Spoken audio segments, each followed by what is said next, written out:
What's up, guys? Everyone's quiet today. Usually people are saying hi when I turn on stream.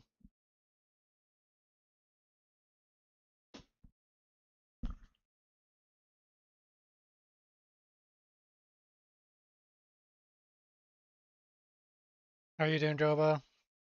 Hey, folks. I was wondering where everyone was. It was real quiet in here. Yo, what's up, Zenker?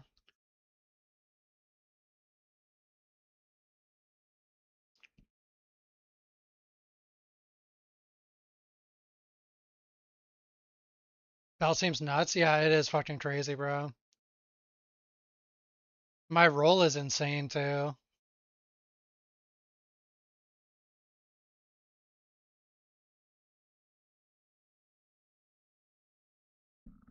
Yo, how you doing, Dirty Mitch?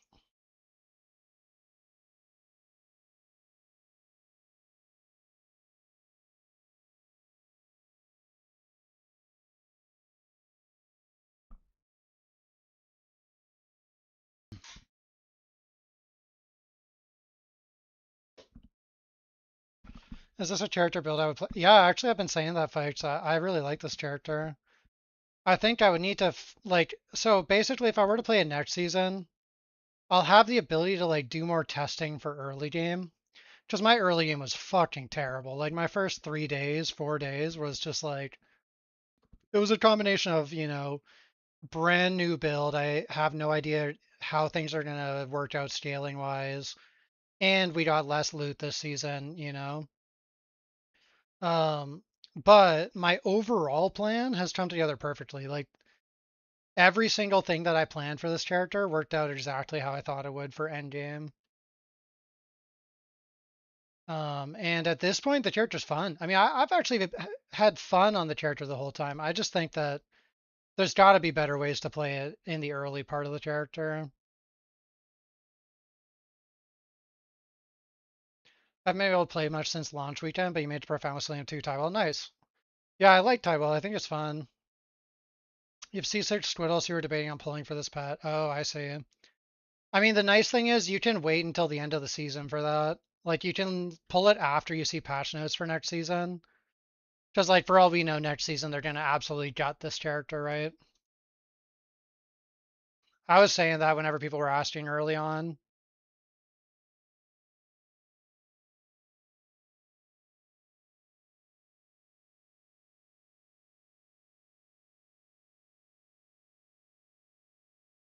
I think that's like everyone's experience this season, Mitch. It's fucking rough out here, man.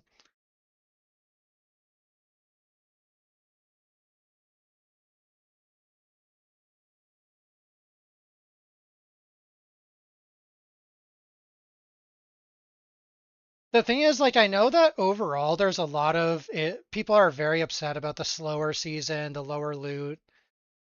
Personally, I don't really care how controversial it is or whatever. I actually like this way more.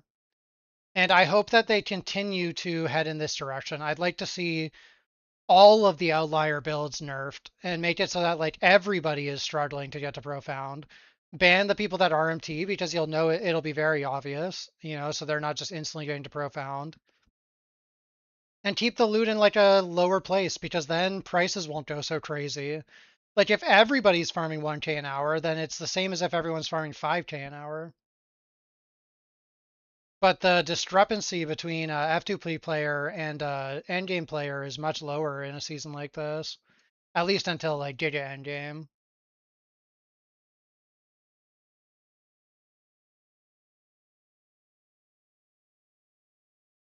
My AoE on this character is so crazy now, guys. I haven't done this yet. I want to see what it looks like with the graphics maxed out. I think I'm gonna be blind.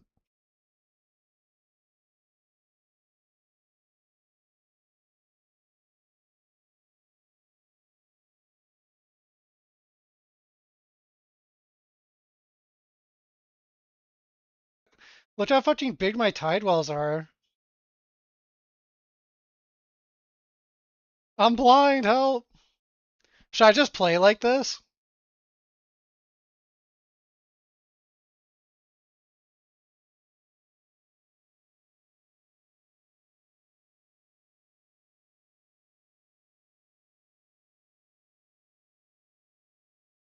You feel like you made a mistake not playing this?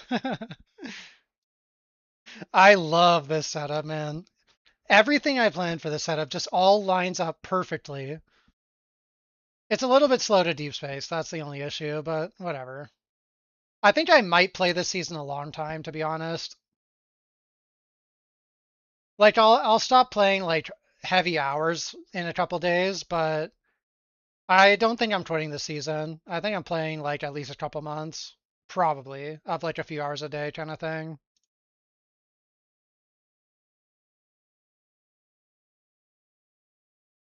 You'll be playing PoE for a week or two, so after that you'll decide. Yeah, that makes sense. I'm skipping PoE too, or PoE, sorry, PoE one. I'm not interested in it this season. I just want to play some Torchlight and have fun. I quit the last Torchlight season so early and I regret it.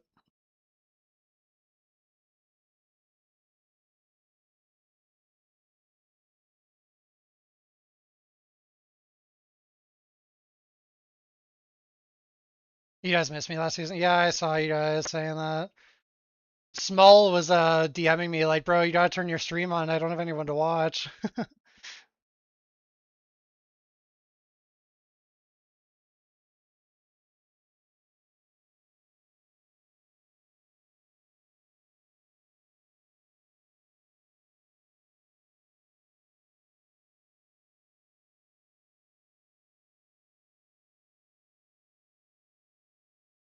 I enjoyed Lunaria for the most part, but this league mechanic appeals to me way more for like a long-term mechanic.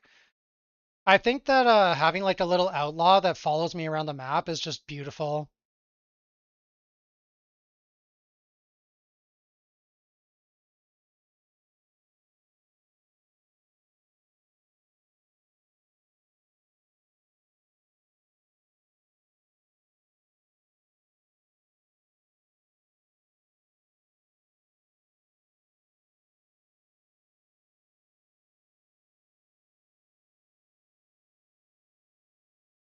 I can't see shit. I don't even know what I'm dying to.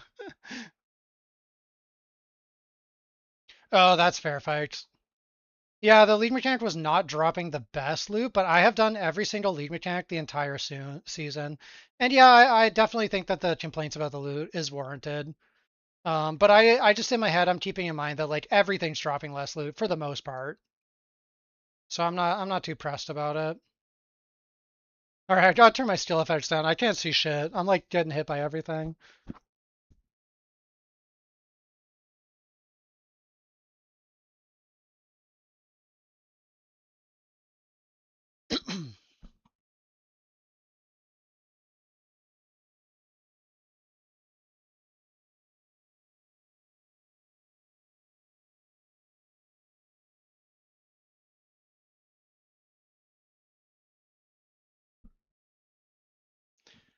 I love this hero Dodgers. I think she's really, really, really good.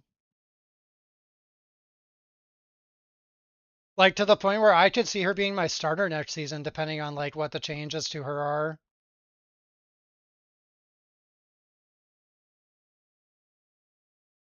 I'm a master. Thank you, Njord.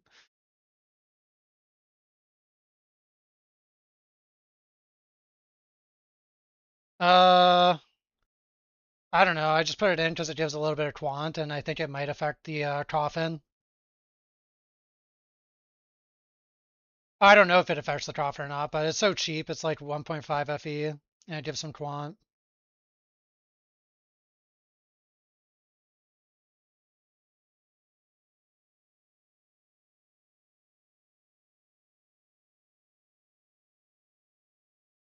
Did I change to one of the new OP slate subs? Yeah, I did, Njord. This is my slates. My slates still need a lot of work, but this is the right now the setup. I will eventually switch this to another Starlight and put a Prairie here.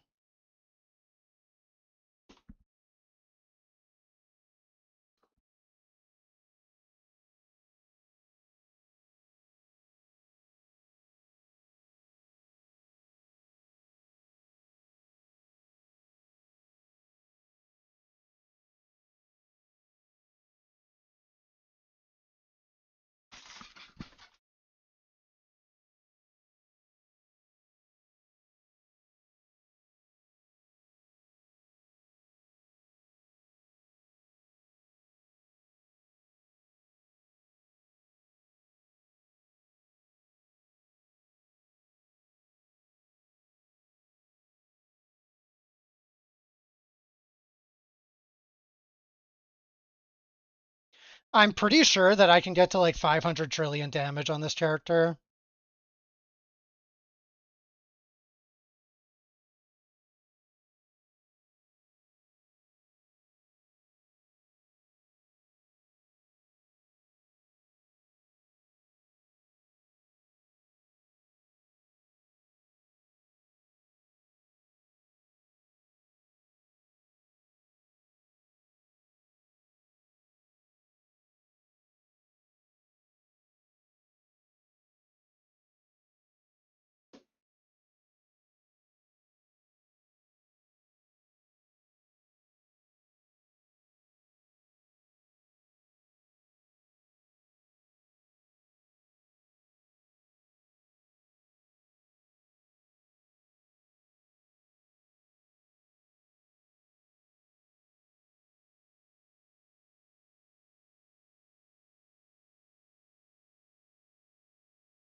I might try some Outlaw at some point too. About to have you rerolling when you get to Profound. So this or this skill felt terrible early fights. You definitely need some good gear to make it feel really good. I would say it started to feel like great once I had the neck, my lightning res stack set up, and the helmet Vorax with dirty tricks. That's when I started to feel like a real character, and that's a pretty hefty price to be like become like an actual character. But then the belt sent it into fucking overdrive. Like this shit feels so dank now.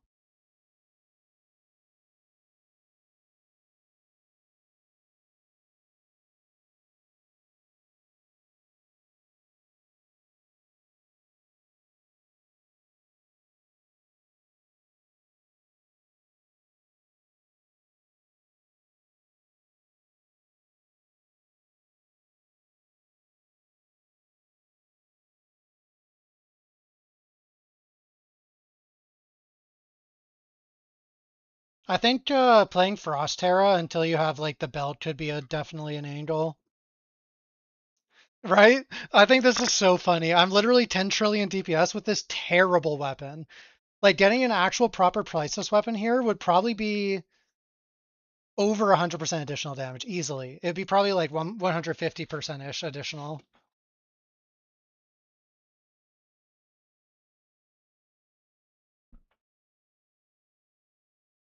Actually, no, it'd be more than that because I would get the sequence too.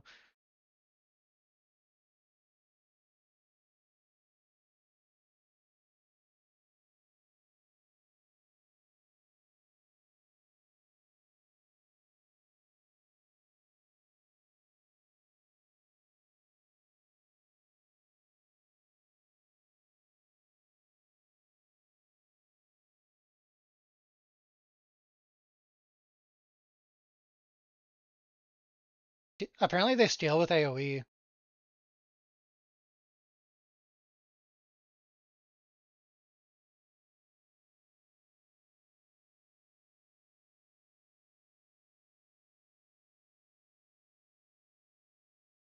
I see people who are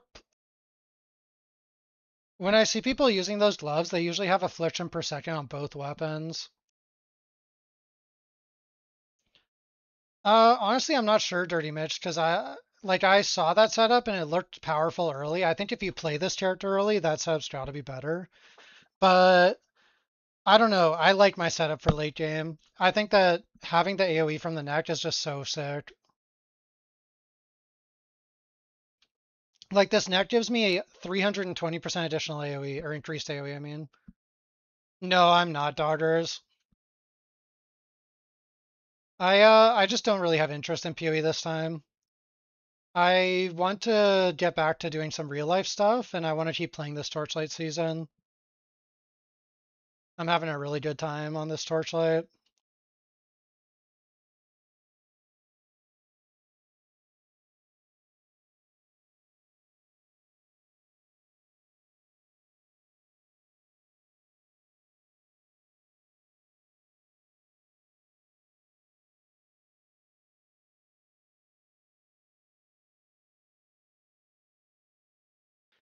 Honestly, I might not even watch PoE streams like normally I do, but I think I might just keep streaming some Torchlight and just grinding.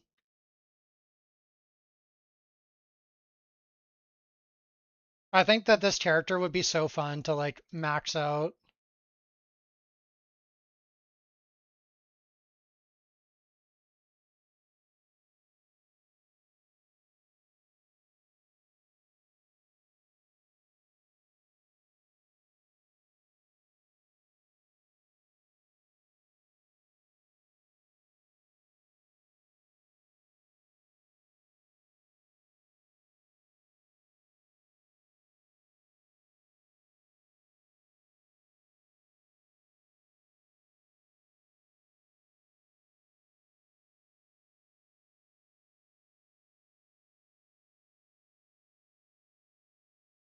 I'm not gonna lie, I'm kind of glad I haven't been streaming last few days, because I've been like reading the sentiment on other streams and on Reddit and stuff, and like, oh my God, I would just get so annoyed with people complaining about the loot.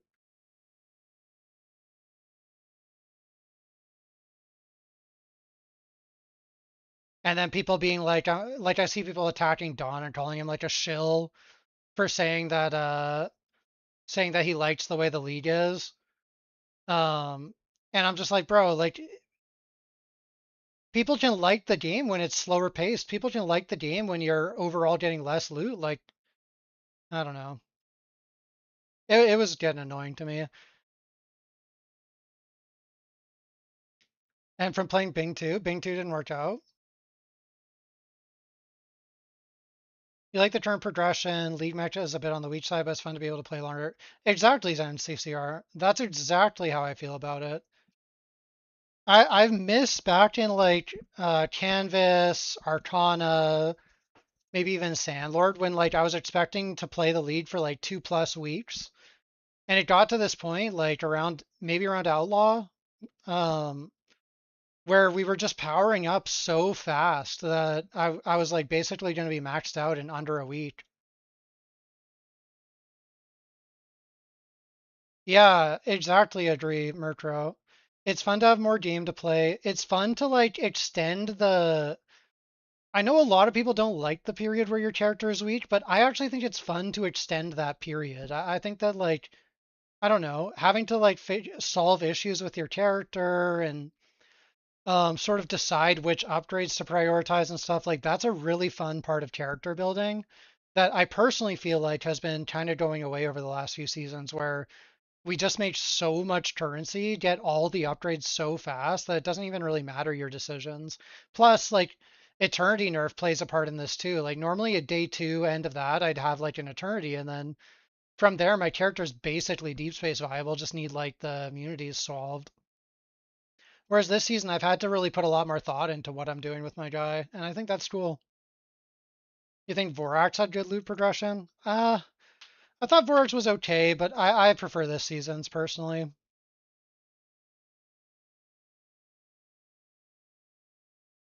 One of the things that you don't like about PoE, you feel like you can essentially beat the game of the weekend. It feels so soft. Oh, 100% with PoE. PoE, like I basically have one day of struggling. Second day, I'm basically getting my Headhunter or Mage Blood, and then I'm just saving for mirror items. Like that's PoE to me these days. And that shit is fun, but not in the same way a Torchlight is fun, I guess. Oh, I forgot to click War. That sucks.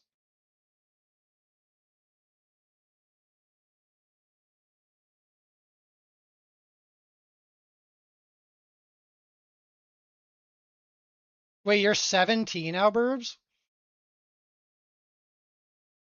Oh.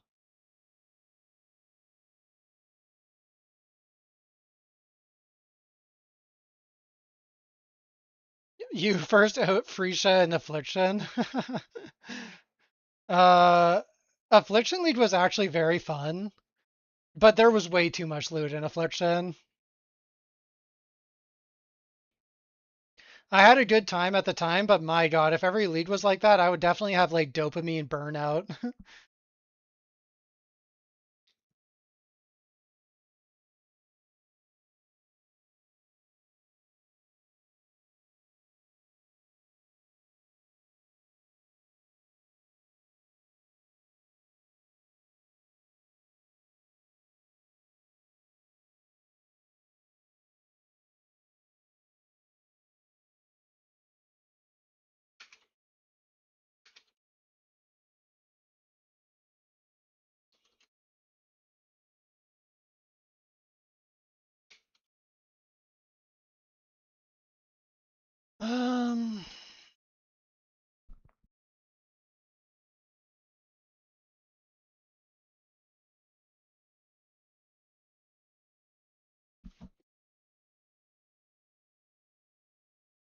You think they tried to change it a bit too much at once? So you can understand the criticism, availability of compasses until people got to profound, felt kind of awful.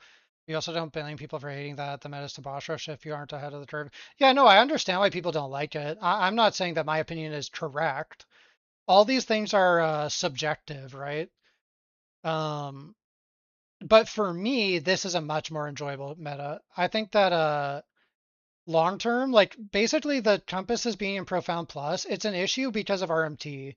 Like people who are willing to buy a couple thousand FE day one and just skyrocket themselves right into profound, they will get an insane power spike because of them being the only ones with access to legendary compasses. Um, but if they cracked, okay, first of all, I'd like to say they will never crack down on RMT.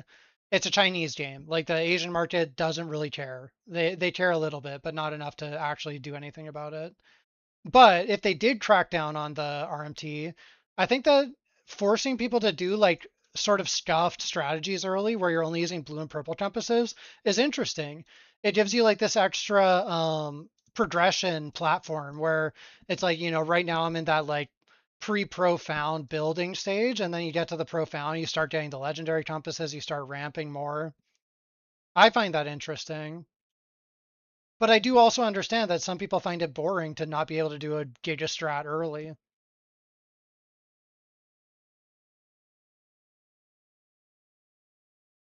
For me, though, this is a great change.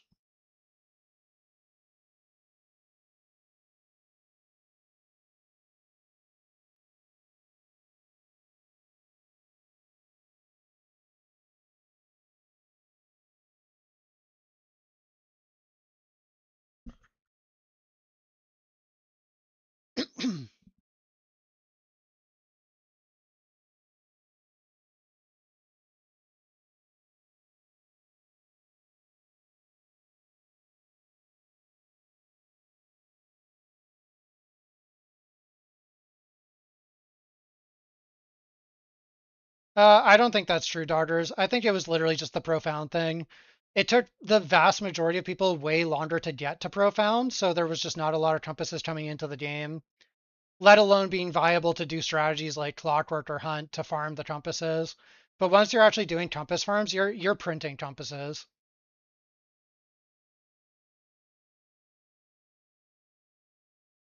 The lead mechanic actually drops a lot of compasses. That's been my main farm pretty much the entire season. Is just until I got to profound, I just spec'd all the quant and all the compass nodes and just did lead mechanic.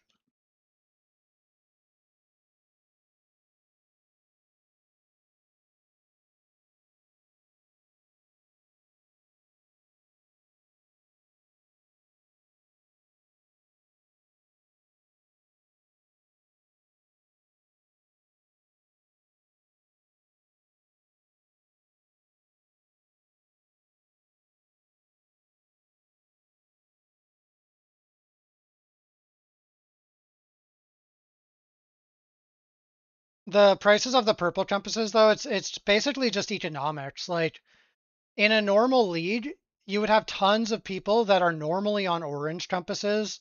Well, people are farming tier 8 still. But because of the compass changes, you remove such a massive supply of those orange compasses that their prices become non-viable for tier 8. So that pushes a larger percentage of the community onto those purple compasses, and the supply isn't meeting them because we're all now in time arcade instead of profound. So the prices are much higher because of that supply versus demand.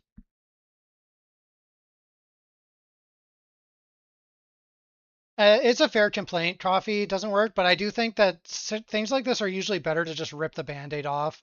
I think they might walk it back next season. I hope they don't. Um, but Torchlight has never really been too afraid to just rip the band-aid off on big changes, like with crafting and stuff.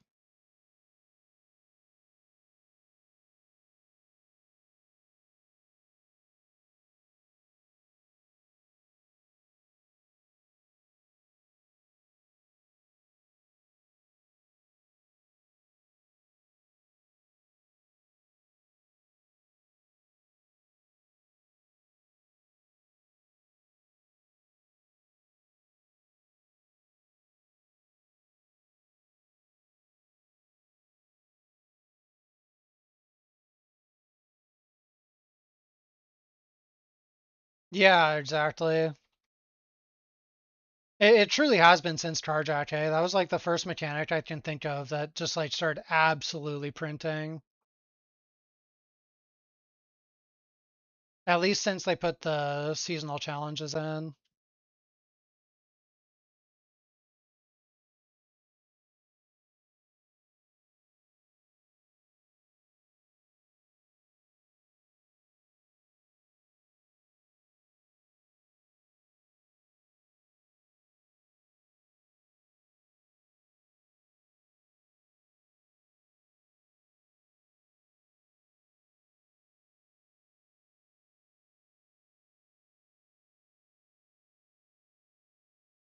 You started playing in Carjack, that's been your impression of the game the whole time, so Lee's been jarring for you. Yeah, fair. Yeah, this is more similar to like old progression in terms of currency per hour. Like back around Canvas League, like we were all pretty happy with like a 1.5k an hour strat in Profound.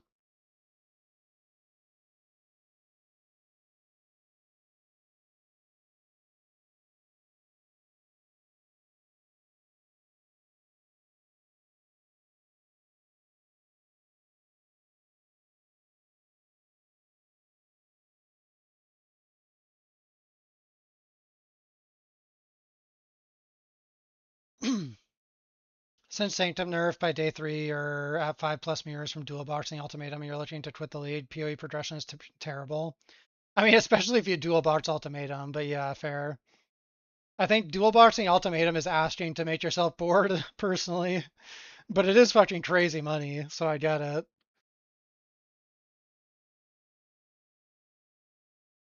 You're making 3K-ish an hour in Profound since day 3 this league doing Lunaria still. That's interesting, Murkrow, because everyone's been telling me Lunaria sucks.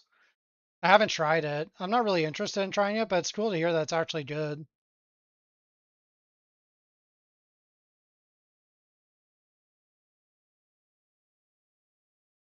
In Arcana and Sandlord, the price of a ready-made SS20 chair was as low as 20k. True, TTK. And hey, man, how are you doing?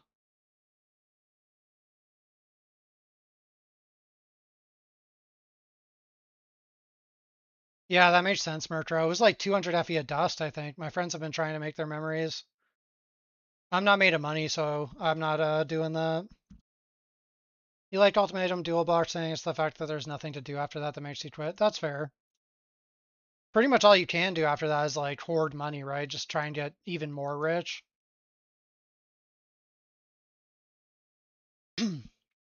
I hope this Divine Ascent is fun. That's like I've only done the ones for Path of Prague so far, but that's kind of part of what I'm coping on this season. I think I could play like pretty long, just trying to like make my character better and better for Divine Ascent.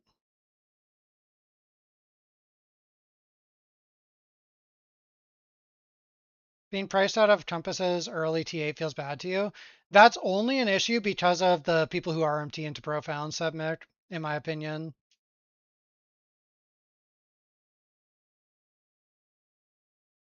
But it is annoying, and I agree.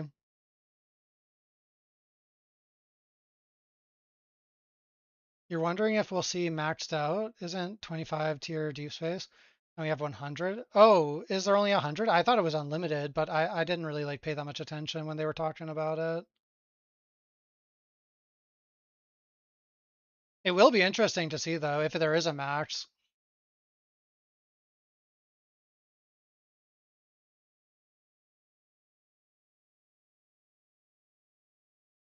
Well, I might try for it. We'll see how the next week or two goes, but maybe I grind hard, see if we can max it out with this build.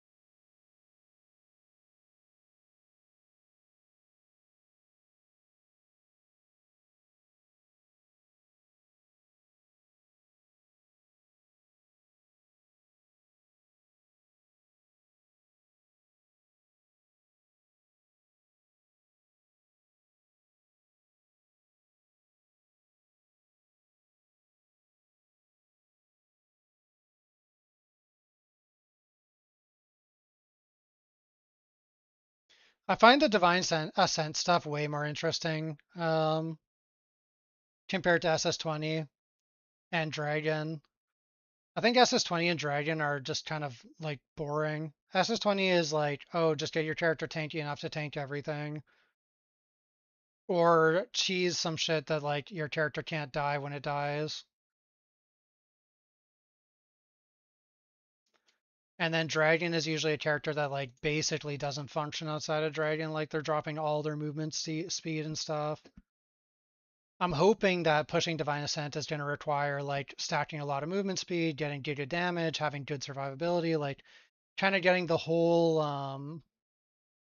array of ways your character can be good, similar to like what you want for like a good mapper. Yeah, that's what I'm hoping for, Dwaria. It'll be fantastic if that's how it is.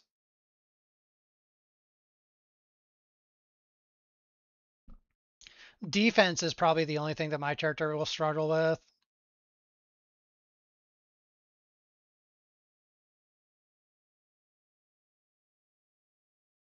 I'm going to be pretty squishy against fizz and erosion damage.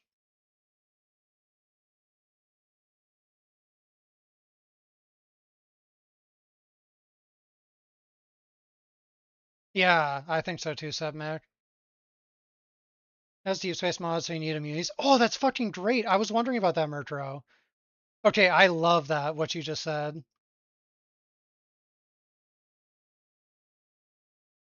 Oh, I love what you just said. You got me excited.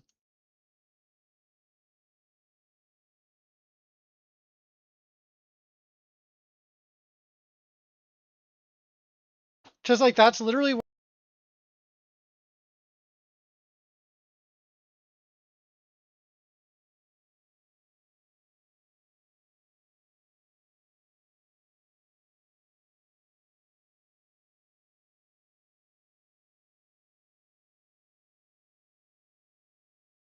Yeah, that makes sense, Vita. Oh my god, was I just muted when I was popping off? I'm actually so excited about what Murtro said.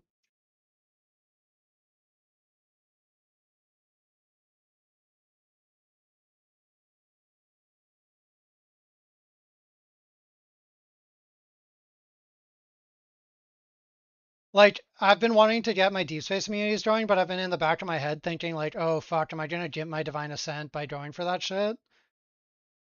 Yo, what's up, Jerry Bear Bear Bear? And also I replied to you, Kiwi. Well, I think I might have been muted, but how are you doing? You're not wrong, it is about time.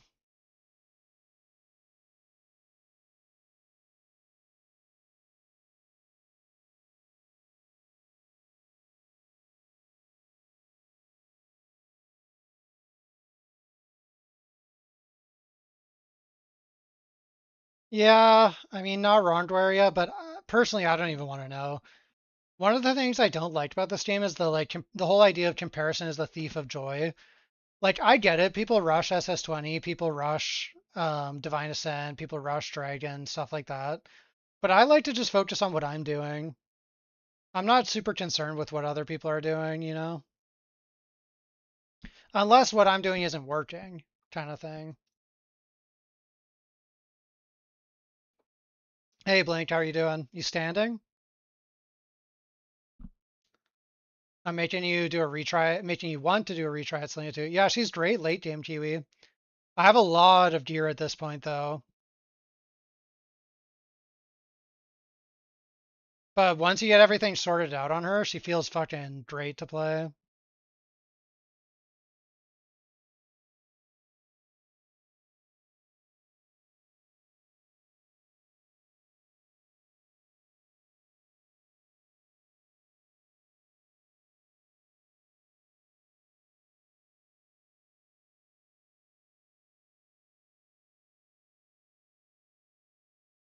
I fucking hate this map, Gallery of Stars and Shrine of Agony. These two maps suck.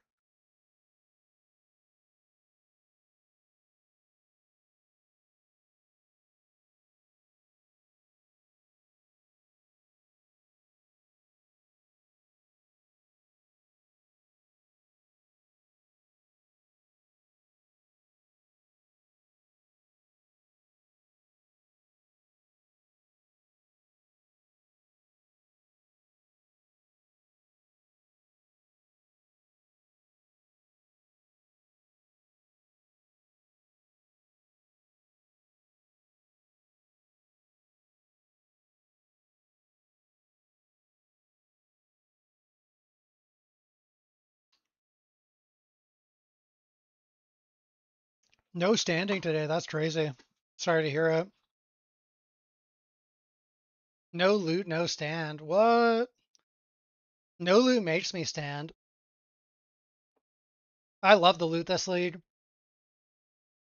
Slowing the game down is it's cool. It's good. I've been great. I've been having a like amazing time this league. I think it's so fun.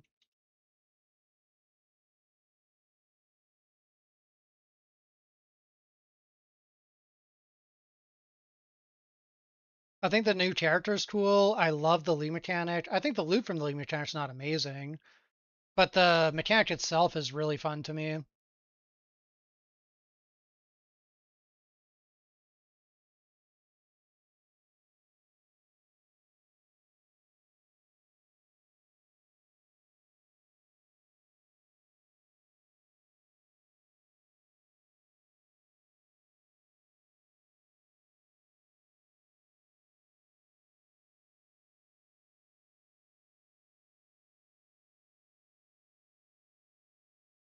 I'm gonna stream Leech Start in 2 days. No, I'm not playing PoE, but I will probably be streaming Torchlight in 2 days. No promises about streams ever, because like I'm not a streamer, you guys know, anymore. I just stream when I'm in the mood to stream nowadays. But I'll probably be streaming a lot of Torchlight. I think this season is super fun. Um, yeah, I don't know.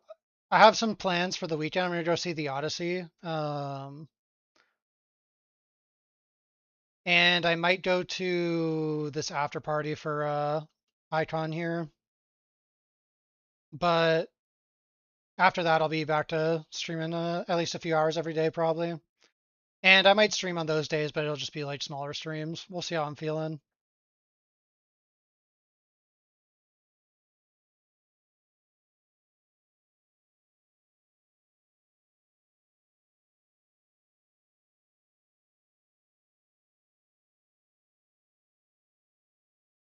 Oh, Trevor, there's a guy in my chat that says he's been averaging 3K an hour doing Lunaria the whole season.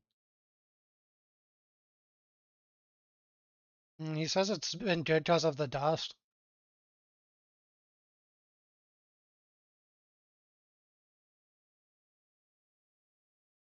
Yeah, he says he does the combo setup.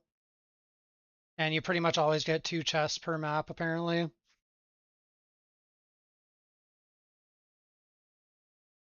Yeah, that's what he's doing, apparently.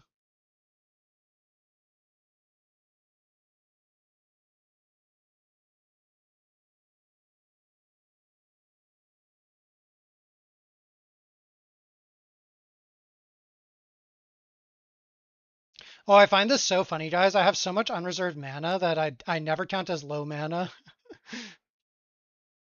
Do you put all Afterlife Pet in regular loot page, or you only put the legendary pet with the other legendary pet? I have Doro, Twin Sparks, and the Afterlight legendary.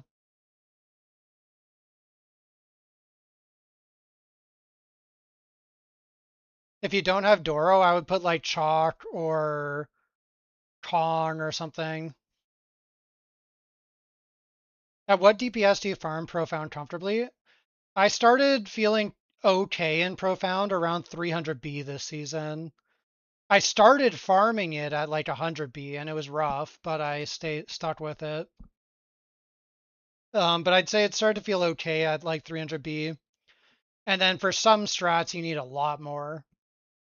Like currently I'm at 10T, and I think I could stand to double my damage for this strat, like reasonably, because I could run better compasses.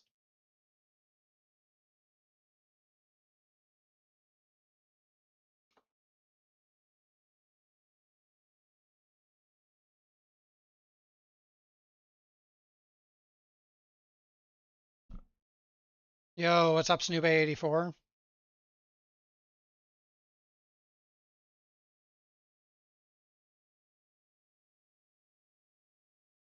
Have I tried Carjack this season? No, I haven't. I think my character was really bad at Carjack until I got this belt. But I've been thinking about trying some Carjack. I don't know if I'll wait until Deep Space or not, because Carjack's one of those mechanics that is just so much better in Deep Space. But I don't know. We'll see. I'm gonna keep grinding this for a bit. I have some pretty potent upgrades I'm getting closer to. And then I might start working on my immunities and yeah, I don't know. We'll try a few farms in deep space once I get them.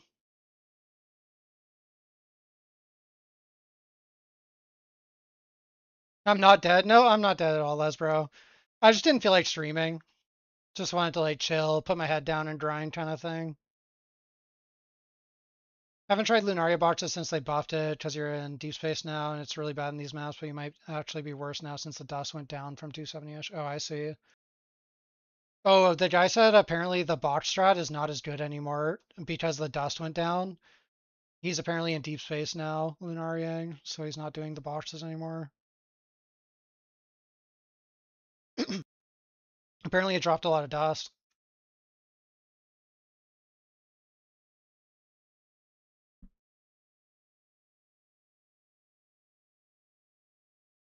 Next up is Arcana Profound. Do you think 250B semi-tanky? Probably DJ Manti. I think that's around what E-Top had when he was starting it. You'll probably die a lot though unless you're very tanky.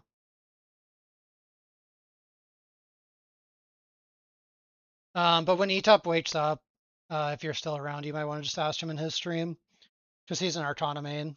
I'm definitely no Arcana main. Oh, that's weird, Murtra. I didn't know that.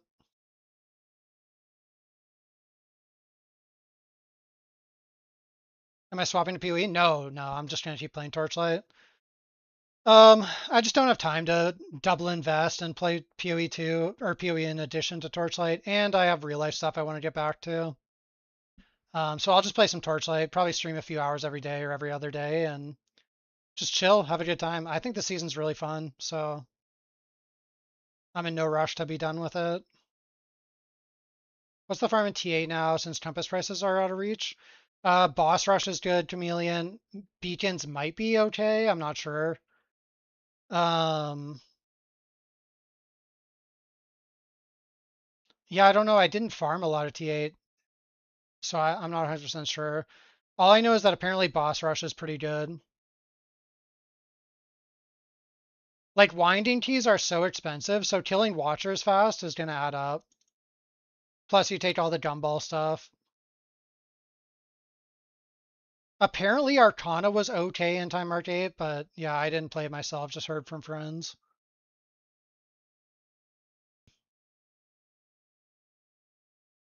You're doing 600 FE per hour boss rushing, 466 Arcana Profound should be able to double that. Yeah, hopefully DJ Manti. Should make a guide on Selena 2 so you can reroll to her. Well, I did upload all of my pro builds, but um, it was rough. It was definitely a took some getting used to. Took some gear.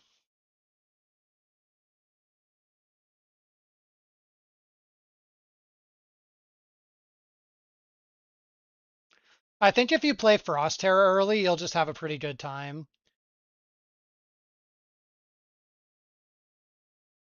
Or maybe this Nether Grasp. I've seen people playing that as well. And then actually we have someone in Discord playing Thornfield, and he's also like around 3100 dragon, so he must be doing some damage.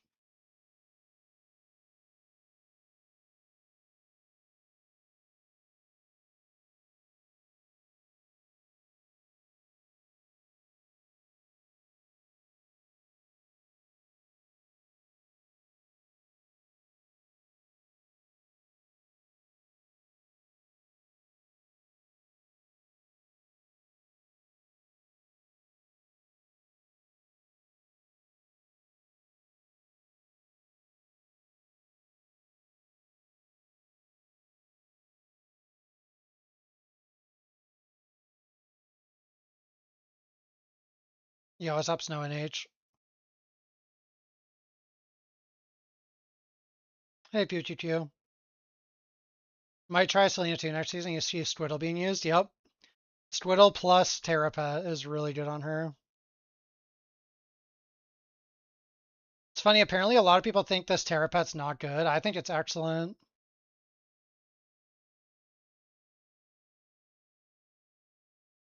Archon was great for you in T8 early on when microphase were expensive. Not so sure about now, though. Yeah, that makes sense, Vita. You have Squiddle 5 now. Nice. Squiddle 6 is so good. It's probably second best pet in the entire game, I think. Number one being Anubis for Iris.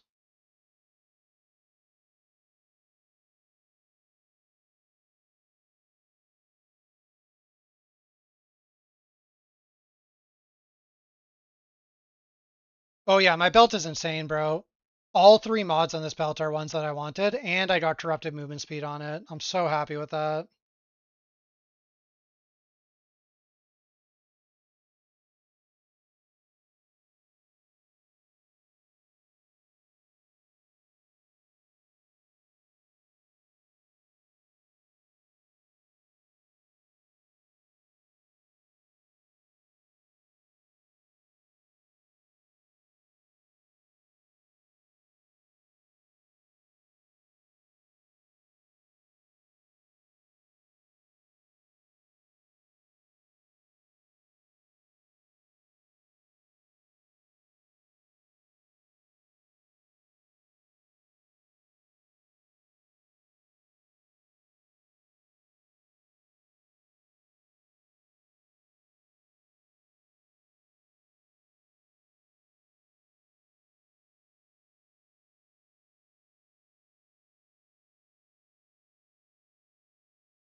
Oh, actually, doing the lead mechanic could be good even if you don't have the pet, because the wicks are going up in price. If you're in Time Arc 8.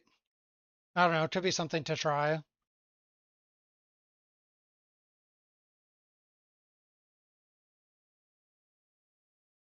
Like just using no wick or anything and just selling the wicks you get. I don't know, maybe that makes like 100, 200 FE an hour extra over some other strat. Oh, just doing the league mechanic just to get wicks and sell them. Like even if you don't have pets, the wicks, they seem to be going up in price, so it seems decent.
You're about to sell your E1 because of how my build looks, Lesbro?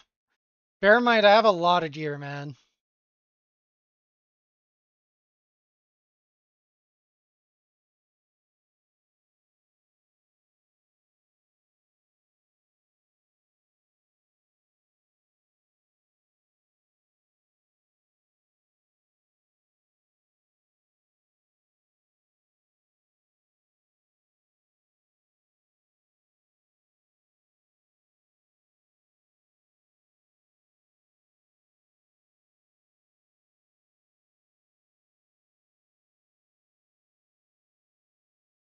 Yeah, you could. Just if you do, make sure you go through my build codes and like check before I got the belt, because the belt is like what's enabling me to play the way I am right now.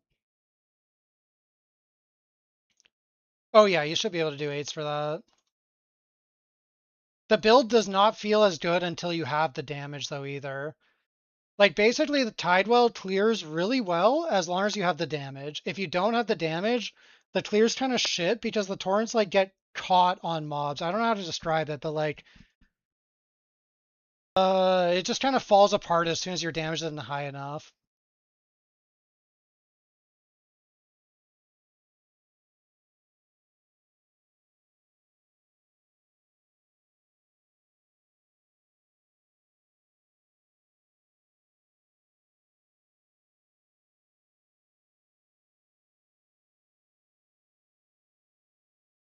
All right, I'm gonna be right back real quick, guys. I'm gonna grab a drink and go to the bathroom.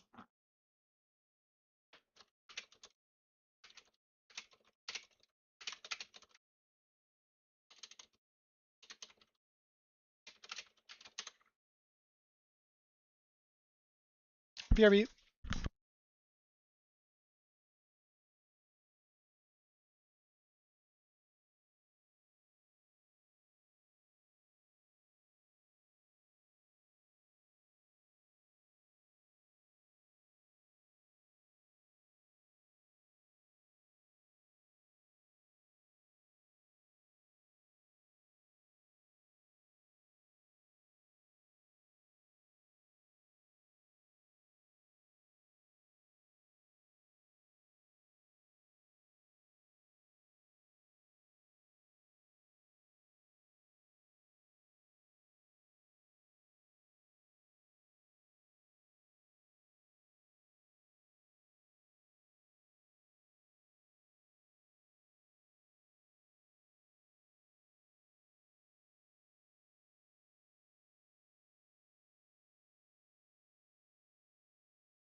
Okay, I'm back.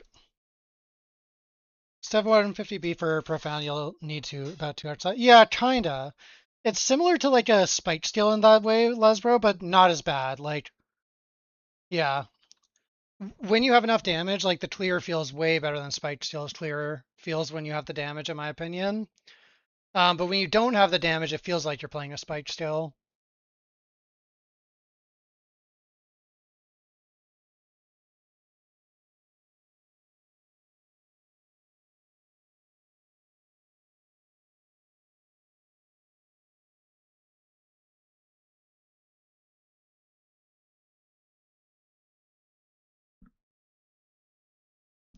I think it's really cool that this build gets to use the new belt too. Like, I'm a big fan of this belt.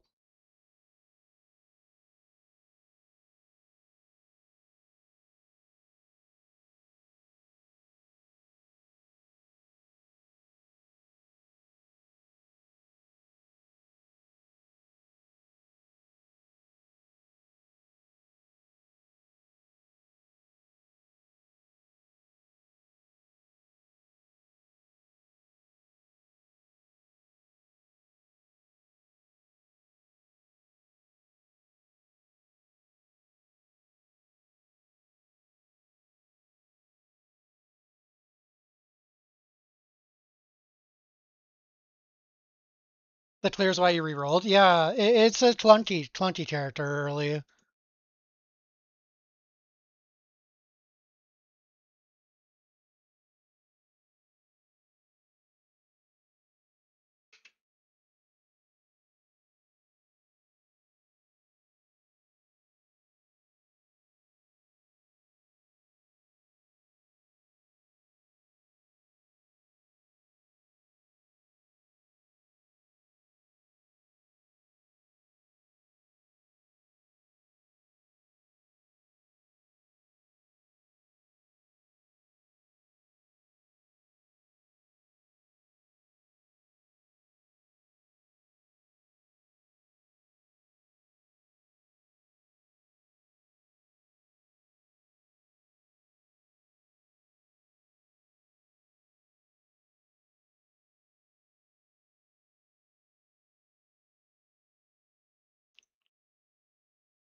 What is happening with creation engine compasses? My God.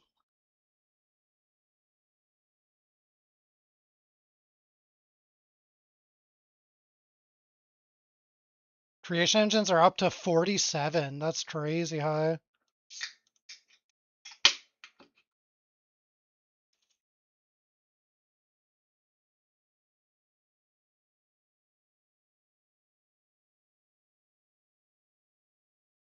If they fix that, she's the goat throat, the throat goat. I don't think it's an issue with how the function of the ability is. I think it's literally just a damage threshold thing.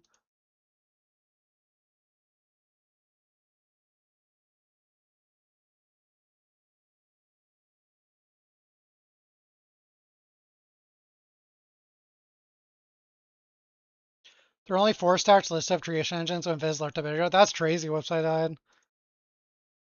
Can I spec into creation engine? I guess I should.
Yeah, I'm gonna leave it node creation engine node.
Seems like we have entered real China hours. Everything's going up in price.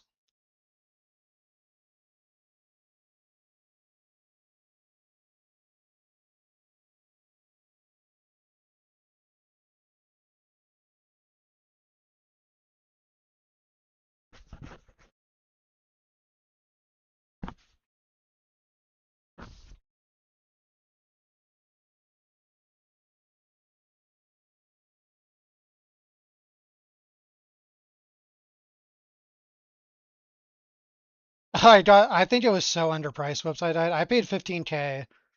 I would have paid 15K for this as a 2 modder.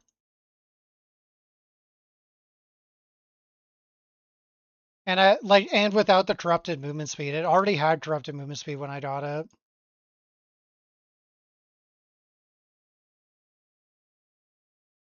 Yeah, nobody was buying it until I put it on. There were a lot of liches up. I couldn't believe it. The Lich is my bonus mod. I actually bought the belt for the I bought the belt for the hunt mod.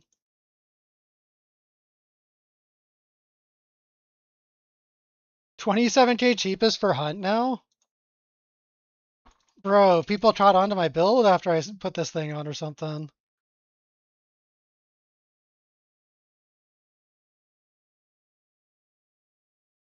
Oh no, it's not that much. 6k. 40k for the cheapest Lich plus hunt though. 10k for the cheapest Lich.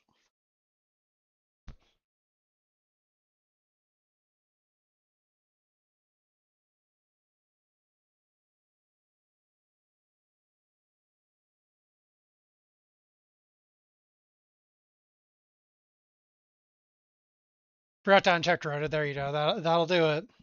I did that a bunch too. Oh, Bob, I bought a neck, a corrupted one.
Yeah, unless you have something that says like block upper limit ratio raised, which is only I think only on sequence and on sequence and Rosa. I'm gonna turn my music down a bit so I can hear the distro better now.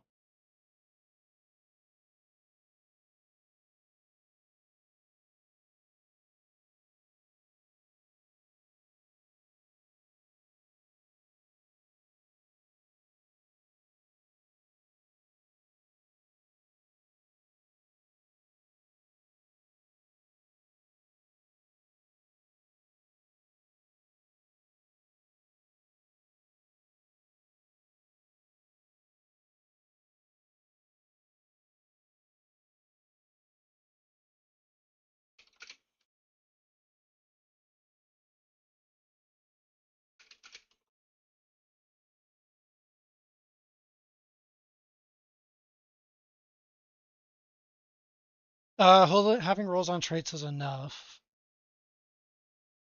Fuck, sorry. Uh, what do you mean by rolls on traits? You mean hero memories?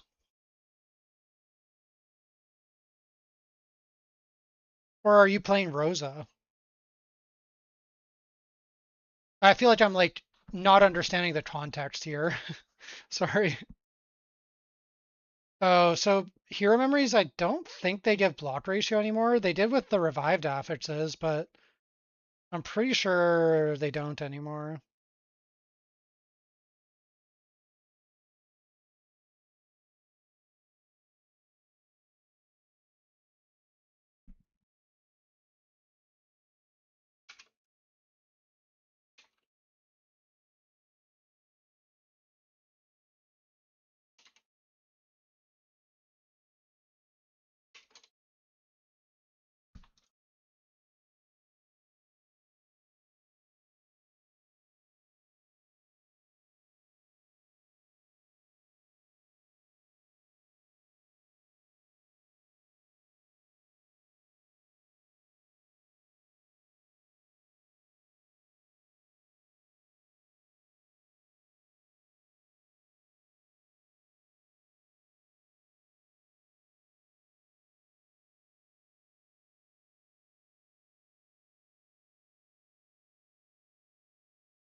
Well, he's life stacking, Bob.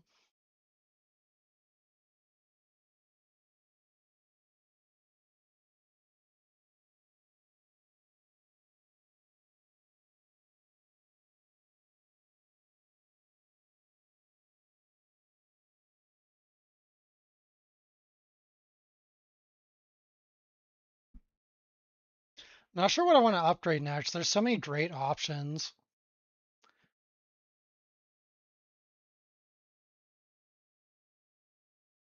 Like if I want damage, my wand is obviously the best way to upgrade, but I don't know. I kind of want everything right now. I want damage, I want tank, I want immunities. Basically they can't copy each other daughters, but they'll still both function separately.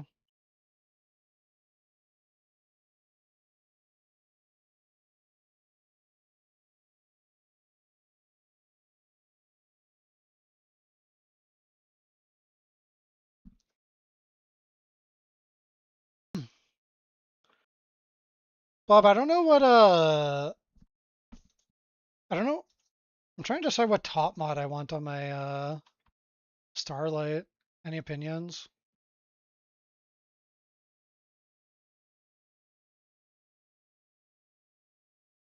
Yeah, but I was thinking like there is also all skill, of course.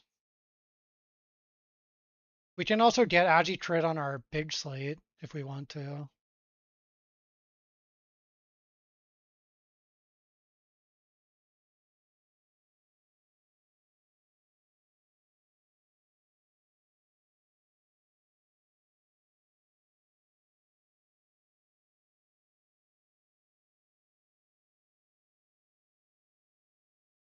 Oh, sorry, I misinterpreted what your question was, daughters. You were asking how they interact with Nether, not with each other. I don't know why I read that as each other. With the Nether King Slate, it dupes the unmodified mod. So, like if you have a spell skill that went to +2, Space Rift and the Prairie will dupe it as a +1. Sorry, I read the completely wrong word out of Nether.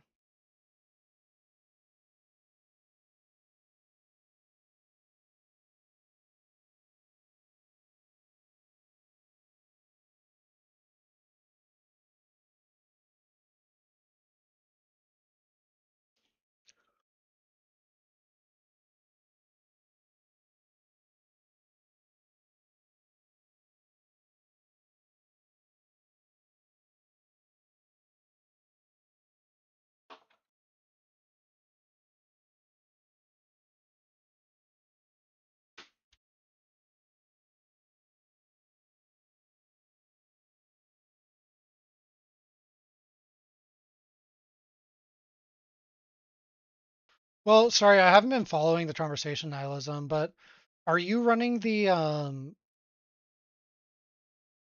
Nihilism? Are you running the crit reap thing on the character, or are you not in that part? Okay, never mind then. That's all I was gonna ask.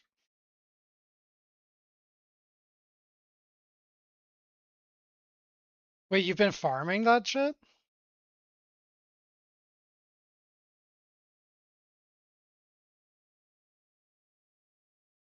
That's crazy. How much is the corroded mods going for?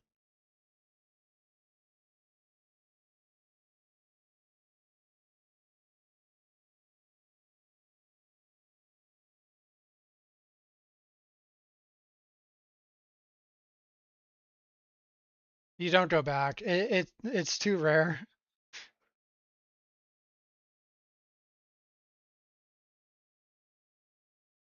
No, I'm not AGZ. I am really enjoying this Torchlight season, and I quit the last Torchlight season early to go play Project Diablo 2. And I have some real life stuff I want to get back to. So basically my plan right now is until this weekend I'll keep degenning the Torchlight. I have some things I'm going to do this weekend. I'm going to go see a movie and I'm going to go to a convention after party. And then after that, I will be just kind of like chilling, playing Torchlight a few hours a day. throw the stream up, and just play casually, hopefully for the whole season. Because at least so far, I really like this mechanic, and I want to try and push the Divine Realm stuff. And I don't really feel like if I've logged on PoE, it's like another week of like going crazy hard degenning. And I just don't think I don't think I want to do that. Plus, I don't like the what they've come up with for the new league, like an out of map mechanic just doesn't appeal to me. So yeah, I'll be skipping the PoE stuff.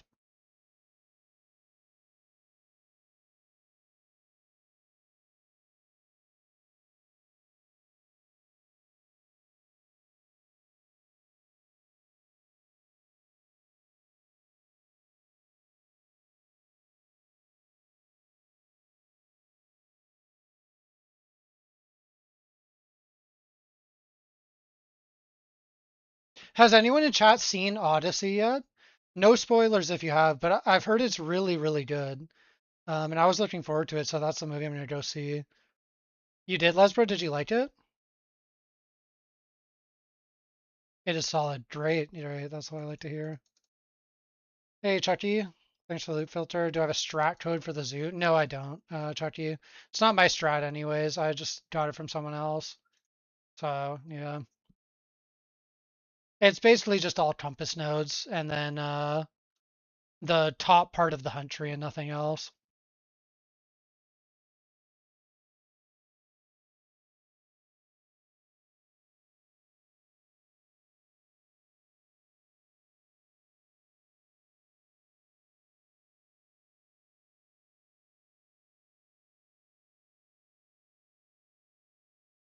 Glad you're enjoying the loop filter though, bro.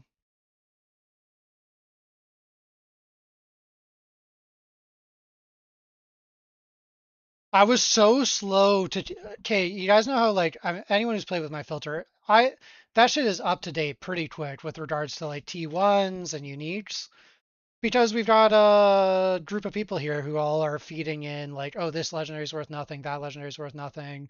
You know, we're all usually pretty rich, so we drop the T1 items. Well, this lead with the reduced loot, like we were not finding shit for legendaries to hide. Like I'm still finding like 1FE legendaries to this day that nobody has like reminded me to hide. The T1 items stayed on for like 2 extra days because I was giga broke and getting like 10 FE here and there from them was pretty major. It has been a rough league to be running the loot filter, I'd say.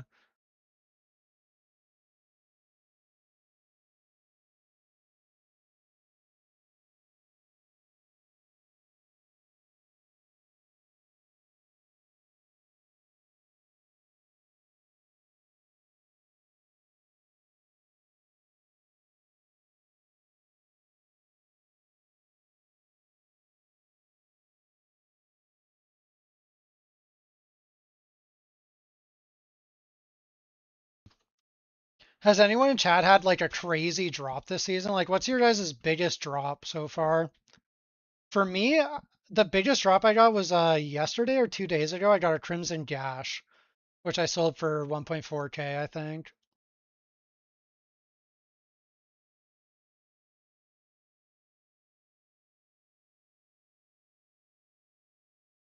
Even cubing and Arcana all lead, and you haven't found anything over 400. That's pretty rough if you're cubing. Cube, I feel like if you do it all lead, you would expect to find like a corner worth like a couple K by now. A 1K petty for you, Litchi. Ace for fellas for Pew. Nice, bro. Nice. Two inverse for fills. Holy. Valerie's. Oh my god, you guys all ramped in power. Valerie's for 4K. God damn. Two chalks trying to get cube pet. Does that count? You know what? We'll count it. We'll count it.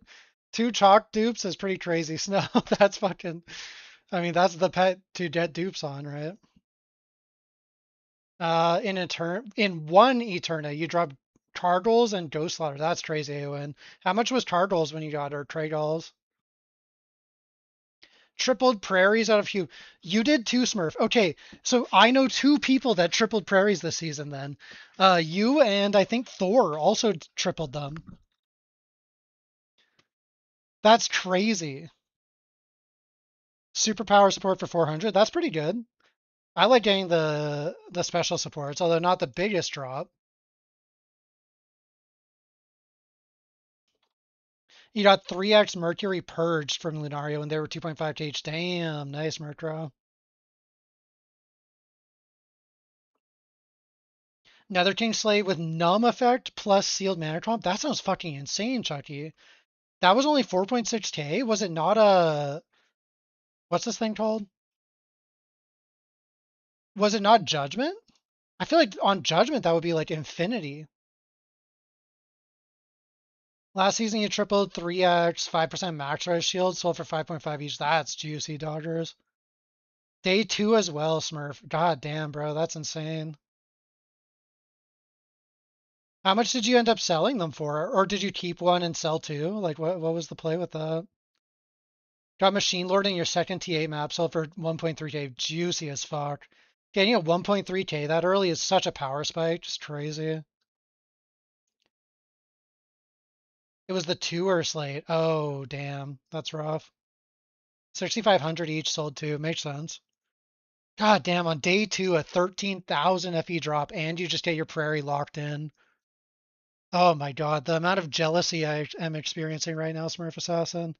You don't understand how jealous I am. Pretty much sent you straight to profile. I mean, yeah, I would hope so.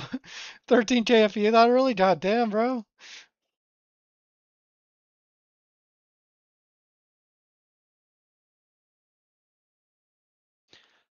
Murkrow's the only one I know has been farming Lunaria Snow. He said he was making about 3k an hour doing Lunaria chests earlier, and the price of the dust is down now, so it's not as good anymore.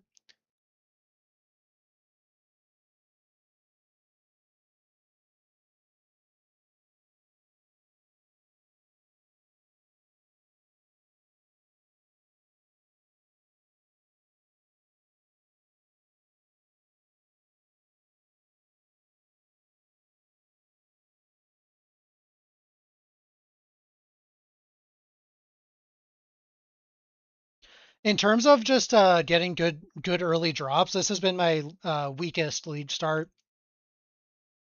Like I would say normally by day 2, I've had like a 500 to 1k FE drop. This league, the first big drop I got was like, actually I did get one big drop day 1. I take that back. I got the channel ring. I remember I sold for like 1k. Honestly, other than that, I think I was pure poverty. Which pets am I using for Safari? I'm using Doro, Twin Sparks, and Purple Compass. Yeah, Chucky.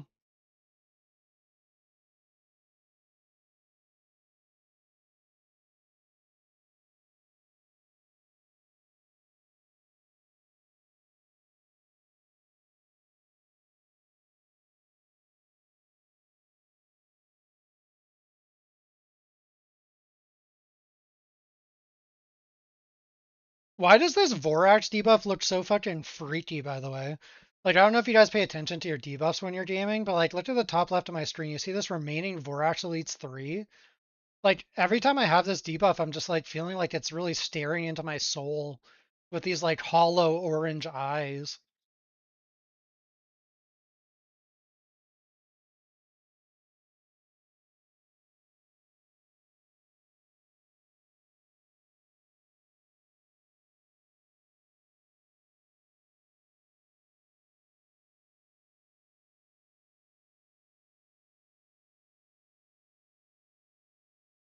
Yeah, but the buff is good. Yeah, I mean, it's nice. It's good to have. It's good for sure. It's just freaky looking. But nice for Voraxers, I guess. Like, you get to know when you got guys to still look for.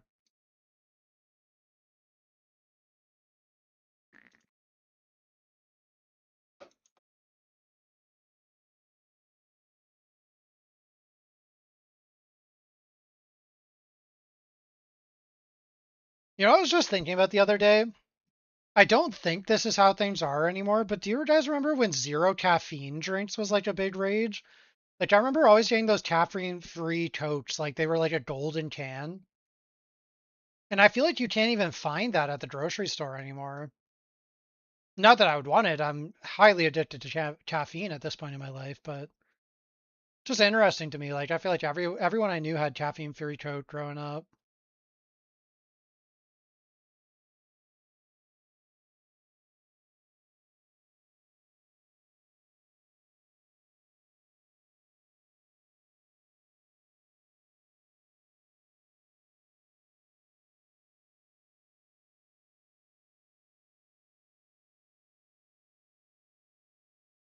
Also, is the Discord too distracting, guys? I can deafen for a while because I know they're like yapping about Nihilism's build. Or I could turn the music back up, drown them out a bit. I'm just trying to listen because I might have some input for them. Need to go buy a white monster? Hell yeah, bro. You think people just accept caffeine in their life now? Probably true. Says coffee doesn't work. Apt name. That's funny. The new rage is drinks with fiber. I've been hearing that, Murkrow, actually. Um, I haven't seen them yet in my stores, but I did hear that people are starting to push that. They have them around you still. You used to get them for mixed drinks, so you weren't having a shitload of caffeine a night. That makes sense. It's a good call, probably. God, back when I used to drink, I was like, the only way I liked to drink was to drink my own mix of like vodka plus rock stars. And God, that was like the worst hangovers, man. I haven't really drank since I was like 22 or something. I don't know. Like I've had a glass of wine here or there at like a family dinner or something, but I just don't really like drinking. Plus alcoholism is like very runs deep in my family, so generally try to avoid it because of that as well. Went to Europe and you cracked so many orange Fantas. Are you American, Doggers? I like the soda in Canada. But growing up, I had American friends who would like intentionally go to America to get the Coke and like Coke Cherry or stuff like that.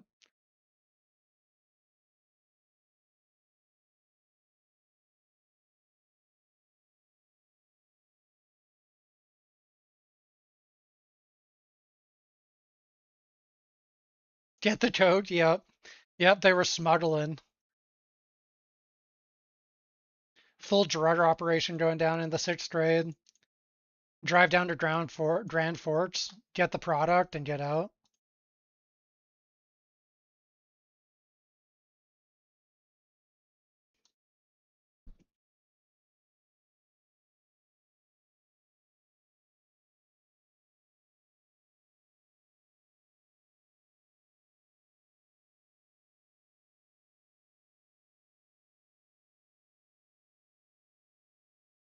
That was so many Watcher effects at once.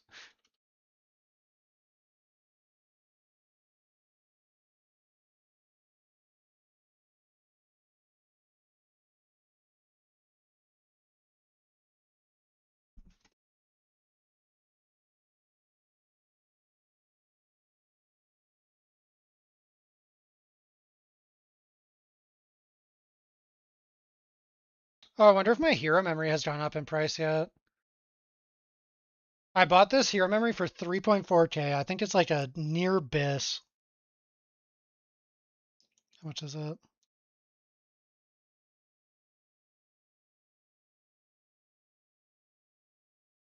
11K minimum. Do any of them have block though is the question. 13K minimum. Sheesh. 4x value on that memory.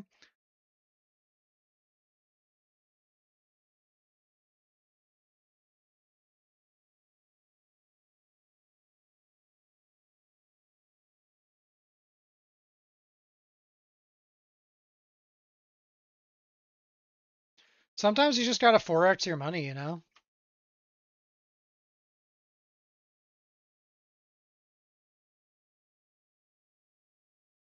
Another chain banishment slates that say you need 4 adjacent and 4 non-adjacent. You actually need 8 slates to activate it. I have not tested KTK, but that was how I interpreted it. Yeah, I think it kind of requires like sparks and prairie and stuff to like, like having some 1x1 slates and starlights. Um, but I haven't tested, so I couldn't tell you for sure.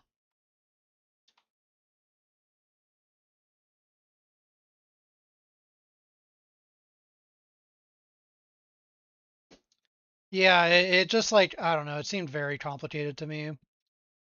I think Yazuki is planning to use it though, so I don't know if he's live right now, but maybe you could ask him. He might have some better input if he's been testing or anything.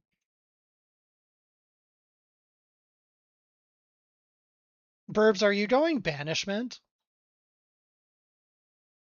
So it says 4 adjacent and 4 non-adjacent, right?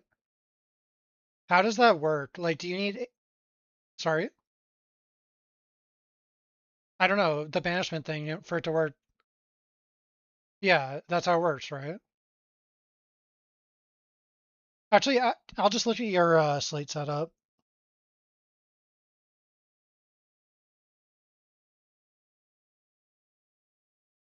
You're still around, I assume, KTK.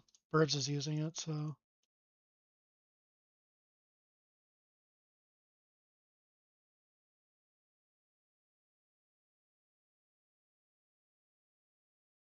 So he has one, two, three that are not touching, and 4 that are touching.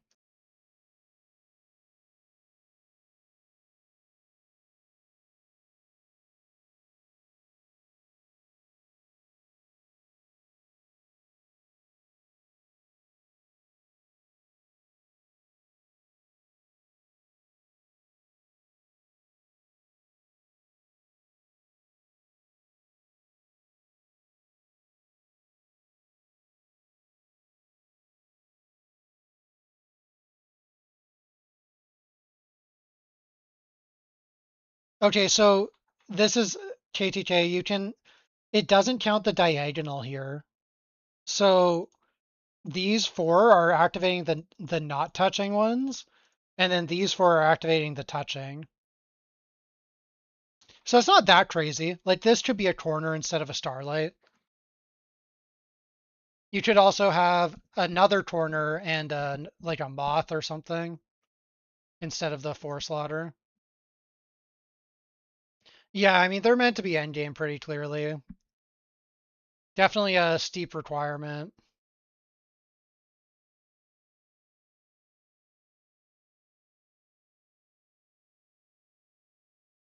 Yeah, thanks, Burrow. I figured that out after looking for a little bit. I accidentally had muted myself to you guys, but not to my Discord. So I was like yapping in voice to them, trying to figure out what was going on.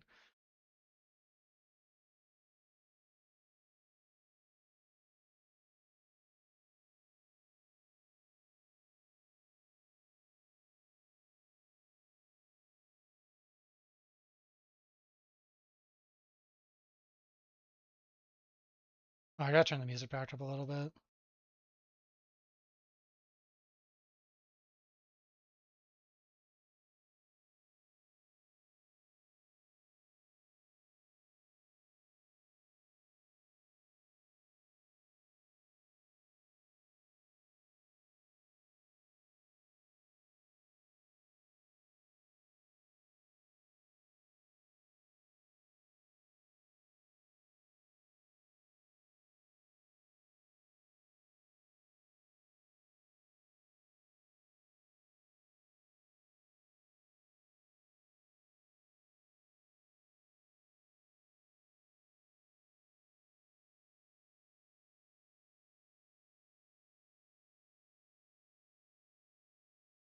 Oh, forget if I said it, JTJ, but you're welcome.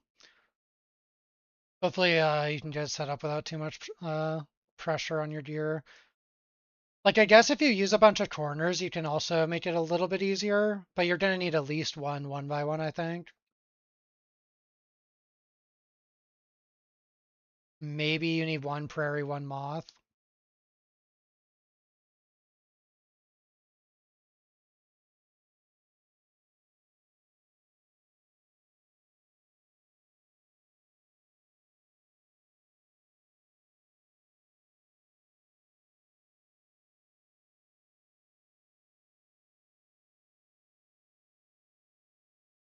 You don't think you'll use it? You were asking, does it seem crazy, but you just it's limited to any. Oh, okay, yeah, that's fair. Just trying to figure it out. Yeah, I mean, some of the effects on it are like crazy powerful, so it makes sense to me that they're more limited, I guess. How does the Steep Strike shit feel, Burbs? Does it own?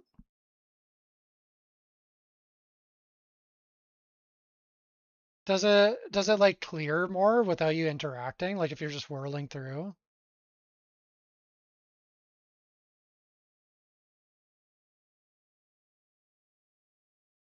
Hmm. Hard to tell sounds not.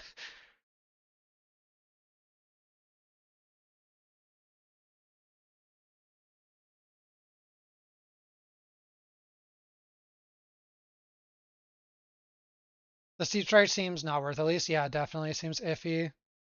Corners are bad slates. The efficiency is terrible compared to other. That is true, Njord, but when they're enabling something like banishment early over a forest slaughter, it's going to be worth it.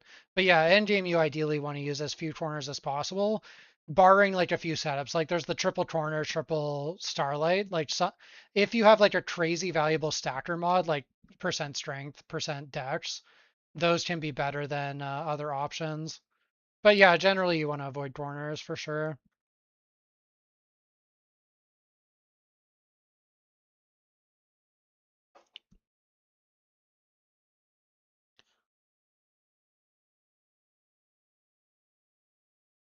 2.7 arch damage at the cost of 100 extra steep strike and the opportunity cost of another thing. That's true. Yeah, Burbs, the thing is it's 170% additional, but you have to get the extra 100 steep strike, so whatever that costs you, and you can't use judgment.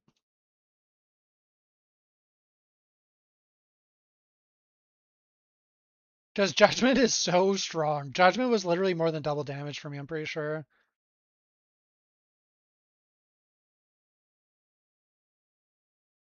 He's afraid.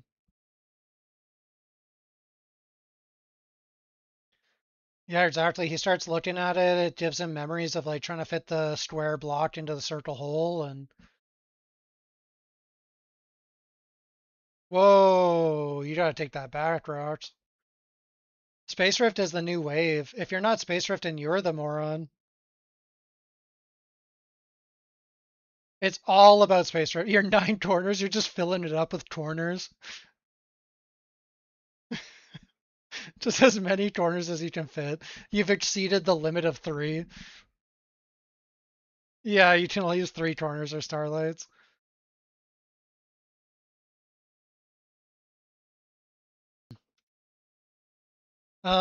The judgment 70% seems more efficient. Yes, agree. Double percent strength or such, they are exception. These corners are probably yeah, for sure, Neward. Those corners are insanely rare, but they do sometimes exist. For contamination, the best you figured out so far, you have +7 all skills and about 60% additional. That's very strong, KTK. I hadn't seen a contamination that looked inspiring, but +7 all skills is insane. So that setup sounds crazy, as long as you're not like giving up a lot to make it function like that. When you're first getting into Profound, like 200 B-ish, would it be more efficient to juice 8-2 and do very fast maps, or would Profound be better? There's not really one answer to that, Kimmy Granger. It kind of depends on what your options are. Like, for example, this season, Etup was able to do Profound Arcana, but it was clunky. He was dying a lot. He was bricking a few of the Arcanas, especially if he got a lot of rainbow chests with Devil and Emperor. So even though like on average his return per Arcana was better, he was doing like nearly twice as many Arcanas in eights. So he went back down to eights and he played eights for another almost full day before going back up to Profound once he was a bit tankier and had a bit better damage. So basically what I'm trying to say is it depends a little bit on your strategy. Personally, I tend to just tough it out in Profound as long as it's not like pitiful, like insane amount of deaths, but both are viable strategies, and yeah, you just try to figure it out with your pets and stuff. Yeah, sure, KTK. I wish you could see the slates on the tree when you look at someone. For 8182, what are the best mechanics so far? I'm assuming you have C6 pets. It's I don't know, NZ. I haven't tested all the pets to have a strong opinion. So yeah, I can't tell you what strategies that myself and my friends didn't farm are profiting, right? But for me, just doing the new lead mechanic with all compass nodes and quantity nodes and God of War, I was averaging like close to 1200 FE per hour when I was in Time Arc 8. Or sorry, no, it wasn't 1208. It was like 7 or 808. And when I went to Profound, it was like 12 to 1500. And then once I got a bit better gear, I started doing clockwork in Profound. Yeah, I have level 6 for the new league.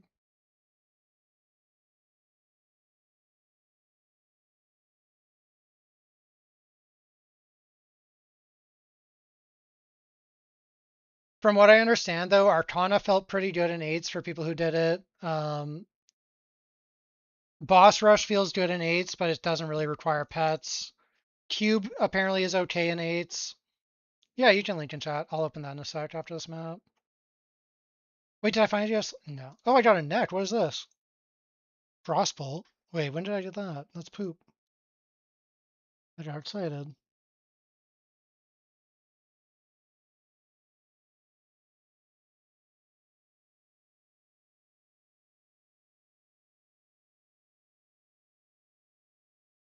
Arcana Vorax was decent in 8. There you go. Schmiedel's got a good strat for you. All right, let me take a look at this. TTK, what have we got here? If you look at this from your interpretation, this gives 50% effect all around as long as you have one empty slot in your Tetris. Wind contamination is active. And statue of the new god, empty slot effect, 30% projection effect. All divinity slate, maximum active 1. So yeah, so it's proliferating 50%, I think. I think that's right.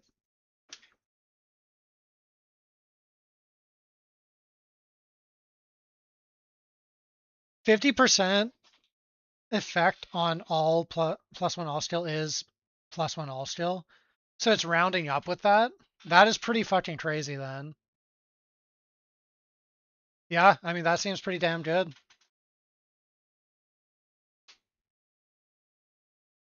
Does Cuban A require expensive compasses? Yes, kind of, NZ. You kind of want to use the orange compass, and it's a bit gambly. But you can do the free version and make money. It's just going to be slower, right? I'm going to go pee real quick though, guys. BRB.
The fact that it's 80k tells you where it says you said. Yeah, it probably does. 80k is crazy.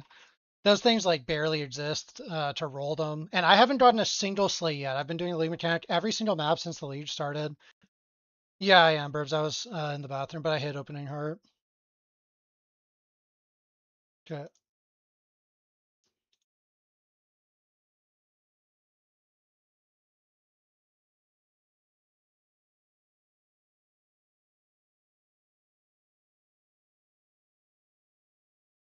Do I have a void chart for my strat? No, I don't, Xavia. It's just the full top of the hunt tree and then a bunch of compass nodes. But it's not my tree anyways. I got it from someone else.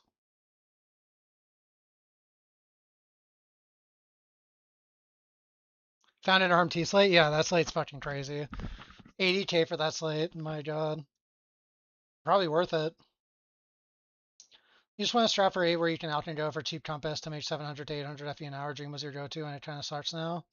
Yeah, I don't know if that exists or not, NZ. I think Boss Rush is probably the closest to what you're describing, but I got out of 8s pretty quick. So, well, it wasn't quick by my standards, but I've been out of 8s for days now, so I'm not keeping up with what people are doing in 8s really.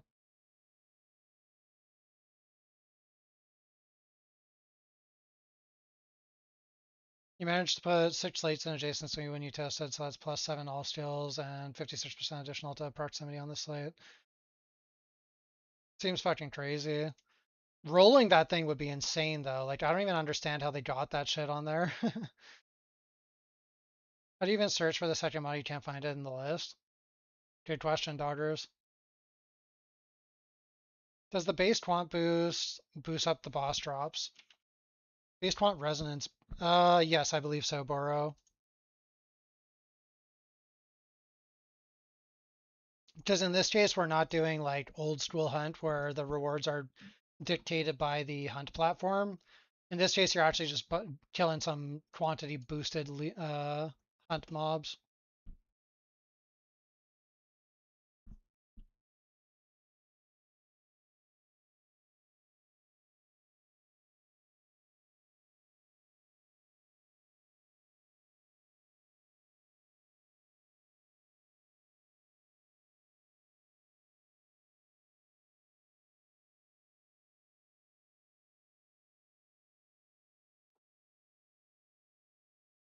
What do people pair with Vorax? You trade your Dream 666 for Vorax, but you don't have anything to pair it with.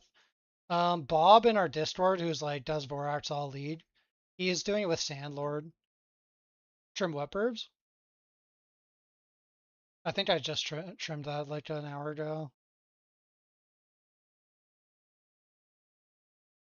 But yeah, Bob's doing it with Sandlord. He also tried it with just like the hunt chests at the end of the map, but I think he didn't really like that.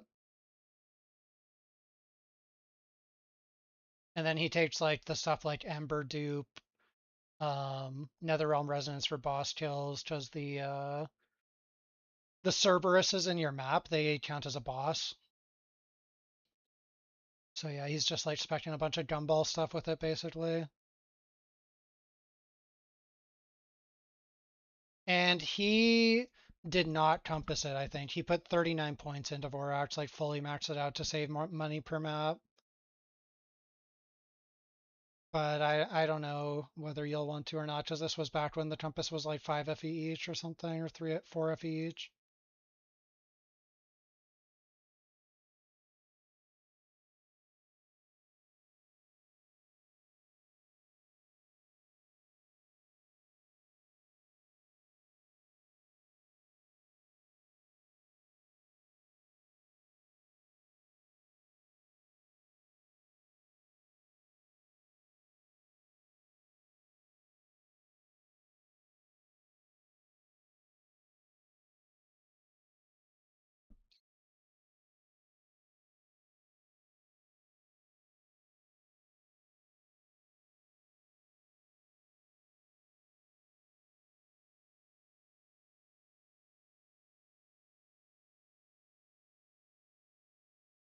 Oh, by the way, if anyone wants to try some really quirky shit that's probably terrible, but I thought it's funny, and maybe it could be a thing, I'm pretty sure the Afterlight boss can spawn when you fail the mechanic.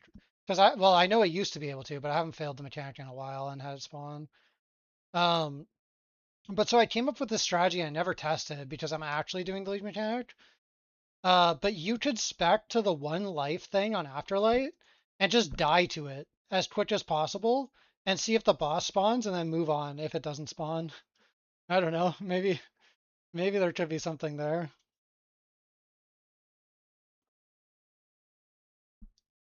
You want something reliable, and Vorax and A was crazy hit or miss. Yeah, Vorax is definitely pretty streaky. If Cube search, Vorax search, hopefully it will turn now that you're in Profound. Vorax is much better in Profound and then much better in Deep Space. Um, you don't get a lot of quant in 8s. You have a pedigree with Tenacity and Chili. That's a cool one. I don't think it would be worth 25k in my mind, but I mean, kind of dank if it is.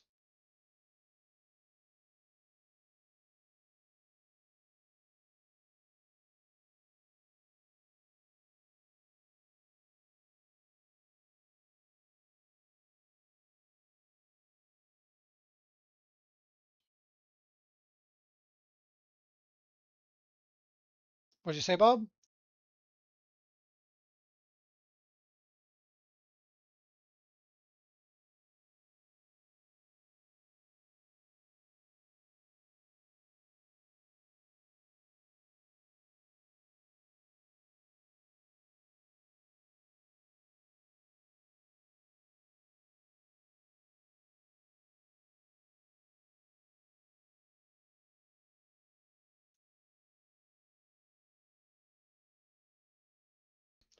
Bob, how much are you making just full sanding?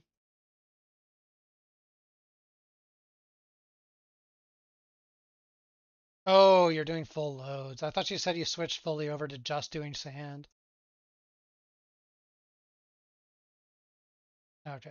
I mean, I knew that's what you were doing. Makes sense. I like full loading. That's what I always did.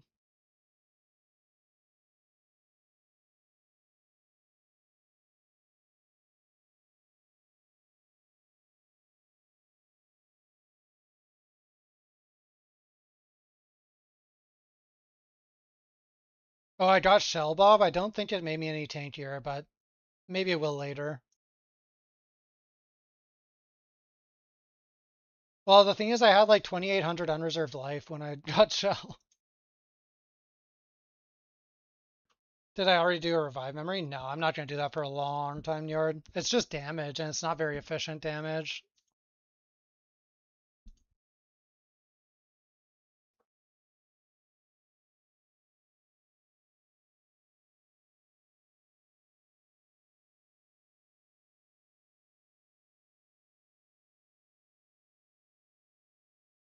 Uh-oh, classic Burbs cope where he just got lucky.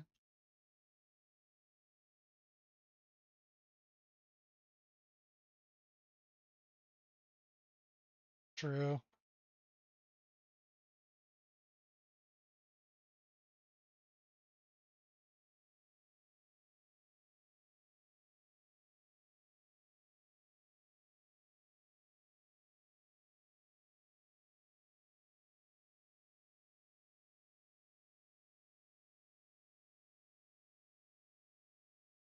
But yeah, Yard, when I get my revive memory, I lose this 150 crit rating against frostbitten enemies. And this was like a 30 FE slate, or sorry, 250 FE slate. I read 30%. Um, so it's just really not that big of a deal. And I think late game I might want a +2 hero trait on that slot. So investing a bunch into trying to hero memory revival there just doesn't seem worth it. And later on I'll get a hero revive memory on my int slate, like way later. But the amount of damage I would gain from that right now is pretty minuscule compared to the cost if you get unlucky. Even if you get kind of lucky, it's not that much damage to the cost.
Fuck, was I muted when I was saying that?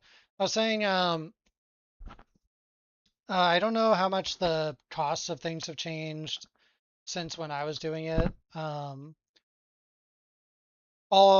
think if you really just wanted to force get out of Frost into this kind of hit-based build, you probably would want to play the surging version, but I didn't play the surging version myself, so I don't actually know if it was ever better than my build at any point because I didn't test it. Like my setup might have been better the whole time. It's hard to say. Definitely though, you would want to go the Broken Dreams shit early. That is like a crazy amount of damage early on. Personally, I think that the neck plus lightning res stack combo is just like so juicy.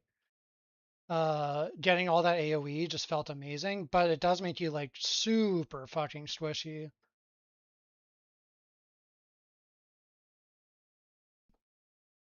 Like I was running around with fucking 16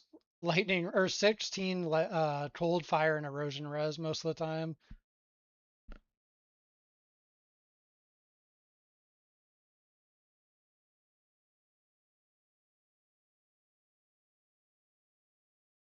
You don't need res, it's fine. I mean, yeah, that's kind of what I was working with. It was a very jarring experience though, because most of my builds I'm usually capped res before I even go profound.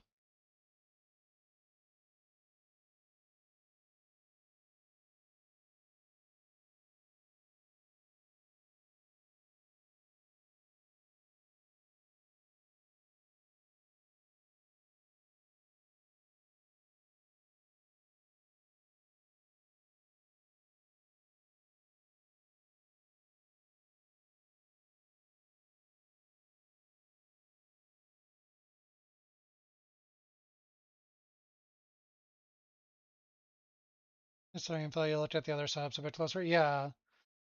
It's always hard to answer. Like I don't know. I know a lot of people who stream would just like if you ask that question, just immediately tell you, yes, I would do it this way again or whatever, or like, oh, just follow my progression or something like that. But the thing about the way I think about just like everything is like I don't know for sure if I would do that. So I can't just answer as definitively as if I would. And I haven't done the research to know whether I think the other stuff is better, cheaper, etc. Plus, my path was a little bit experimental as I was going too. Like I was trying out Falling Star a bit. Um, we tried out Bob tried the surging setup. I don't know. I've been tinkering. I would still go for the same endgame setup though. That I can say for sure. Like I am so happy with this endgame setup. Once I get my defenses solved, I think this character is going to be like one of the most fun I've ever played.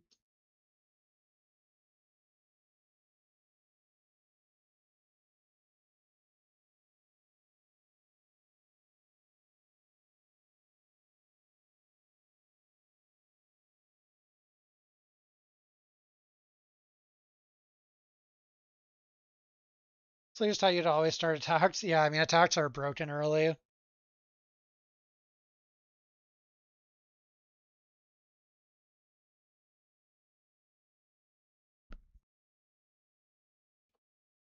No, I'm not, Mitch. I am no longer using the lightning res stack chest. That was one of the things I was originally considering was Verdant Steps lightning res stacked as the end game. But I think that the belt is just too good. You just go the belt and you don't worry about doing shit like that. Go aura stacking with it.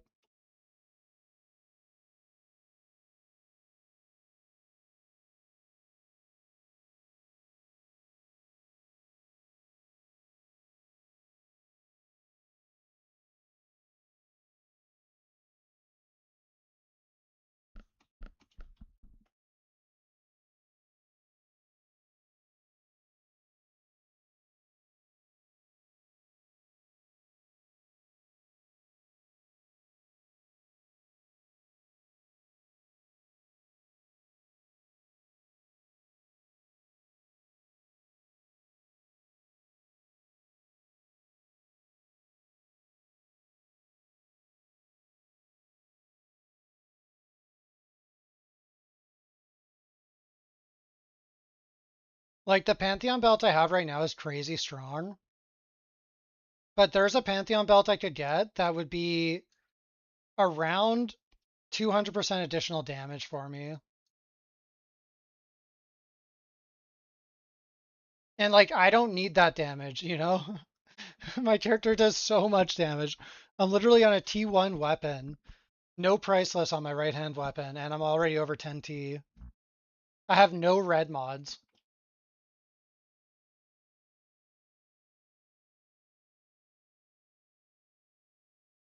I can swap this neck for a damage percent one and gain like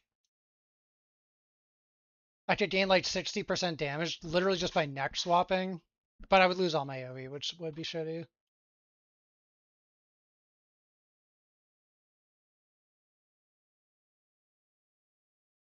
Like, I don't know, the damage you can get in this character is just absurd.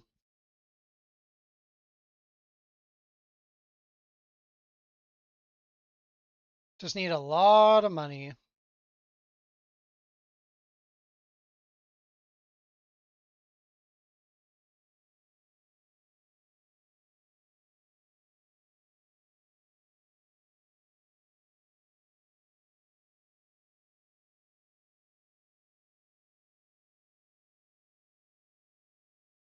Oh, Bob, if we need to tank up for SS20, I was thinking we could swap Preserver for Hell Cavalry.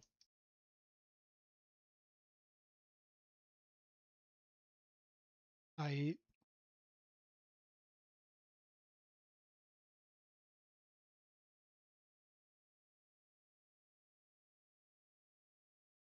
It's almost like you're looting uniques and nothing else. I see.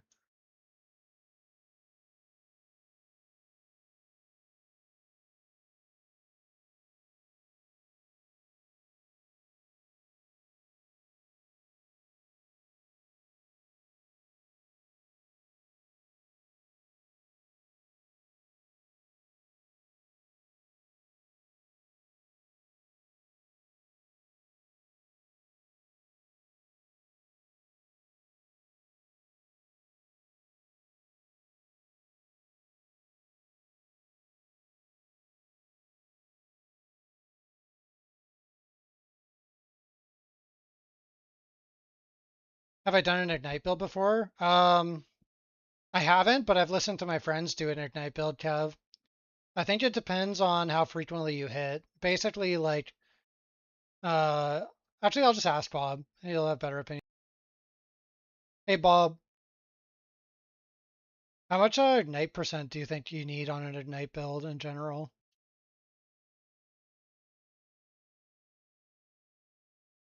Yeah, but just like in general, what do you think?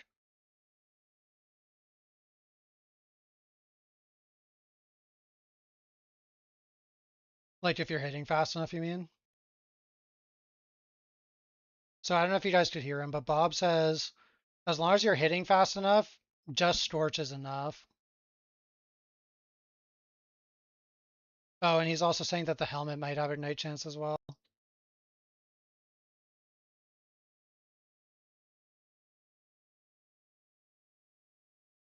Oh, what about this Ignite Prism, Bob?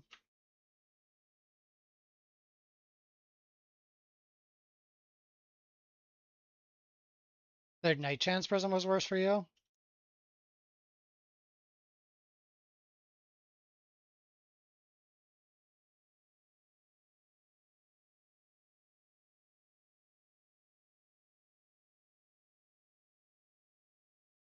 I see.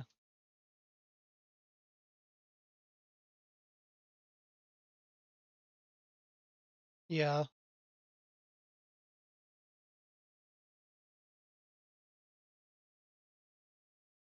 You bought Eternity? I think it's poop, bro. I actually think the new Eternity is like a terrible item.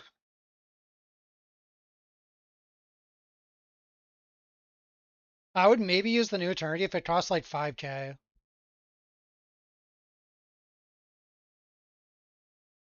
Yeah, well, you have Eternity derangement syndrome, Bob.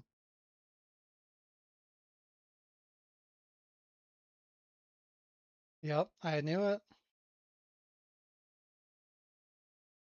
I don't know if you guys were listening, but Bob said the 150% prism was lower damage for him than the other prism, apparently.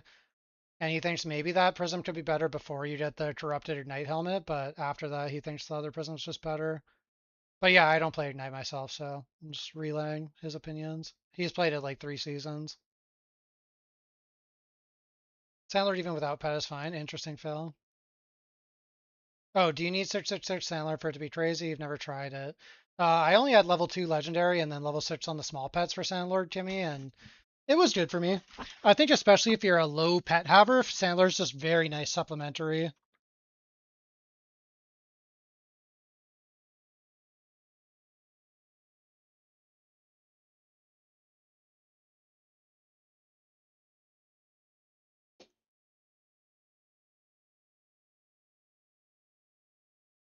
People farm with search landlord pets? No, they don't farm with the Jack Mac, but you want the pets active while you're in the actual town. You're using Scorching Beam and didn't feel any difference when you lost 30% of night chance. Yeah, I mean, Scorching Beam probably hits pretty fast, so for you, it probably isn't a big deal to have barely any.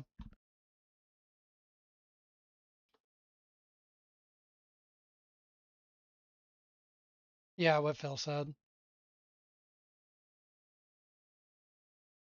What's the best strategy for Sandlords? And one big shipment or a few smaller ones? Uh, Generally, our opinion in Discord is that the best way to do your shipments is to only do full sends, and you do them to the top or bottom left and top right islands. But other people have different opinions on it. Personally, I did Utopia for like 3 seasons. That's like the giant island. And I didn't think it was significantly enough better than the other islands to make it worth saving up more. So I think you just send bottom left, top right to try and get more frequent full sends.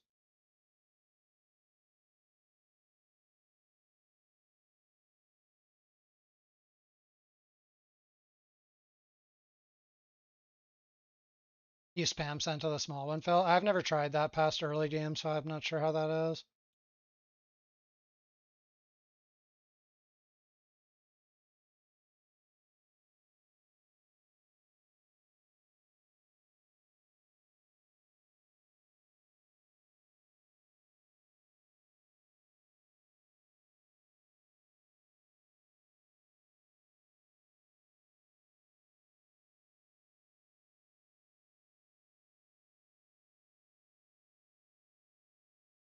You only have level 6 workers, may save some resources till you can get 7s. Yeah, that's fair.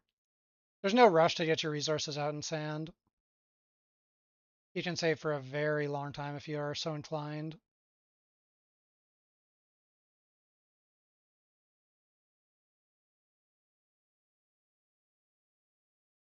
You did small last season only, maybe got 2 Stygians, but a decent amount of giants. Interesting.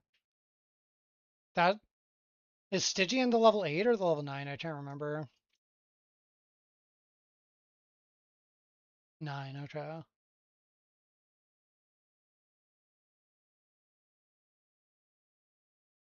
Utopia felt like a bit of a letdown for how much you have to save up to put into it.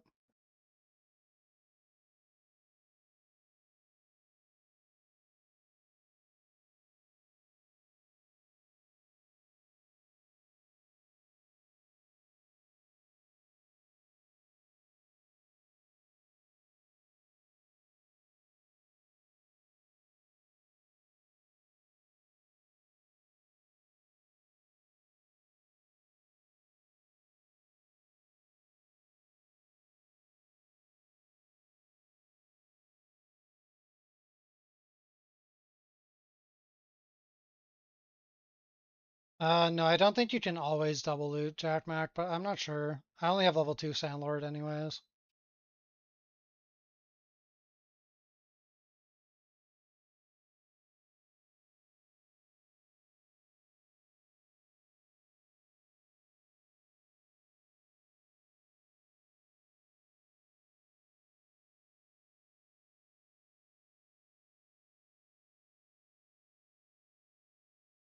No, you can't. Yeah, I didn't think so.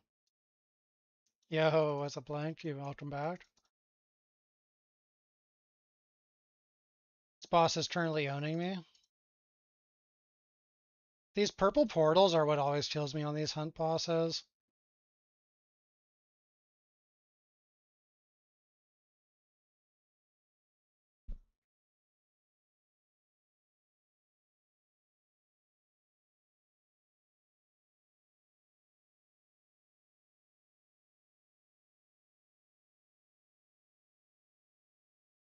All right, let's list some compasses.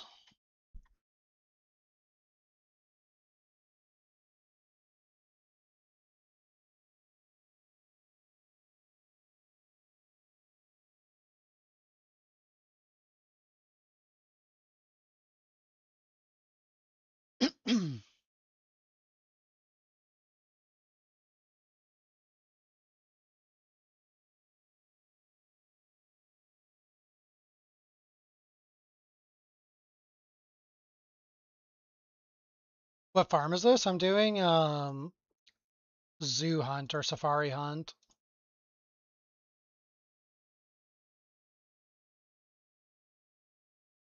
Finish 666 surge pet setting. You're too weak to actually farm it. Yeah, Dart Surge definitely requires quite some damage. It's tough. It's a very fun mechanic though when it's working and you have the damage for it.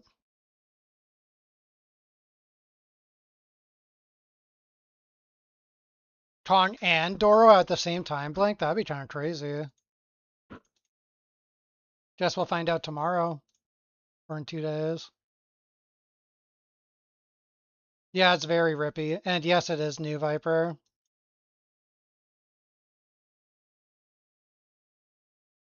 I don't know, Xtavia. I had over 5T before I tried it. Oh god, your wallet. True, J baby. I probably will not swipe more this season. We'll see though.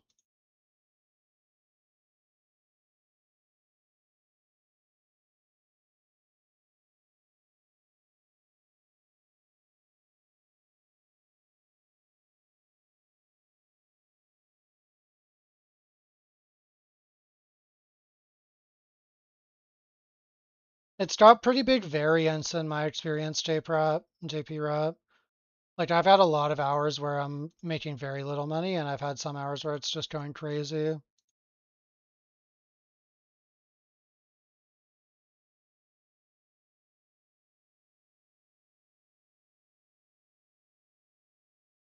Do I turn the gold corner slates? Yeah, you can manipulate them like a regular slate, DJ Manti.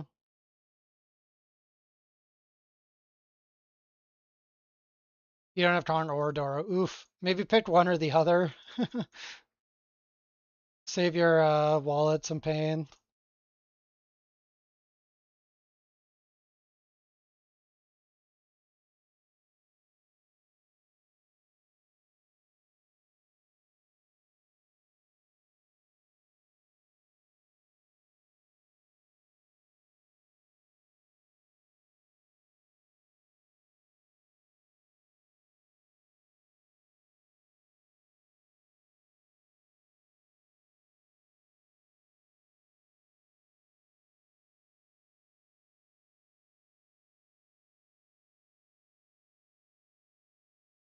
Do I have a code? No, I don't. Viper Too Nice. It's not my bill or my tree or anything. I got it from someone else.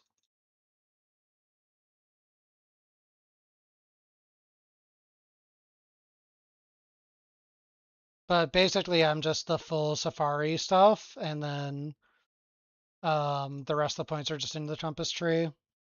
I don't have any points anywhere else.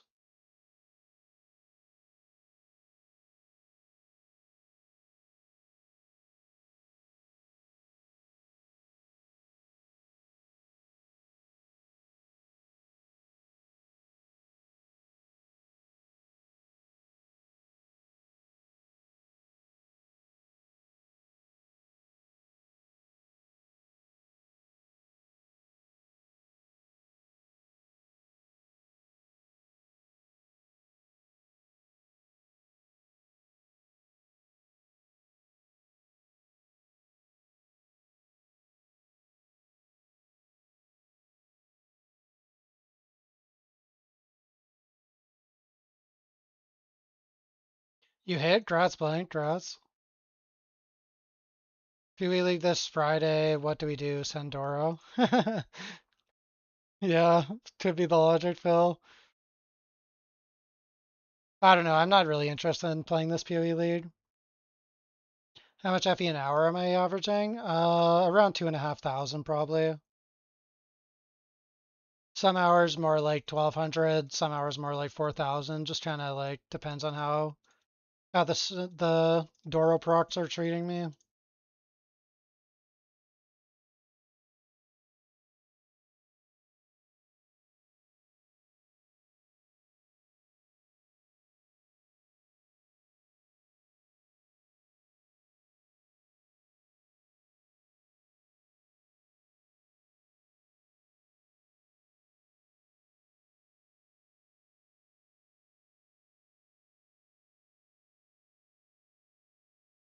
Does Bob also have 666 lead mechanic while doing Sandler Vorts? Yeah, he has both of them maxed out, Timmy.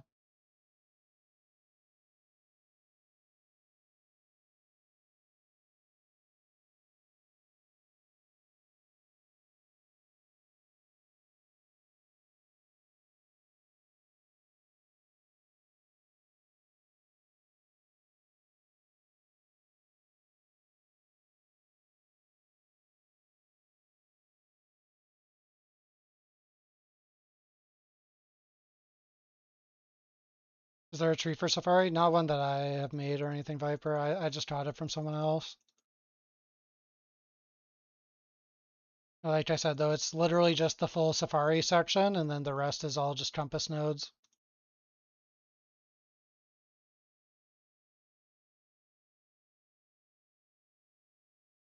Damn, clockwork compasses are way up right now.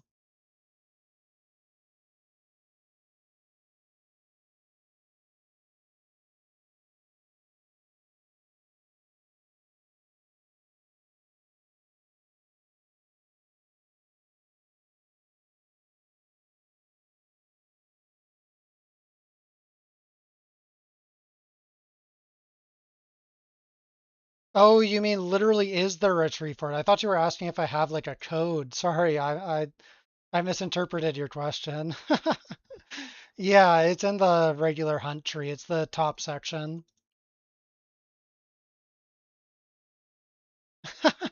My bad, bro.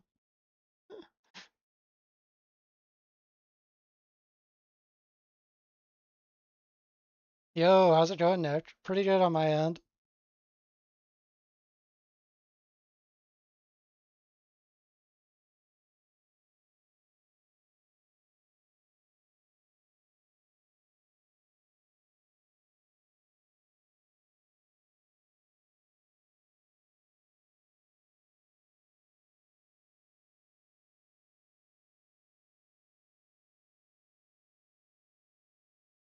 No, in God of Hunt, Viper. It looks almost like a flower in the tree. Hey, Demir, I'm not sure. I started with well over 5T. I'm probably a bit over 10T right now.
It's not dated by lead mech or Doro 6. It is Doro 6 dated, in my opinion, Demir.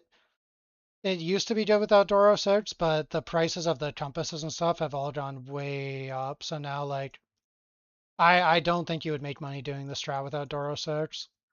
But I also do the league mechanics, so I don't know how heavily that influences it.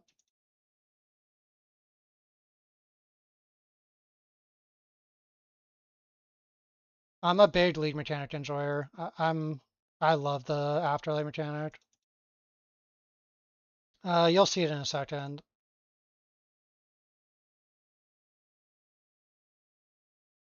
I use the purple quant, purple this, war, and blue compass.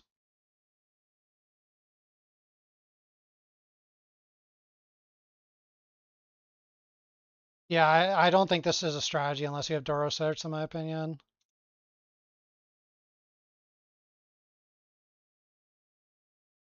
Any expectations for PoE League? You're gonna start Melee for the first time? Nice, Nerds. Hope you have fun with that, bro. I'm not playing the PoE 1 League. I'm probably not even gonna watch streams. I don't have any interest in it right now. I just want to play Torchlight and enjoy this game.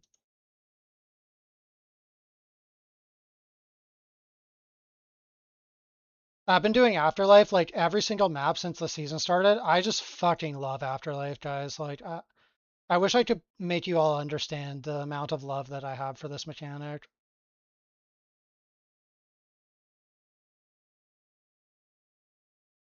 It's just so fun to me for some reason. I don't understand.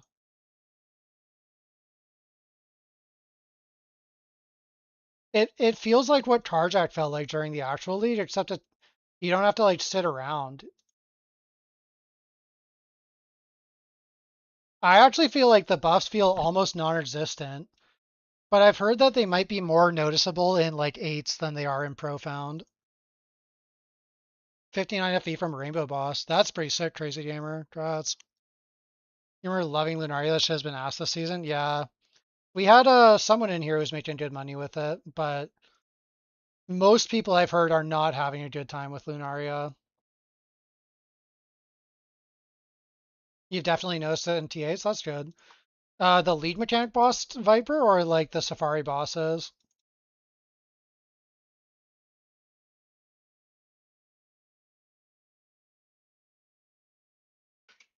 Safari, they're very tanky. You probably want to at least 5 trillion DPS.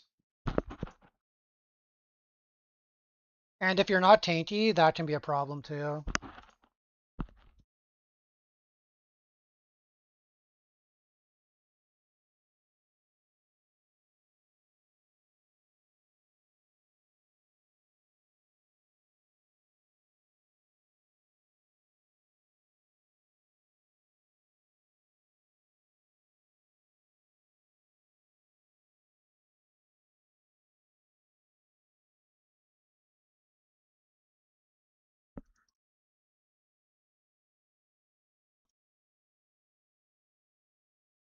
How about a reduced curse effect prism? I don't know. It's kind of shit because it's not actual immunity, but hopefully it's good.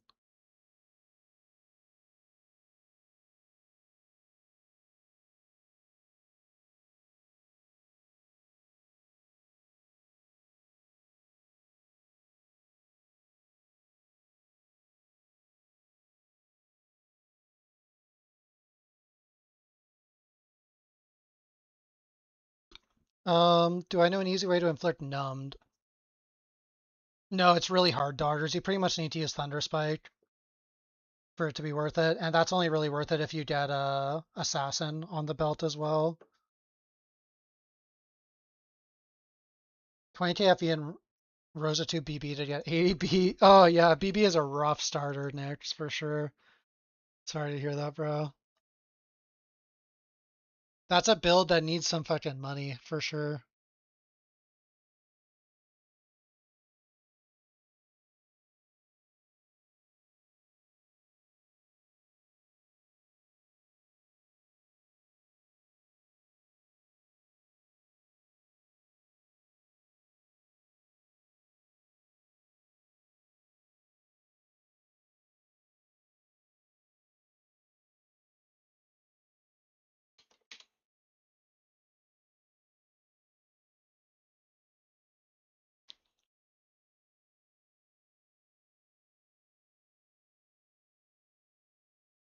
Can you reroll mods on the Judgment? Yes, you can, Mitch. And you can lock mods as well.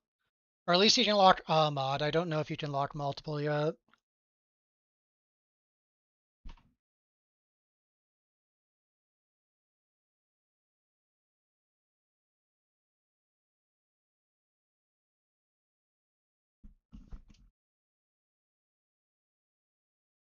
The BB supports were cheap early this league, though. Yeah, they're always cheap at the very beginning because like nobody really wants to play BB before you have good damage. I regretted during Overrealm not maxing out my PB supports on like the first few days.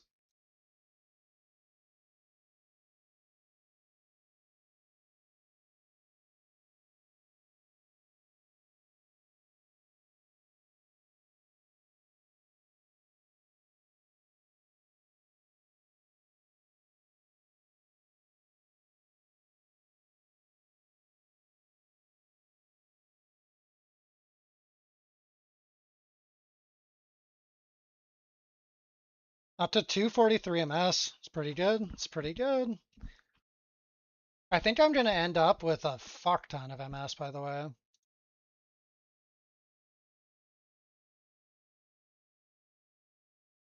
Don't even know how you got 20k XCD. You got super lucky double trapped in Ghost Lars. Hell yeah.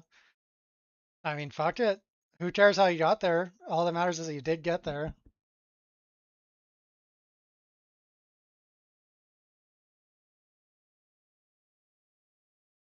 One sold for 6k. Nice. Yeah, this league was very slow in terms of progression, but I actually like that. I'm in no rush to get over Torchlight, and in a typical league right now, I would have like multiple hundreds of thousands of FE worth of gear, and I'd be like, about to kill SS20 and flush and move on to another game.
It's so funny how huge my AoE is on this character. Like, I actually cannot see the edges of my circle. I mean, I kind of can on the very top right corner and top left corner.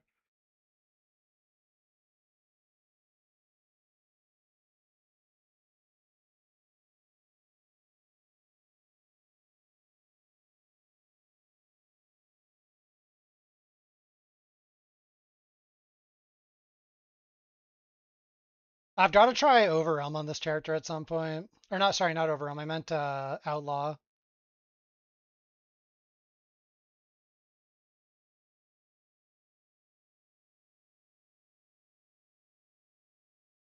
Bus login, yeah.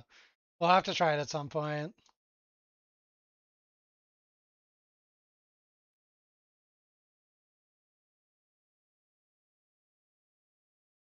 The only reason you dropped was the build, because you were liking the league mechanic and you knew they would buff the loot because other players been playing a lot. Yeah.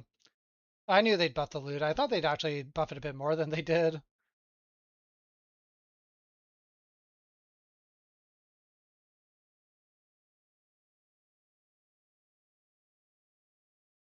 How is Lunaria? First time you've swiped for a pet and it's useless? Actually, Murkro's been farming it. He says he's been liking it. He was apparently, so his strat for Profound, apparently it's not as good anymore, but he said he was getting 3k an hour doing the combo compass because apparently you get a lot of lunar dust from the chests. I guess now that the lunar dust is way down in price, it's not as good, but yeah, he was getting 3k an hour doing that apparently. And I think he's still farming Lunaria in deep space, although I don't know, he must be on a different strat. He mentioned that the combo requires 14 to get the chest in deep space randomly, so yeah, I don't know, it could be rough. 1k plus item to lock Nether King as a one-time random slot. Yeah, it's expensive for sure, but you do get to lock something.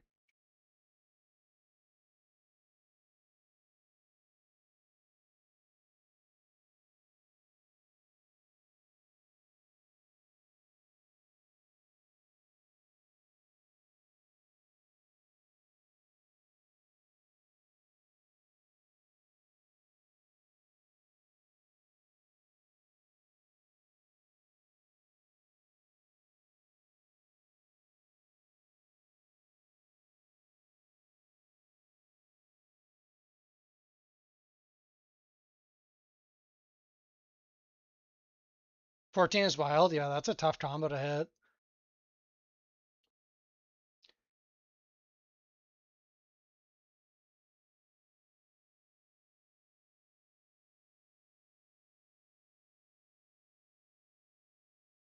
You're planning on going full quantity again with the Purple Compass? It's worth a try, probably.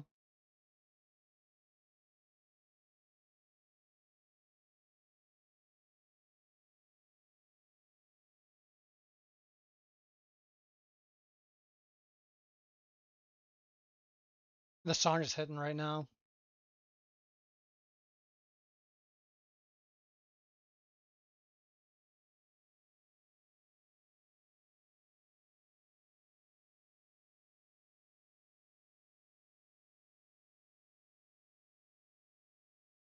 Yo, that was a good league mechanic boss kill. 150 FE or something from that.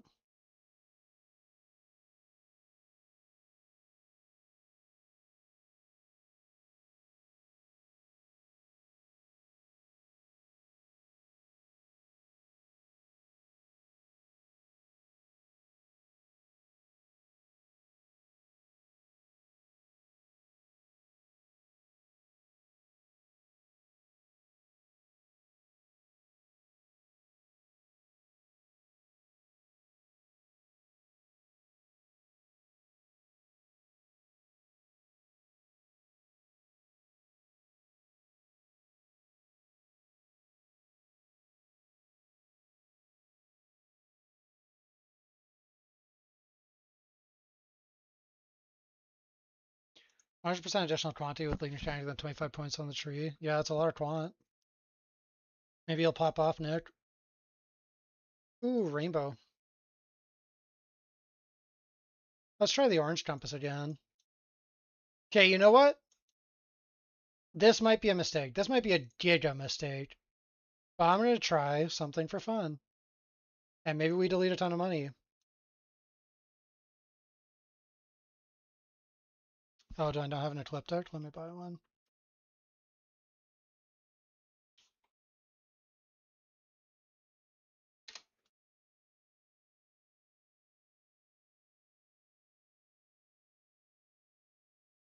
Sometimes you just gotta send some bullshit out into the world and hope it pays off, you know?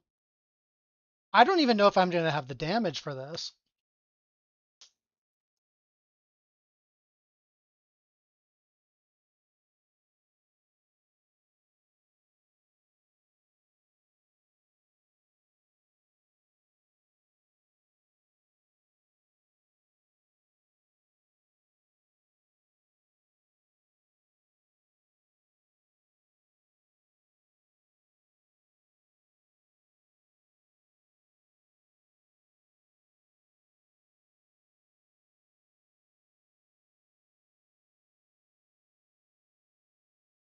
Wish me luck, boys.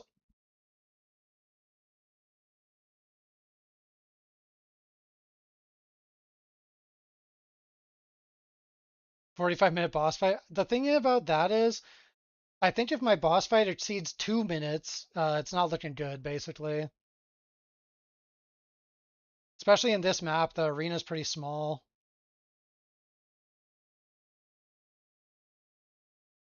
Oh, I probably should have done the coffin at the end.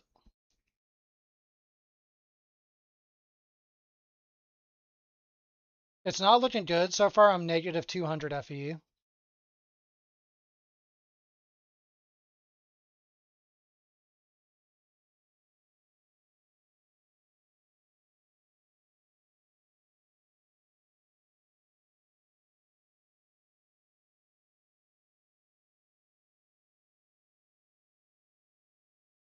We're ramping. We're ramping. I'm seeing loot. God, why'd it have to be this fucking boss arena, though? This is such a bad boss arena.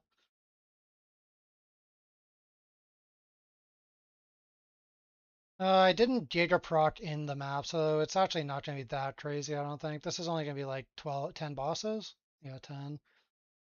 It's pretty easy bosses, but oh shit, he's got a lot of fire guys inside of him.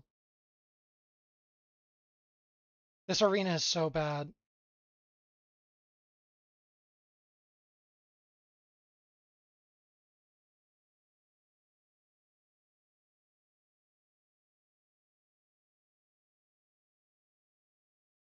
It's not letting me go into the room. There we go. It's like 1 HP. I should finish him here.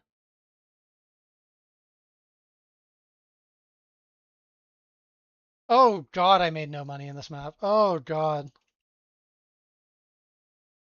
Minus 70 FE on that map.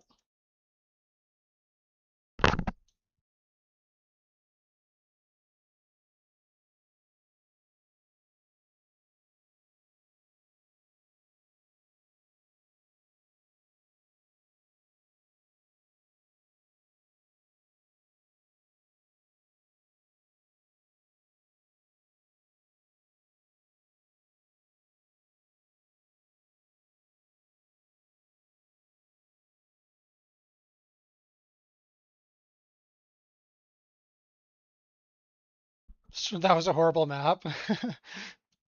uh, for science, you hate this arena. Yeah, yeah, that was rough. Does 8% additional on war try use work with prep? No, it shouldn't, Dodgers. Uh, I didn't test it extensively, but yeah, since it says when you use a war cry, I don't think it works. But yeah, you're right. Everyone puts it on. It's kind of funny. Maybe it works. I mean, it should be relatively easy to test, I think. But yeah, I don't think it does. That was a horrible map. Yes, it was. XTD, streamer client. Wait, they gave me a nerfed client, Raven? What the hell's going on with that? Nope, it shouldn't work with activation mediums at all, Demir. Because triggering is not using. Unless life has different wording. Let me read it.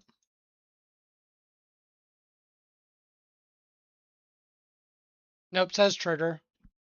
It shouldn't work with life either.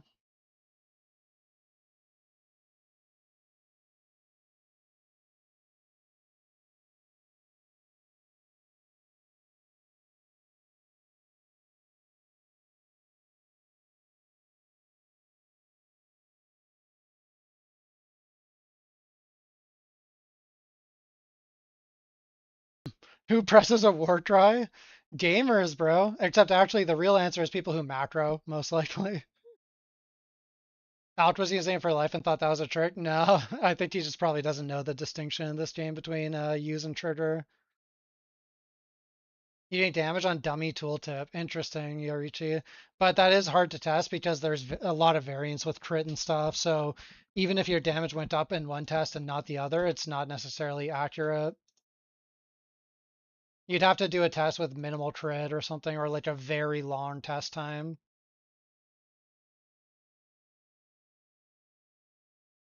I mean, you can see it in the help settings. I'm not making this up.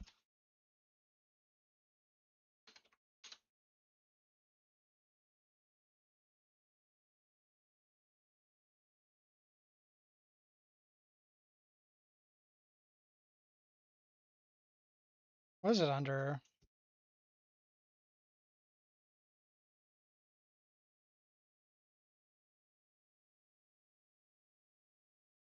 Searching through this shit is so awful.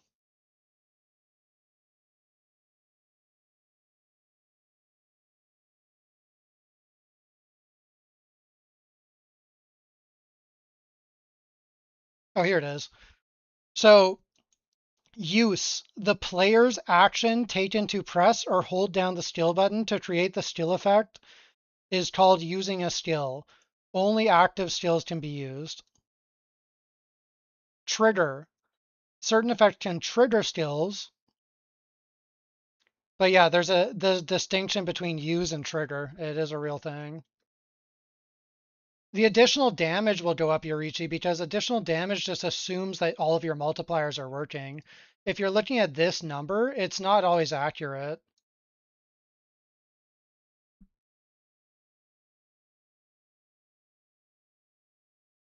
Like this number isn't actively changing as you adjust things. This is just telling you what all of your additional bonuses are applying. Because that calculation there, it doesn't know whether you're going to use that skill or trigger it. Because even though I have my my ice bond on a trigger, I can still just spam E and use it, right? And then it would get a buff for using in those cases. How do you even macro in this game? You remember you had AHK running by accident? You have to use like hardware level macros, like a Logitech mouse, things like that.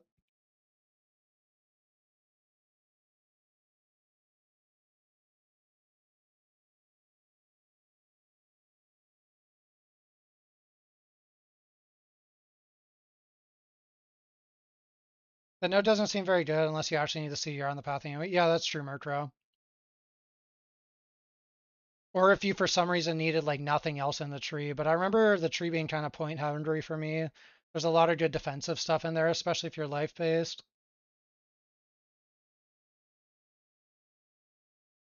Oh, nice, my Phantas sold.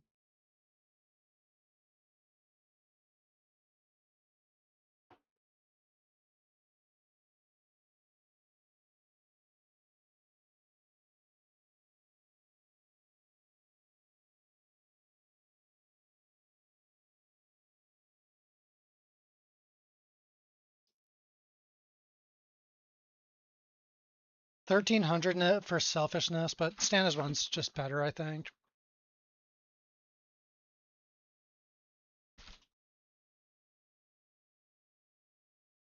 I wonder if there's a 21. I doubt it. It's gonna be giga expensive. 4K, not worth it. Wait, how much was this shit? I already forgot.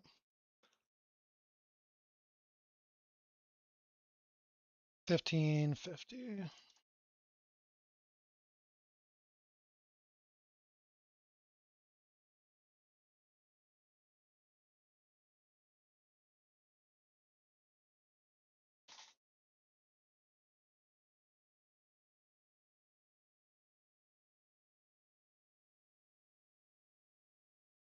Wonder what happens if I take this off.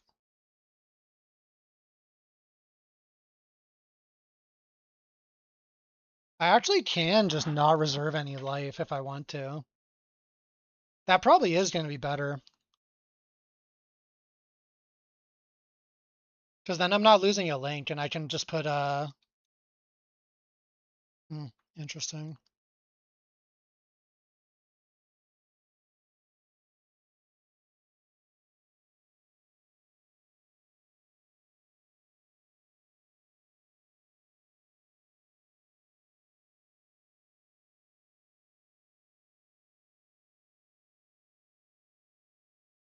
I should do this.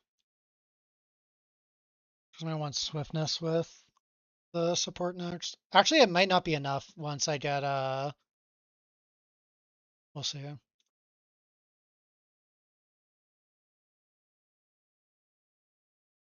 Might have to put something back on life later.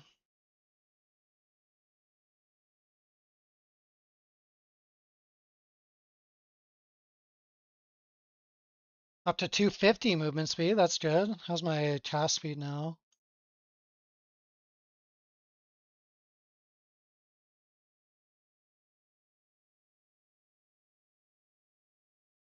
.23, that's pretty good.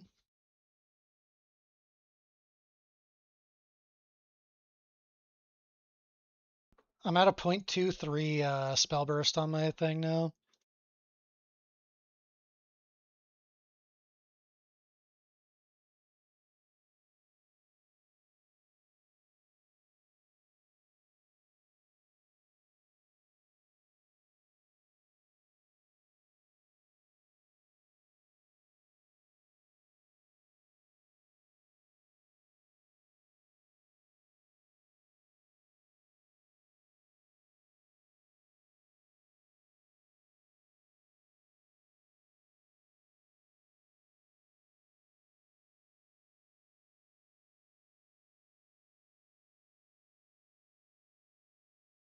Oh, I also bought Ice Drinker Cage Bob.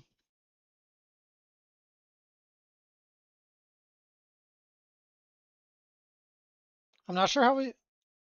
I paid 4K for mine with +1. I'm not sure how we want to do our CC immune though. It's kind of awkward.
This Lich mod on my belt is so weird. Like right now I'm losing 1% additional damage from it.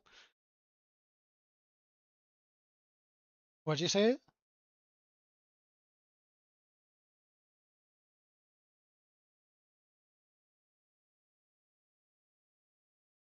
I thought Burbs got an eternity for a second there. I was gonna freak out.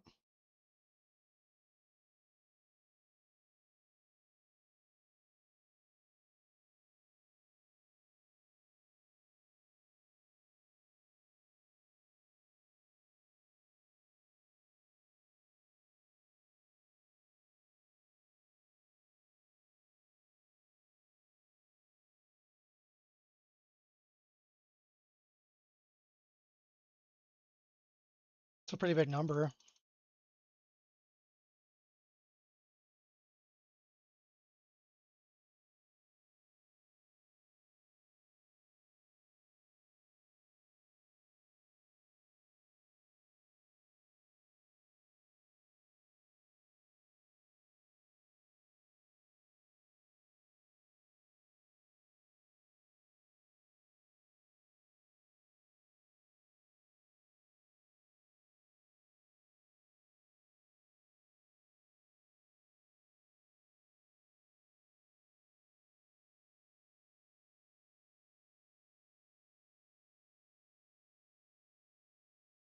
Is there any downside to not reserving any life?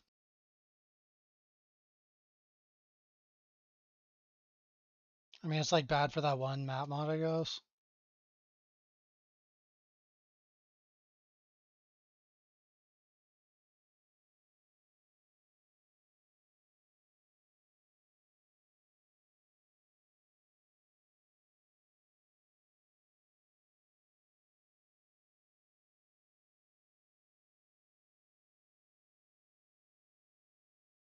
Yeah, I mean, if I was running poison relief, I'd lose the DR, true.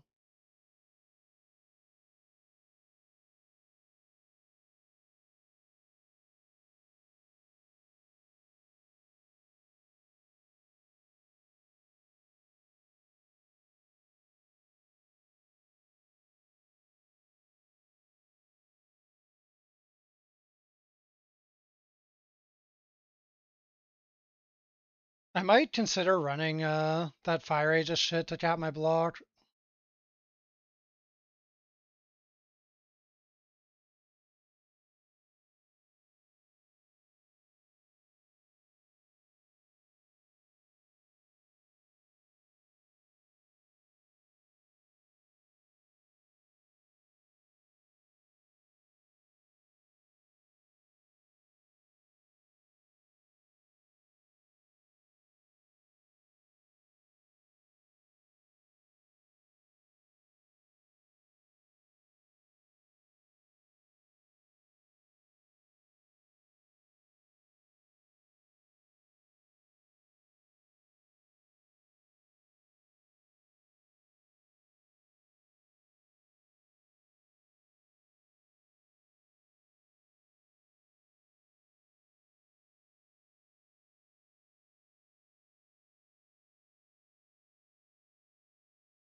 I'm gonna go see it this weekend.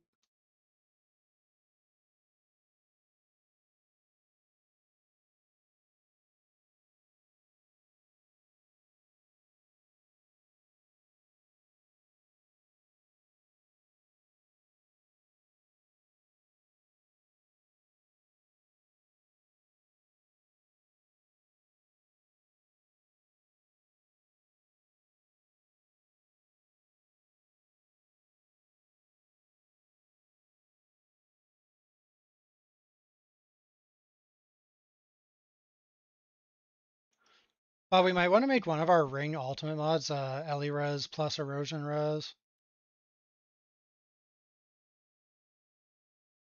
I think so.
Yo, what's up, Waldo? How you doing today, bro?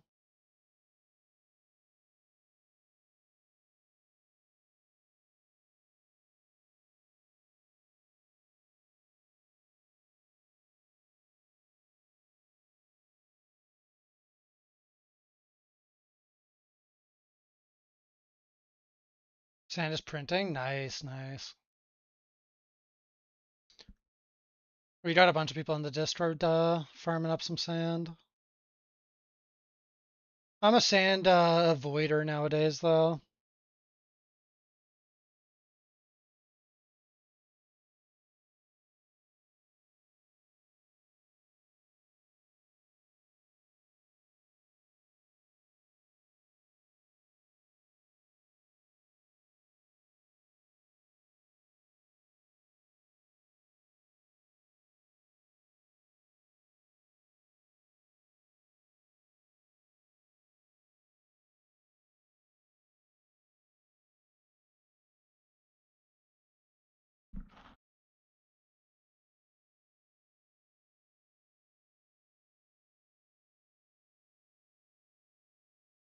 Can't do Vorarts in 8-2, so you have to get creative. Fair enough. Are you just dying too much when you do it in 8-2? Or is it a damage issue?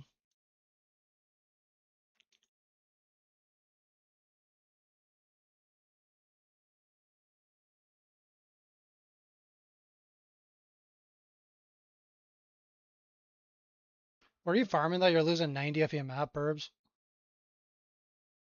Oh, I thought you said you're done with that.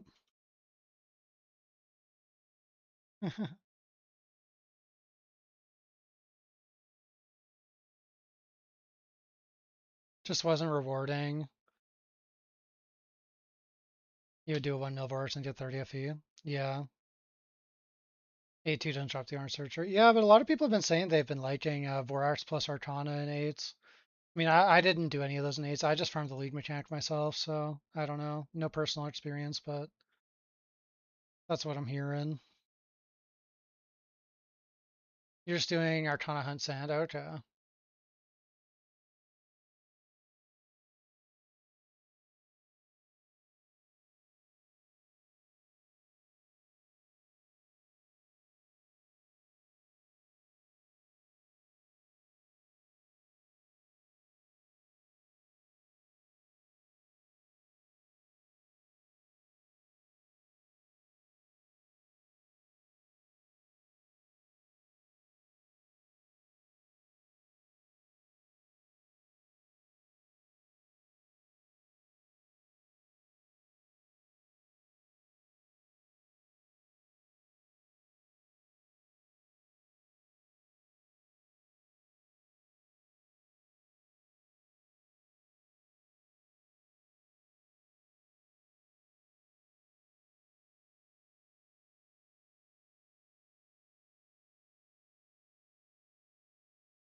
Door Rush was so stinky, bro.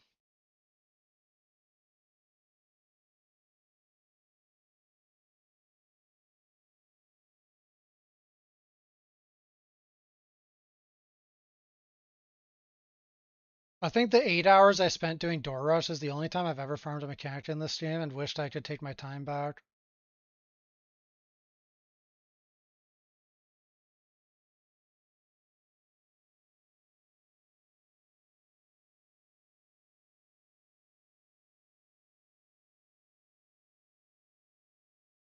You only dropped 1 Solid River, bro. I didn't even get a Solid River. I got 0 Solid Rivers, 0 inverses, and 8 hours of door rushing. Like the only money I made that entire time pretty much came from the lead mechanic. I guess I got one Phantasmagoria that I sold for 800 FE. So my overround printed me maybe a total of like 1.5k FE over 8 hours from Vorax. Very good. Or from overround. Took Ben 24 hours to drop one, you think? Yeah, Yazuki was telling me. Apparently Yazuki and Ben combined, it took 40 hours before either of them saw one. But apparently they both tripled their first one.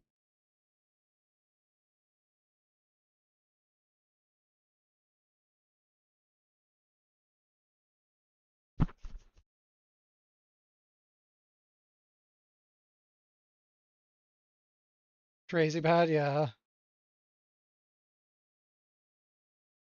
Took you 3 days to find yours. Jesus, Demir.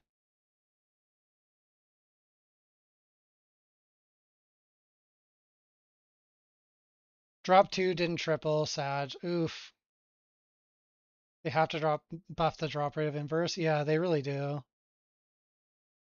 Like basic inverses that are just not negative are so expensive. It's insane.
He got paid by Burb and did it for 4 hours too.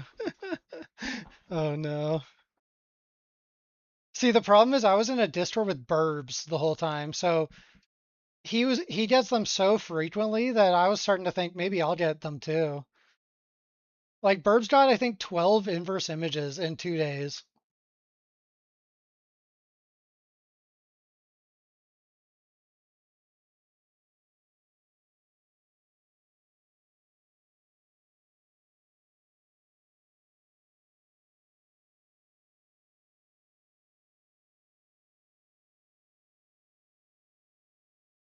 The RMT conspiracies on Reddit are making you lose Bruin cells. I haven't seen that. I have very negative opinions of RMT in this game though, so I mean we'll see what they are, but in my opinion there are a crazy amount of people RMTing in this game, and I think that the devs should punish it. But I also understand that they're not going to punish it because it's the nature of playing a Asian game.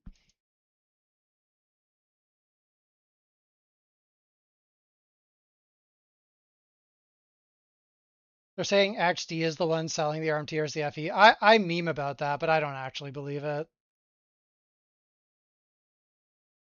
In this case, they think the devs are selling it. Yeah, I don't actually think that's true. I've been memeing about it because I joke about like there being like items that seem like they're dev spawned in at the start, but I don't genuinely believe that it's the devs. I think it's just a matter of like these RMT companies are so established in this game that they know how to get their start going immediately. They're funneling the right people. They've got bots running that are fueling FE and stuff early. Like I think it's a massive operation, but I don't think the devs are involved. Ban them all. Yeah, I'd love that. I think all buyers and sellers should be banned, and they should be very, very quick to punish. Mainly because you just need to put fear into people. But ultimately, like it doesn't really matter if they don't ban anyone. I'll still play the game. I would like it a lot more though if they did. I was joking to my friends, like I was saying, they punish RMT so little in this game that maybe leading up to next season, I should start typing in creator channel like, by the way, guys, I'm buying 2000 FE day one. I'm going to buy 2000 FE immediately as soon as I hit maps.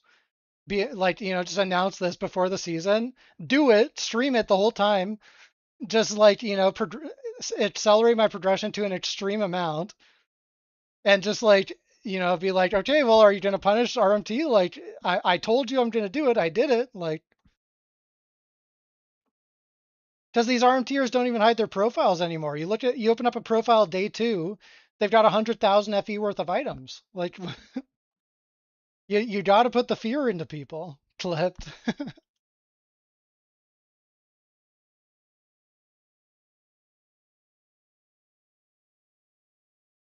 It is against the TOS on our client fights, but I've heard that the Asian client might have a different TOS. I don't know whether that's true or not, though. There's a guy lastly who was view butting. Yes, I remember that guy, Demir. That was so funny.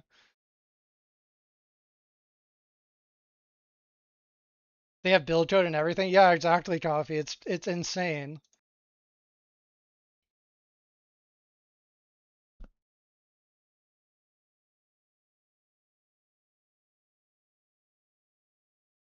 I'm pretty sure Chris Wilson talked about punishing RMT in one of his videos he uploaded on YouTube, and he was saying how like they try to target the sellers or some shit. And I'm like thinking like, man, I don't understand why these game devs still think that targeting sellers is the way to get rid of RMT. The sellers are just gonna make thousands of accounts, just keep spawning new shit. Like they don't care. They're making their money back. They're only playing the game for money. You have to target buyers if you ever want to make an impact on RMT in your game. But again, I don't think that they actually care in Torchlight. Um, I'm pretty sure that you could actually just openly RMT on stream, advertise RMT websites, and you wouldn't get punished, I think.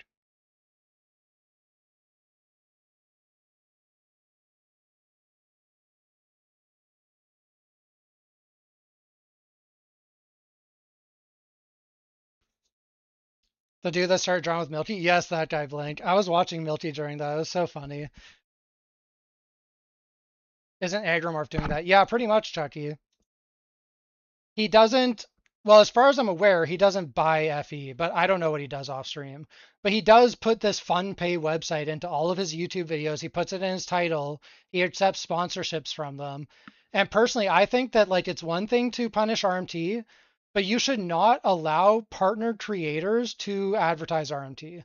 That's like the one bridge too far, I think. That needs to be tracked down on no matter what, in my opinion.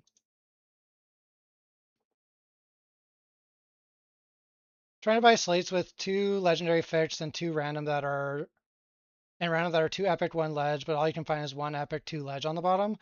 That doesn't matter, DJ Manti. Like if you look at my slates, you can just put purple mods in the legendary slots, unless you're talking about specifically for this, the judgment. But I actually think you might be able to do it even for the judgment. I'm not sure.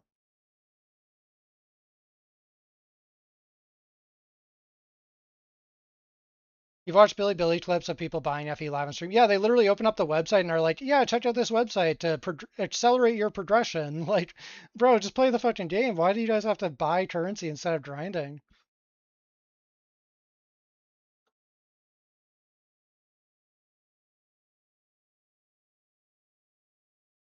If the buyers are going to drop thousands of dollars on RMT, they're also dropping it on the game. Yeah, that's true. And I think that's part of why they don't punish them.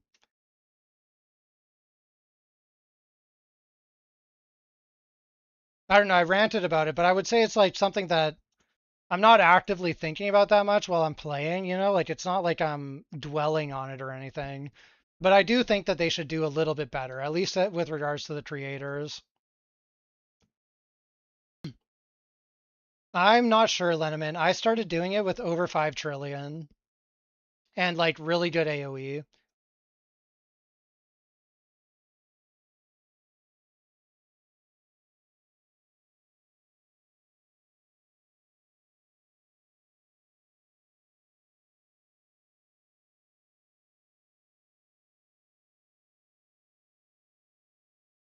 Arcana nice this season. You have the pets, but you haven't been playing much, so you were curious. Yes, Arcana is good this season. It's the main strat that my friend Etop has been running. He actually said that Arcana in 7s and 8s felt way better than he expected it to. He basically has farmed nothing but Arcana all season. Arcana is a bit of a weird strat though, in that it gets way better in profound and deep space, especially deep space. But yeah, he's been doing it all season, and it's been good to him the whole time. Rant away, JTK. I'll check it. I'll read your ranting.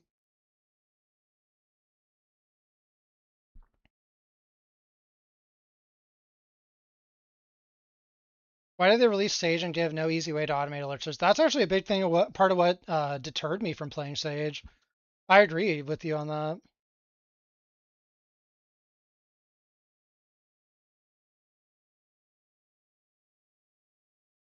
I wasn't trying to play PoE flask hammering gameplay, you know?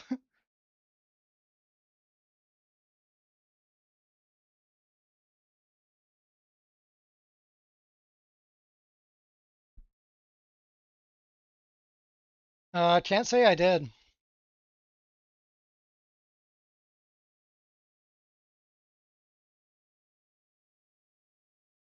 Did you find any good unique spurves?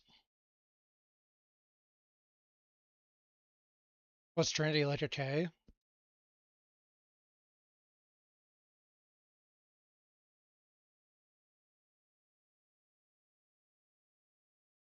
For some reason, you're stuck at T7, can't make any FE to get out.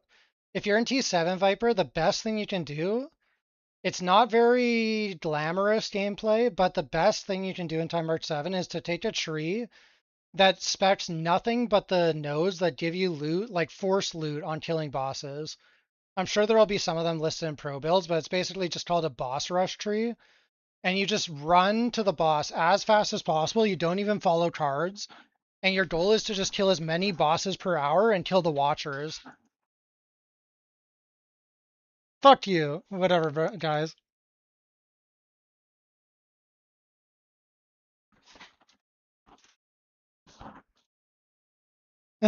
So I grief my friends telling them that's strat when we're all in Profound Plus. But yeah, anyways, that's the best strat you can do when you're in Time March 7s. Just running it down on the bosses. I actually found Alice to not be that crazy, but yeah, Doro is always ass. Doro's like god tier in this game.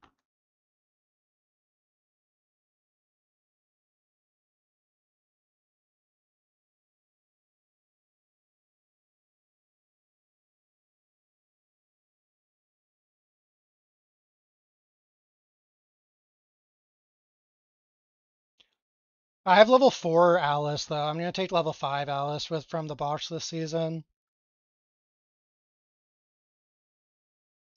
What time do the new banners hit? I'm not sure. It's either gonna be at the reset today or at the reset tomorrow,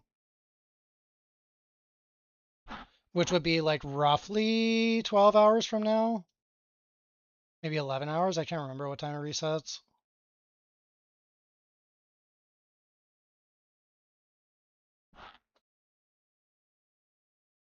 Yeah, boss rushing is best until you get to time arcade at least. Once you're out of the sevens, then strats like Arcana and Vorax and all these things get a lot better. But in the sevens specifically, you just have such a low loot multiplier that it's better to just take forced drops.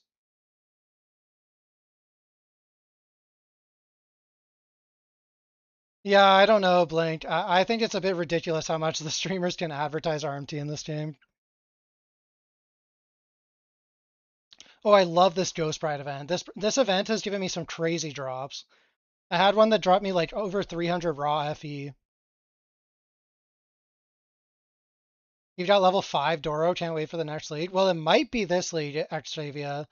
People are spreading rumors that they might do Kong and Doro banners this season. But they're still just rumors as of now.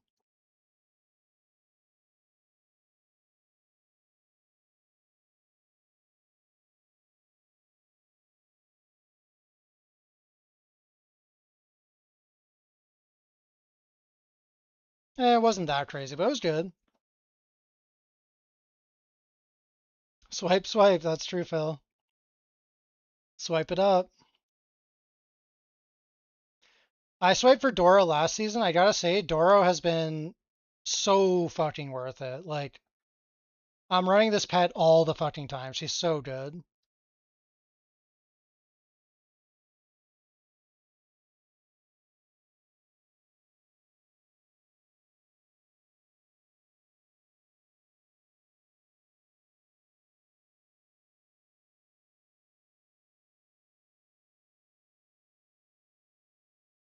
Yeah, I think like out of all the generic pets to get, like you just cannot go wrong with her. No matter what strategy you're doing, you drop a good amount of compasses just like playing the game normally. So I think she's one of the best like pets to just have. And she unlocked some of the like best like end game strats.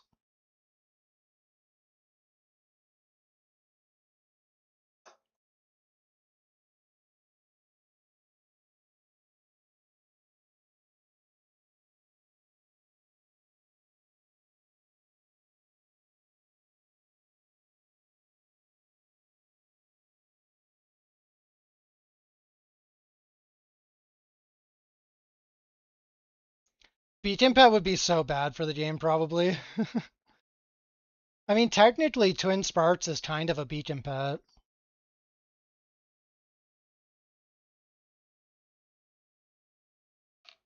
One of the only pets that actually works for Beacon Strat.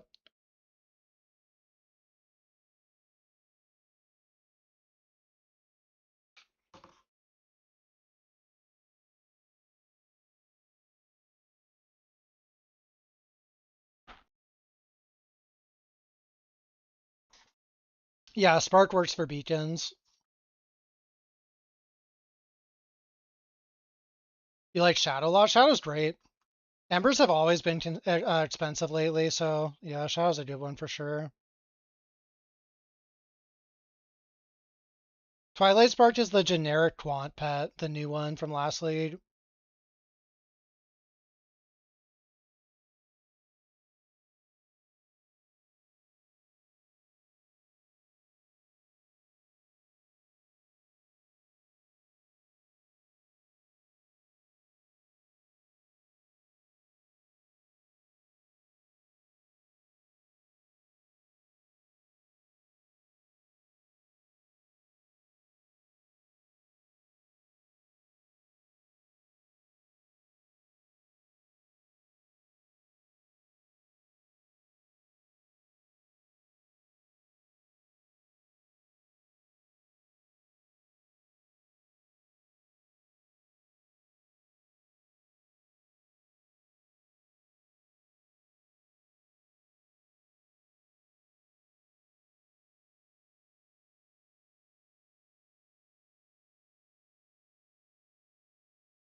What was your guys' Borax again? Oh, the little 1FE unique.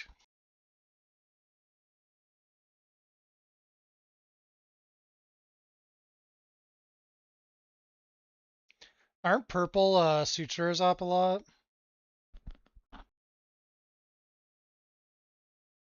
Aren't purple sutures up a lot? Is it ever worth running generic quant nodes? Yeah, it's fine. I run them a lot, Cheldo. When I was running Cube, I actually ran the minus 25 points for 12% additional quant. Something else that one of my friends likes doing with Cube is he likes just putting in all the beacon nodes for a chance to drop beacons off magic monsters and specking into the Frozen Abyss maps, like higher bias to those because they sell for the most. For me, though, I like the simplicity. Just turn off get rid of 25 points and get the additional.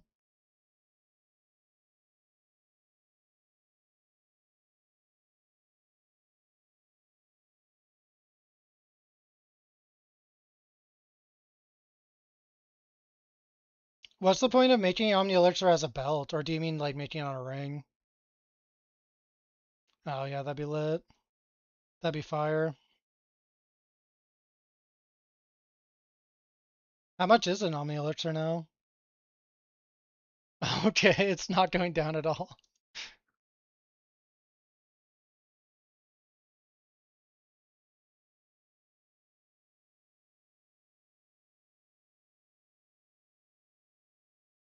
Yeah, no problem, Cheldo.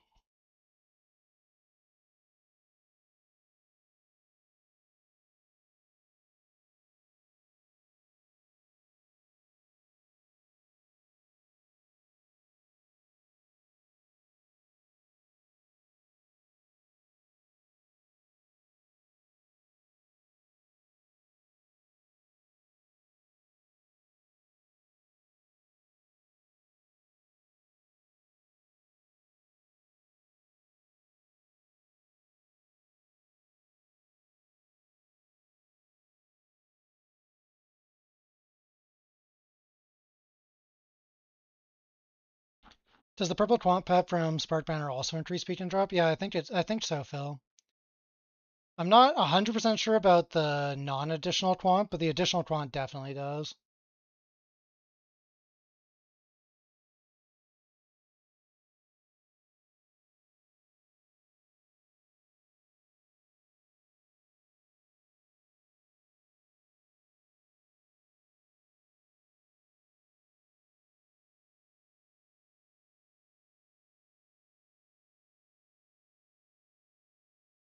Oh, Bob, I've been thinking about our mirror, and I'm honestly thinking we might want to just put it in Magister to get more ES.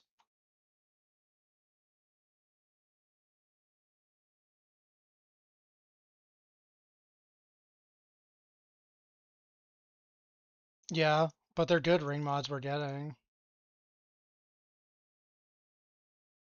Seems like basically impossible to get good defense on this character if we don't.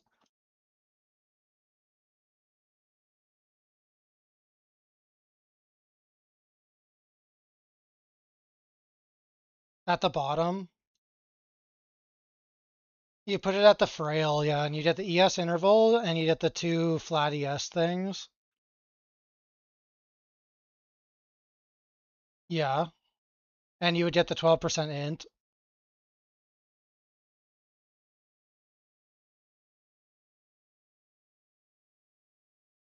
Well, it doesn't have to be positive legendary. I think even on like non-negative, it would still be worth it.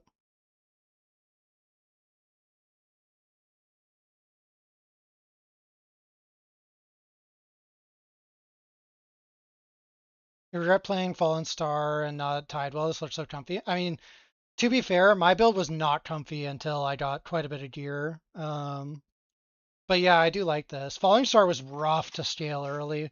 I tried it out and my damage was so much lower than Tidewell at the time.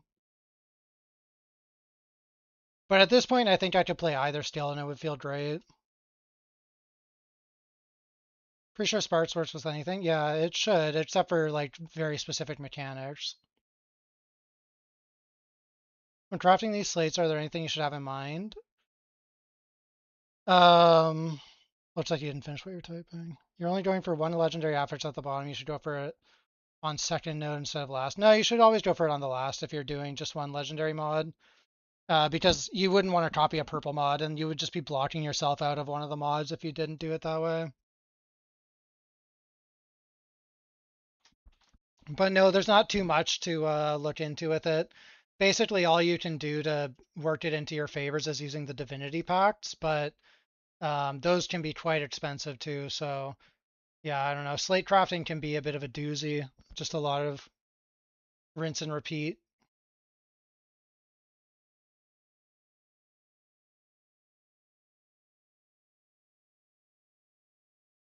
Oh, sorry, Boro. I missed your question about Spark. Yeah, it does work with the sleek mechanic as far as I can tell. I'm running Spark, Doro and Spark.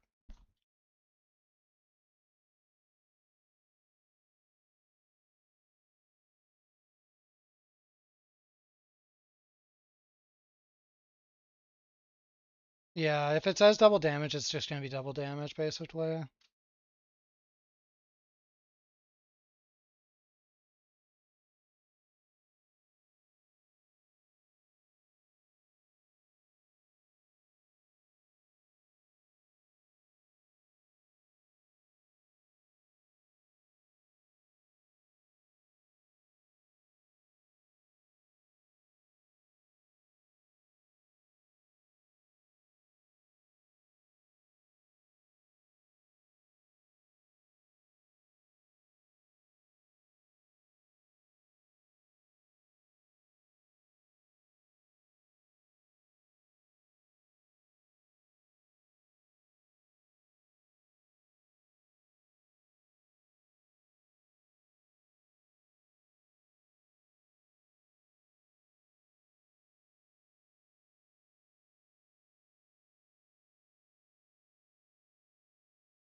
What are you trying to run? Like orange overarm or something? Oh. Congrats, Jer Bear. I wouldn't mind getting 3 more levels, but death is kind of inevitable for me right now.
No, you can spend fucking ages killing them if you need to.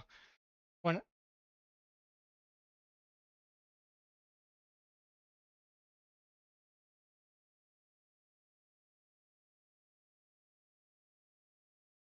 last week when I started farming cube, I had such shit DPS. My goblins were taking me like over a minute each.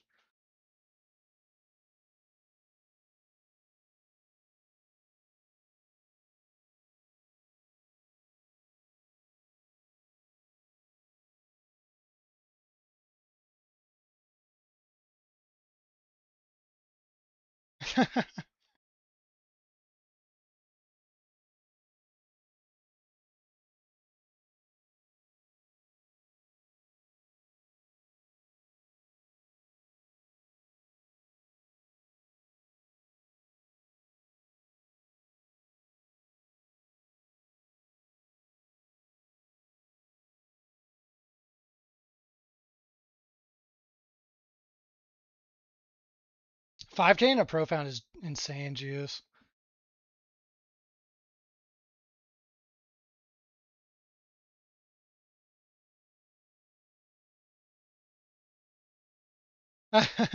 You just didn't hit any fucking record cores or cores at all.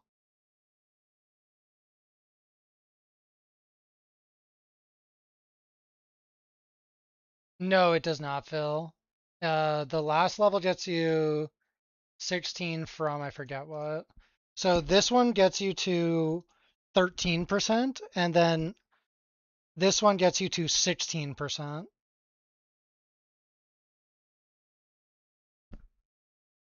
Because yeah, it's changing this base. This base is 10. It moves that to 13. What'd you ask you?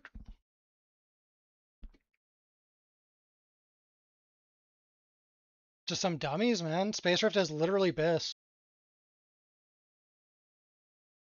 Bob, well, I already knew the way from last league, but Bob enforced that Space Rift was the way to me.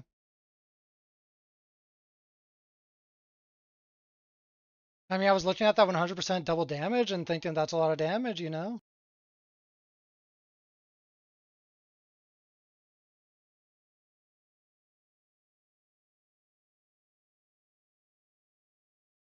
Yeah, I was 42 when I logged in.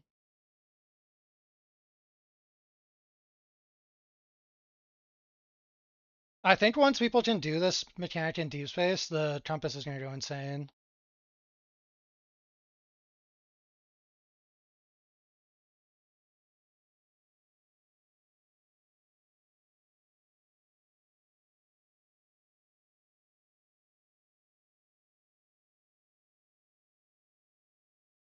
Yeah, just do a 75er when you're running out of rerolls. Yeah, I've been hearing that too, Waldo, but I have no idea where people are getting this information from. I mean, honestly, the best case scenario for me is that it's a Doro banner and no Kong banner, because I don't really want to pull more this season. I'd rather save for next season. And then that way I could do Kong and the League mechanic next season. But if it's Kong this season, then I probably have to go in on Kong since he's going to be going away for a while. Try and get at least 4. Because I always want to farm some drones and stuff, but I just can't justify with level 2 Kong. Dora doesn't work with astrolabes? No, but she can spawn you astrolabes.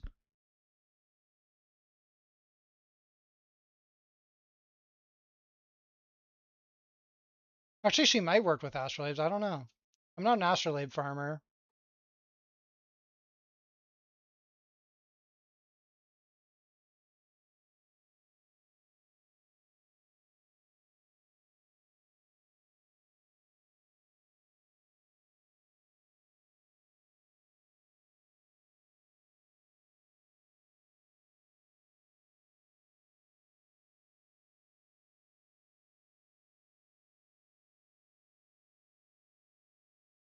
For like delayed pain or something.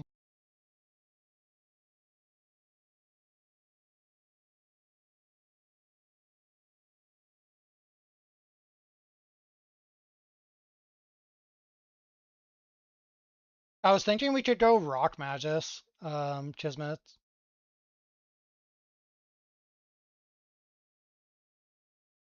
Yeah, but that's 14% Fizz DR and Erosion DR for us, because we already are probably good on Dot DR. And we'll already have block at that point, hopefully.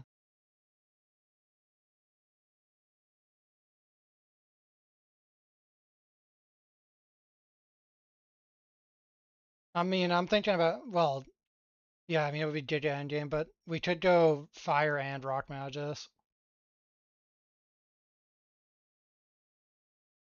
Or we could not go Star Trails and go Fire, Rock, and Lightning Magus.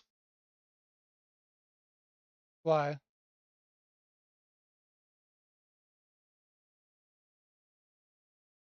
I mean, we're gonna lose what?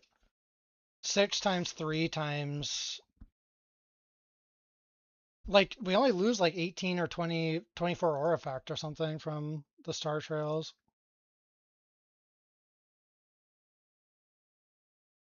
It's 1 to 3. Oh wait, I was forgetting about the micros. So it'd be, I don't know how it's gonna round. Does the 3 round up?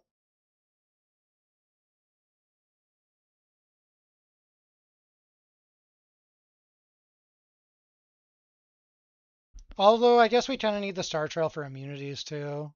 It's hard to fit everything otherwise. And apparently the Divine Ascent has deep space mods in it, allegedly.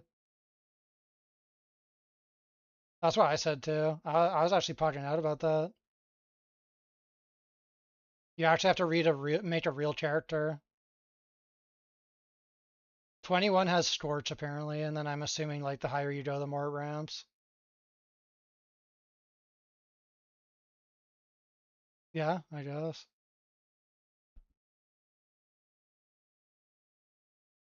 With like no juice, but yeah.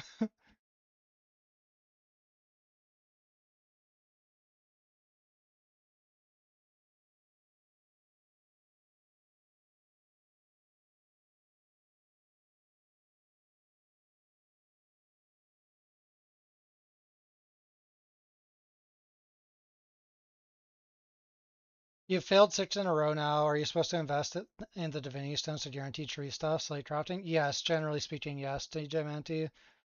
Like if you look at here, what I'm gonna do for these slates later is you inscribe it, and I don't have any in my inventory, so I can't show you, but I'm gonna force well, I haven't 100% decided what I'm forcing for my first node yet, but first I'll force probably spell skill, and then I'll go profit. Um, and I'm hoping to ideally get damage against frozen enemies and frostbite effect, but if I hit focus blessing, that's fine. If I hit cold infiltration, that's fine. Like they save me points and stuff.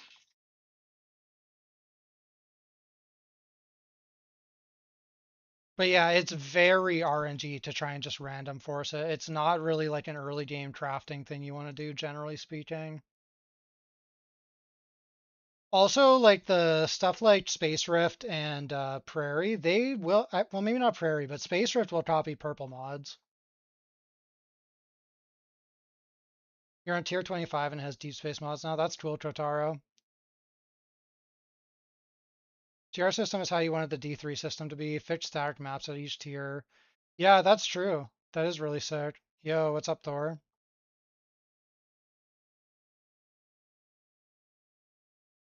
How are you doing today, bro?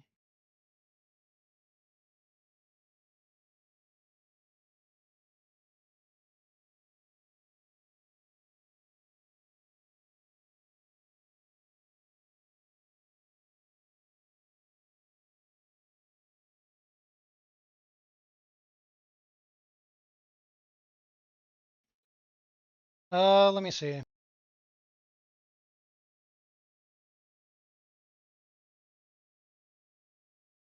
Yeah, doing all right. Averaging like 2,800 over just under 3 hours. Compass was up to 40 though when I bought, so it's actually probably a bit lower than that.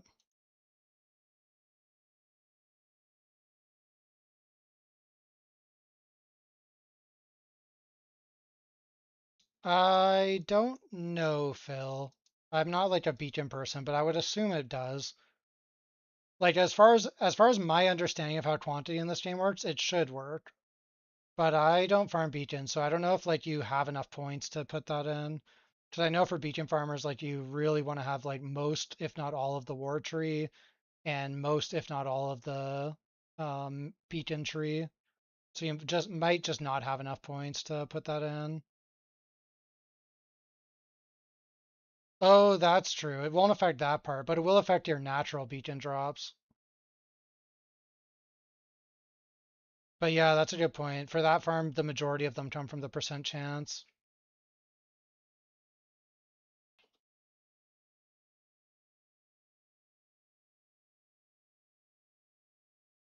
Oh, by the way, in chat, how many of you guys have actually gotten a Nether King slate? Because I've done Nether King every single map the entire league, and I have not gotten one yet. Oh, true, the beacon chest too. That's big for that. Shit is way too rare. Yeah, it is, daughters. It's insane. Well, I guess I shouldn't say I didn't get any. When I was in Time Arc 7, I got one shitty blue one that was like 2 mods and didn't do anything.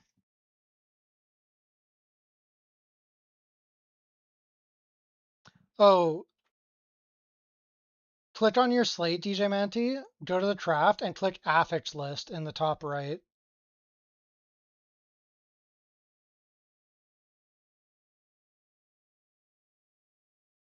Oh, sorry, I was muted. Up here, it's the affix list thing.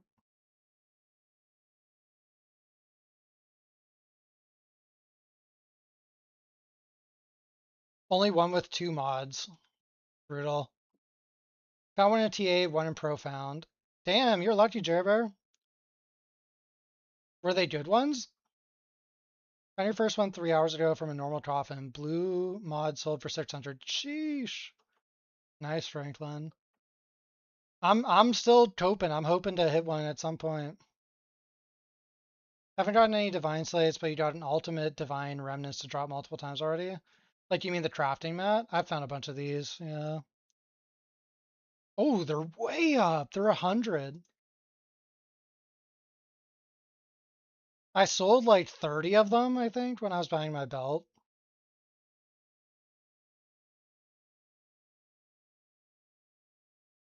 How much are inverses? Oh my god.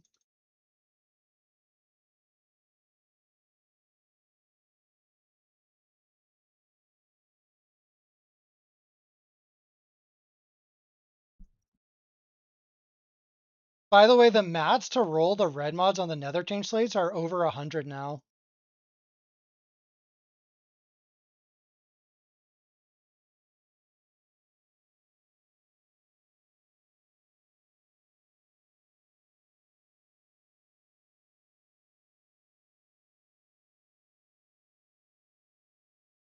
Everyone's cubing, I guess, maybe. Maybe that's why.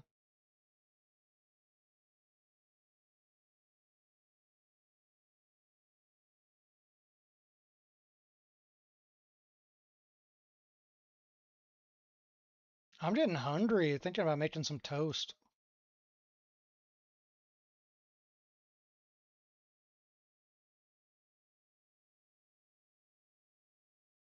You're looking at red mods earlier, some of them are OP as shit. Yeah, they're fucking crazy, bro.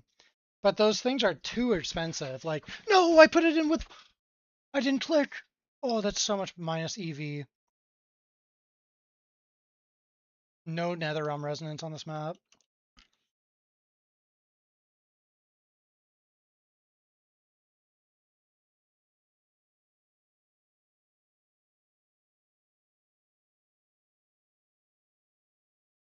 Why didn't I get the prompt about having no resonance? I did it last map too? Oh no. What am I doing? Just deleting money?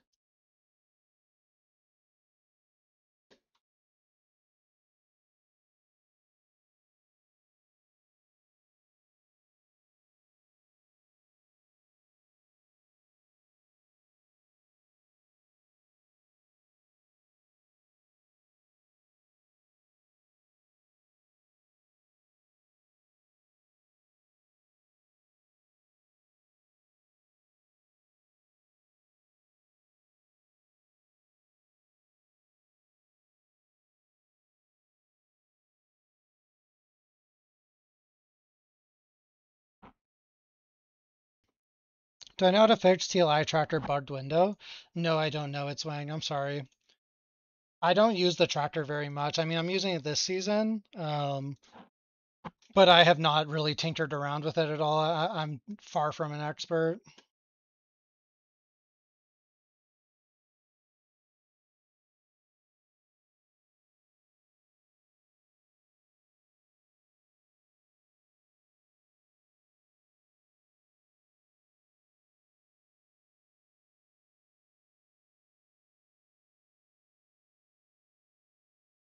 Well, but you also, I think part of it's that don't purple sutures primarily drop in eights?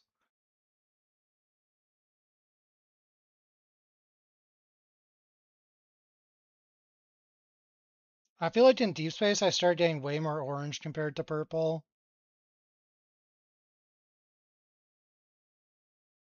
Not in deep space.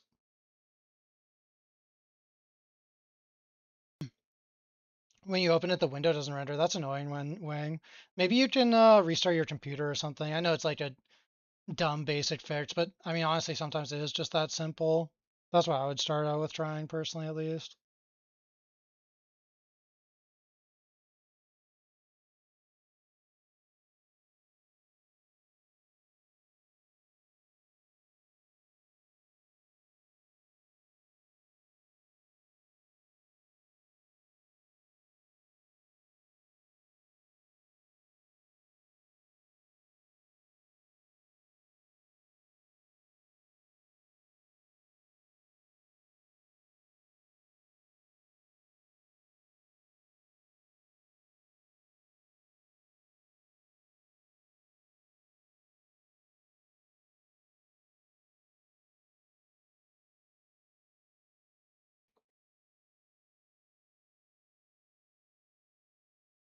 You're also having that problem, Viper? Damn.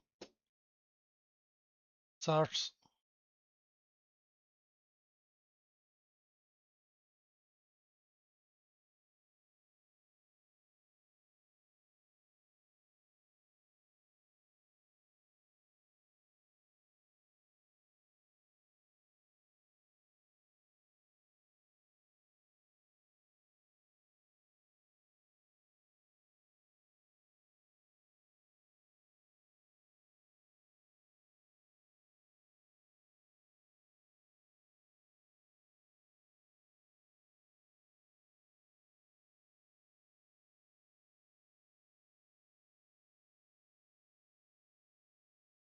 The AoE one?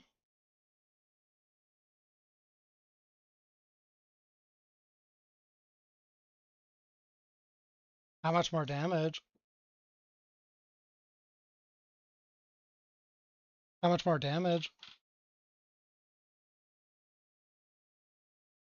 Weren't you saying the AoE didn't feel very good though already?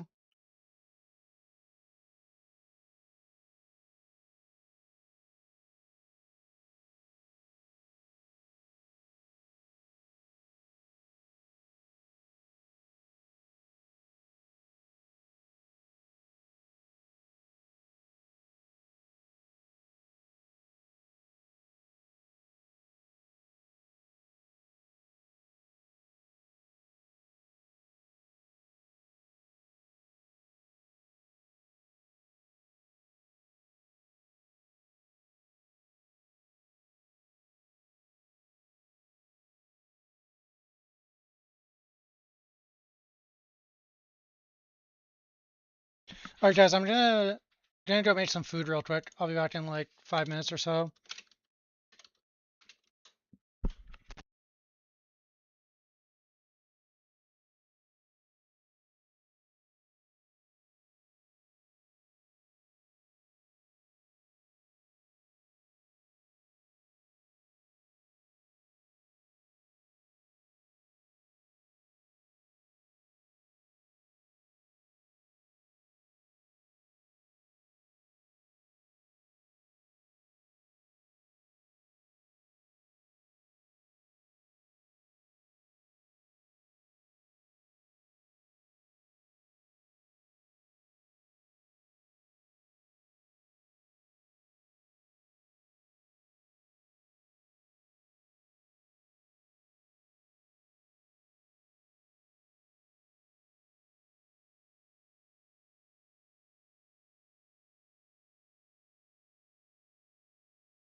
Oh shit, sorry if I was eating and drinking on mic. I didn't realize. Hopefully someone would have let me know if I was. Forget when I unmuted though. I love peanut butter toast, man. That's like the ultimate snack to me. Peanut butter toast and a glass of milk. Did you say Yazuki is testing door hunting until he gets an inverse off of no cards? That's some masochism.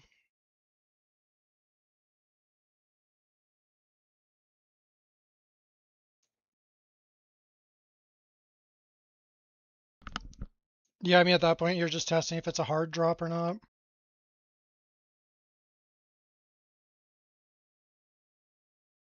Yeah, oh, yeah.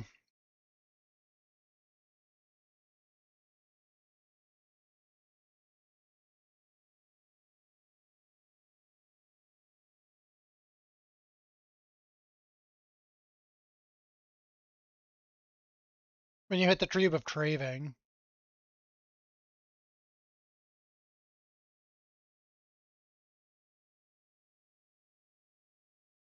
I mean, in 6 times, you should on average get, like, not even quite one.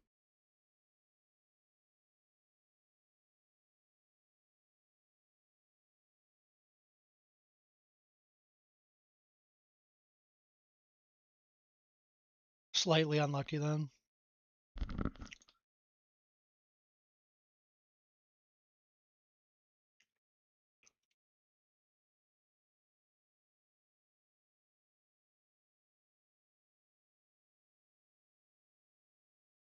Bob, are you still priceless weaponless? I was just wondering.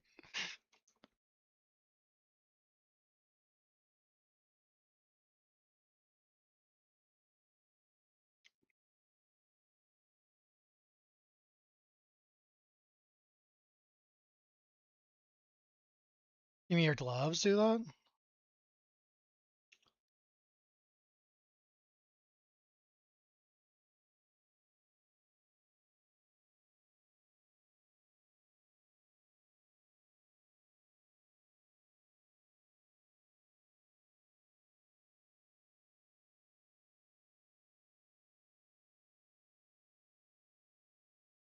I see.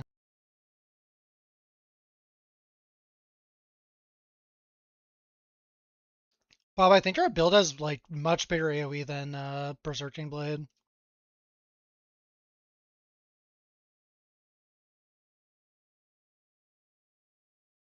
I mean, it's basically off-screen. With War, it is off-screen.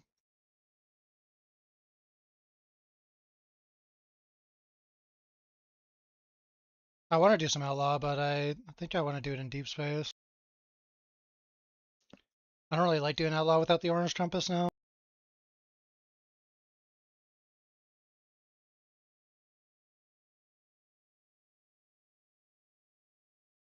I'll just deal with it, figure it out.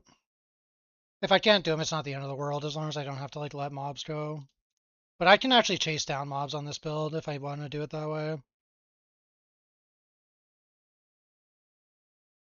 But what I'm saying is I can do what I did on Chain Lightning and let a few mobs out if I need to. But I don't know if I'm even going to bother with that. Outlaw might be fine even if you don't min-max the pillars right now. Have to see how it feels. If you kill it fast enough, it's fine to not min-max the pillars because once you complete 50, if you did it fast enough, all the mobs that were like about to spawn will keep spawning. It's only if you're in like the mid-range where like Chain Lightning gets to where you'll like if you just sit there and clear it, like most of the mobs will have spawned by the time you actually complete the 50. So then you're not getting any of the extra spawns, it just ends.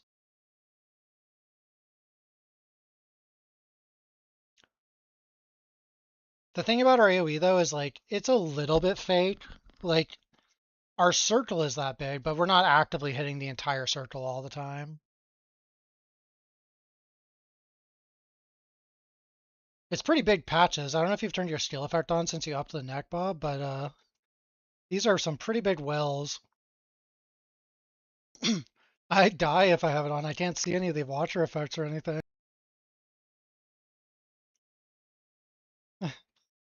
Yeah, should I turn it back on? Are you guys still watching anyone in chat? Should I turn the still effects back on?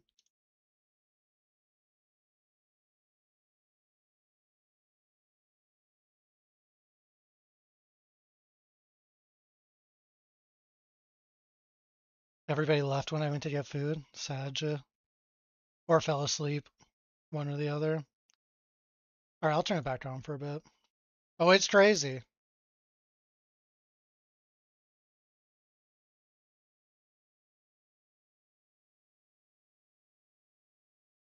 I feel like I'm in Pirates of the Caribbean or something.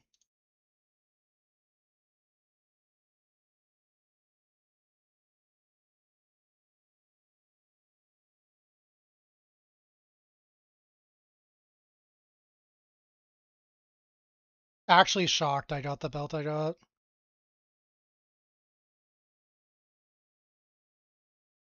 You don't think this is that bad?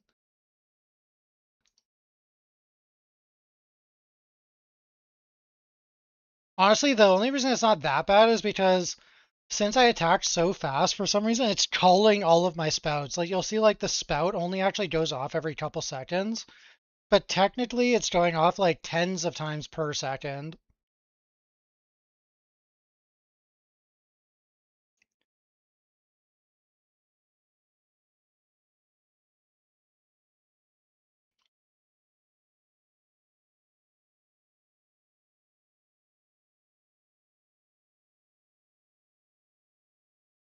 Did Milky steal my AoE tech? I was telling him to get it going.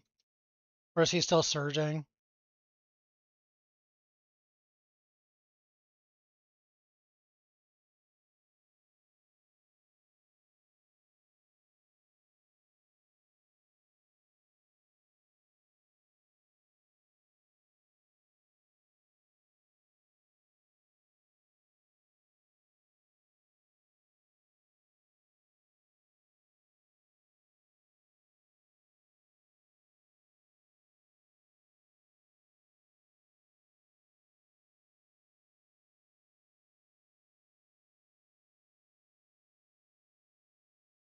They need to fix Tidewell so it actually pops off every single time so we literally just can't see anything.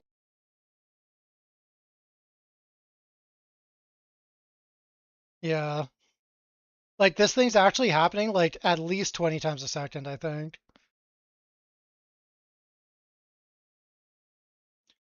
Oh, do I have dynamic culling on? Asked Strawberry. Good question.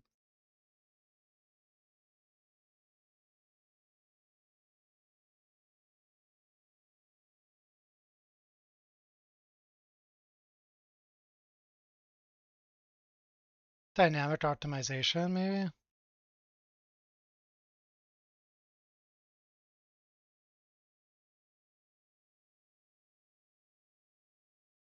Oh yeah, we're torrenting now.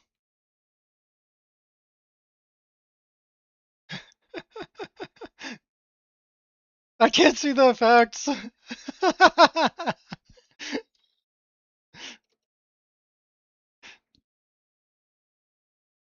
Who's doing with your AoE tech? What's your AoE tech, Thor?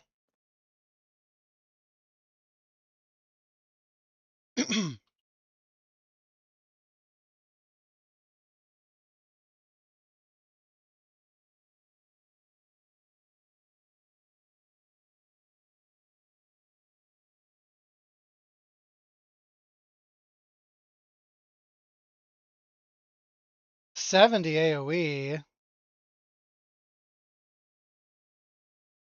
Oh yeah, you cannot see shit with this. There's actually no point looking at the screen when there's enemies around now, Bob.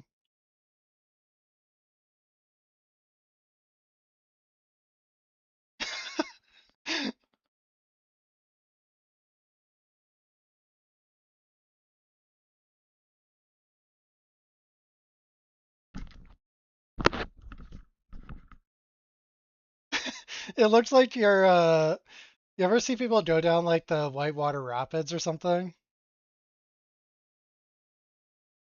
Uh,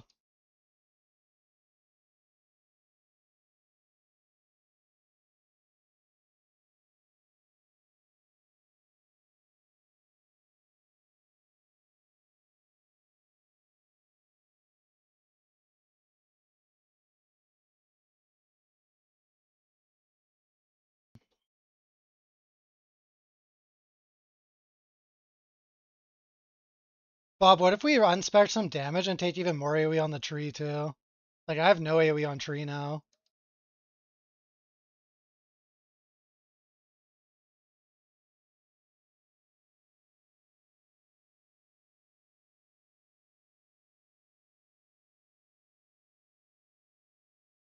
Good battle pet to get from the free box.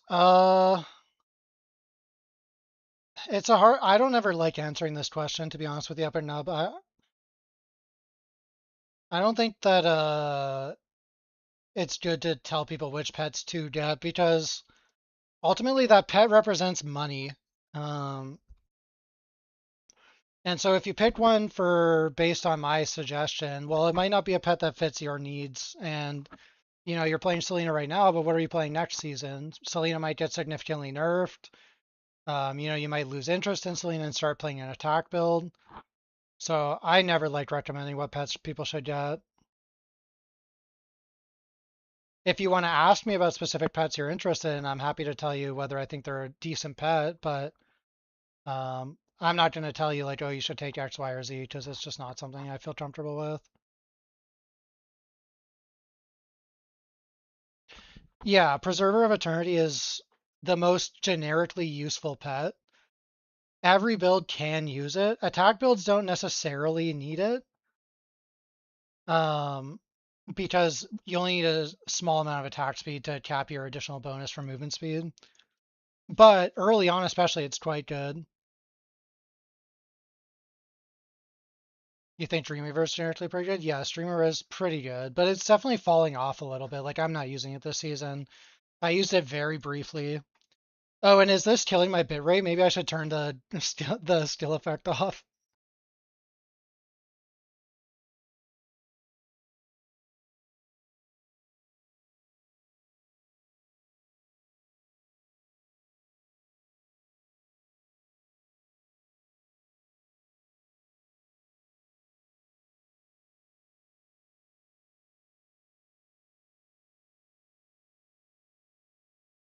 I'm of the opinion if you're a newer player, you should just hold on to the box until you're 100% certain you want a specific pet.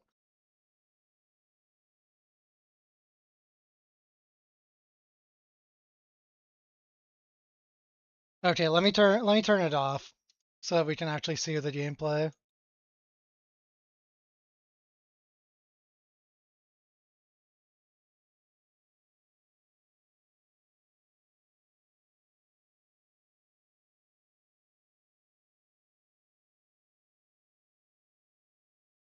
You already have Red Umbrella, Fog, Omen, Firewing, Starcatcher. You got some decent pets.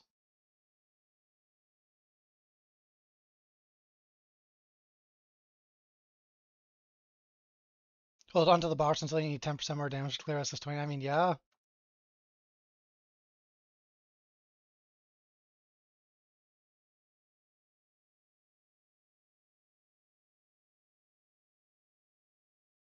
Like early on, everything I looked up said Anthem was the only battle pet worth taking because back then you didn't use battle pets for anything. You pretty much you only had loot pets or battle pets. They shared the slots.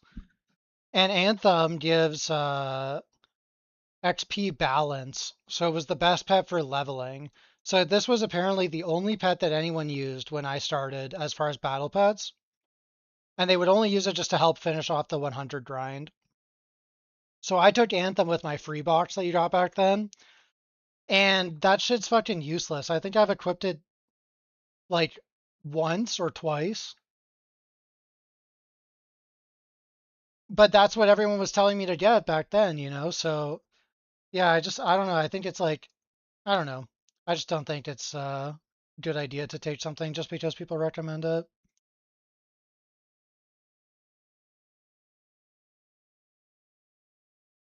Yeah, I mean, I guess you could do that, Strawberry. I certainly wasn't. I don't think we had swap binds back then. So were you literally like opening up the pack spirits and swapping? Oh, just no auto swap. Right, right. Okay, I remember what you're talking about.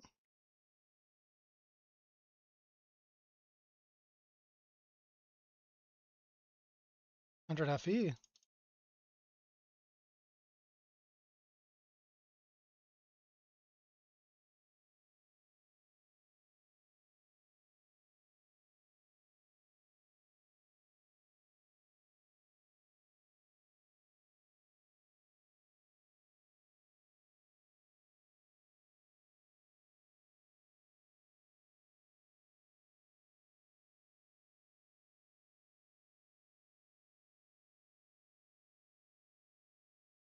Yeah, I can't remember if it was Canvas or Arcana, but it was around then. Yeah, I like Tidewell. It was really hard to get rolling Crazy Maso, but at this point, I'm really happy with it.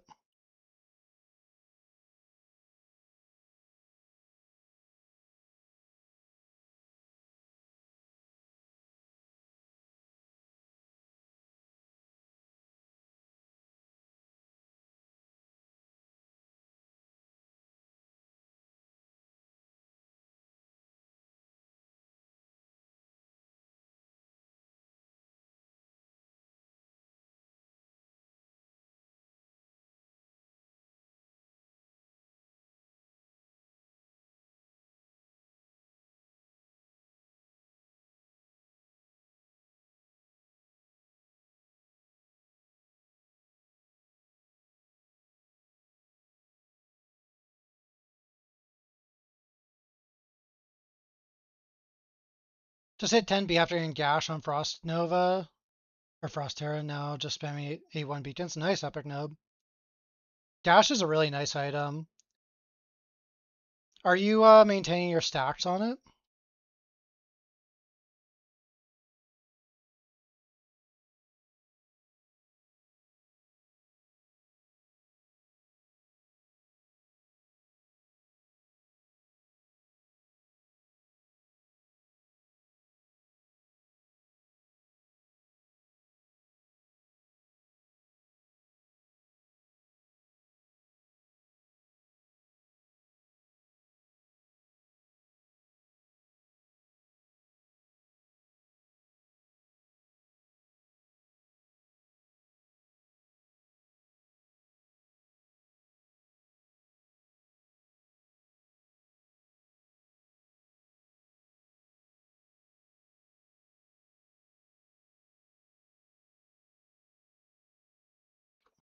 Ooh, Deluxe Air Bear.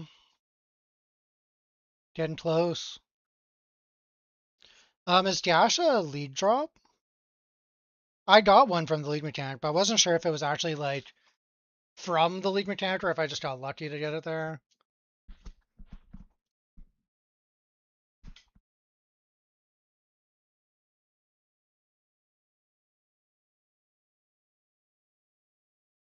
It is? Okay. Yeah.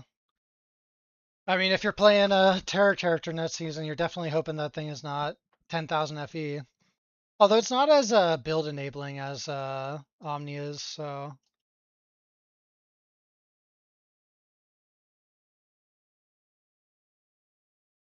yeah, that could be true, Strawberry. What was the new one in Overrealm? Solid River and anything else?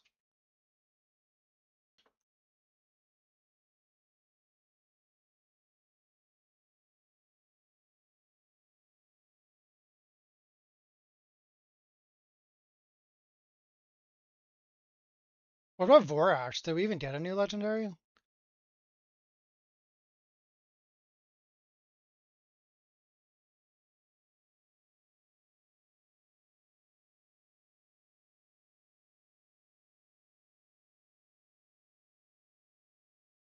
Oh, Silent of Owl. True, that item owned. I Voraxed that on my chest. You're right. Silent of Owl was crazy rare.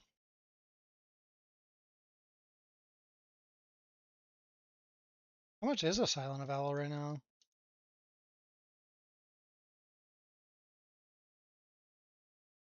5K. Apparently people are actually using the evasion chest.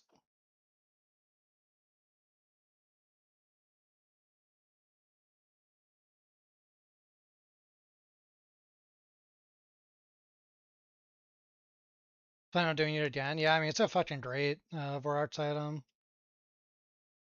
Wait, Bob, what if we just wear Silent Avowal instead of Ice Drinker?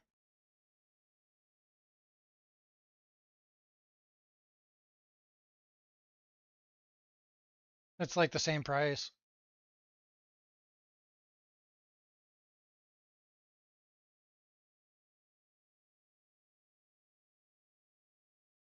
I have to Vorax Gash Thor for my setup.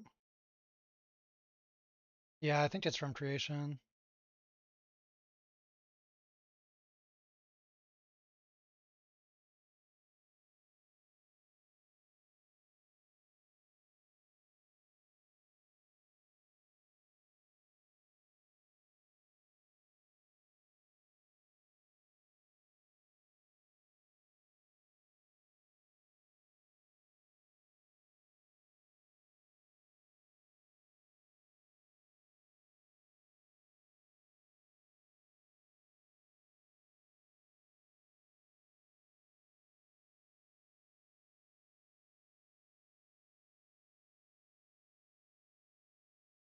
Oh, not a burbs, literally.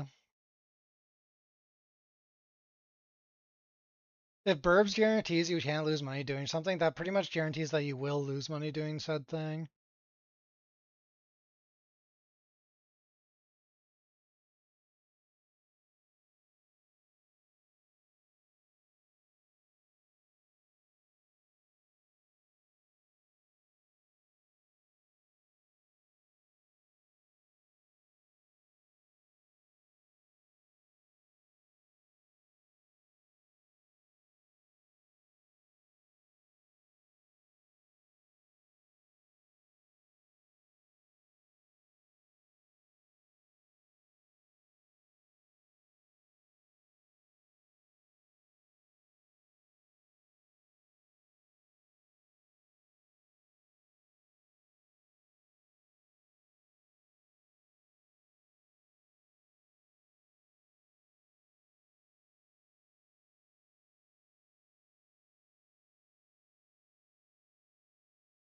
I've never tried wearing Silent Avowal, but if I remember correctly, like if you actually wear it, it kind of turns your block into like PoE Lucky Block or something, where you actually like fully avoid the hit or something like that, but you can't cap it.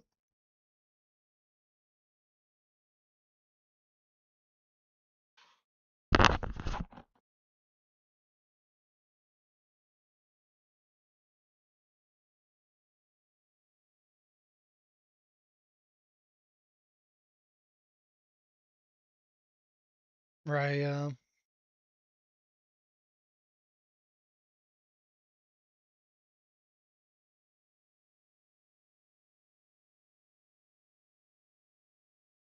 Oh, the uneven one is Lucky Block, right? Yeah, I think that's what people were using in I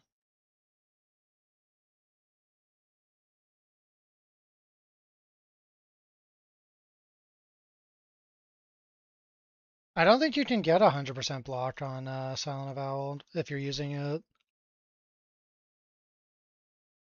Yeah. No, you can't. I'm not talking about Voraxing it, Bora. I'm talking about when you're actually wearing the chest. This castling prevents you from capping your block at 100%.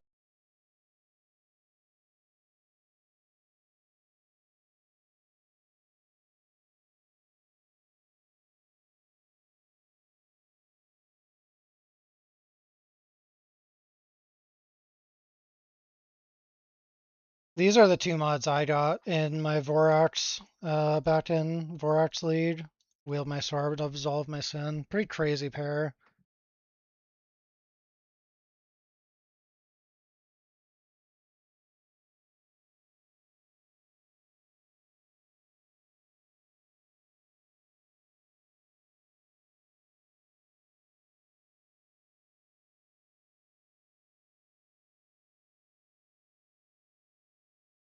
That's what you've got? Yeah, that's a sick Vorax. You can't have 100 block ratio though, Boro, I don't think. Oh, you're saying you can overcap your block ratio? I don't think that's true, because then you'd have 100% avoidance, I think.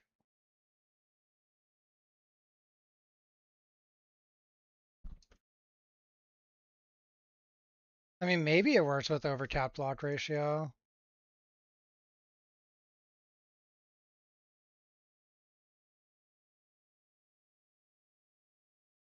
If it works with overcap block ratio, then it's just quite good, right? Because then you actually get all the effects.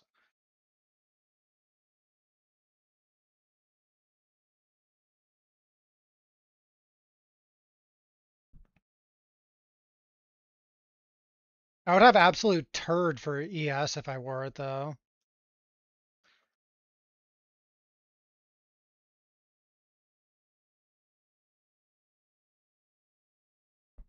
The node says blocking is not guaranteed though, or something, doesn't it? The block ratio for a corresponding damage type equals its block chance. Blocking is not guaranteed. Is that just like a lore line? They're just telling you, like, warning you that, like, you know, you're not guaranteed to block a bad effect on your life or something.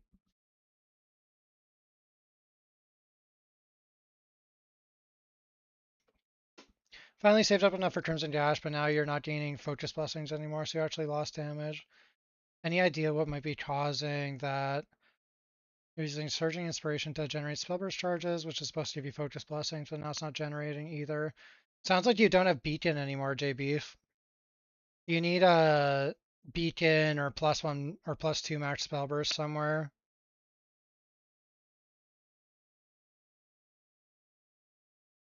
That would be my guess.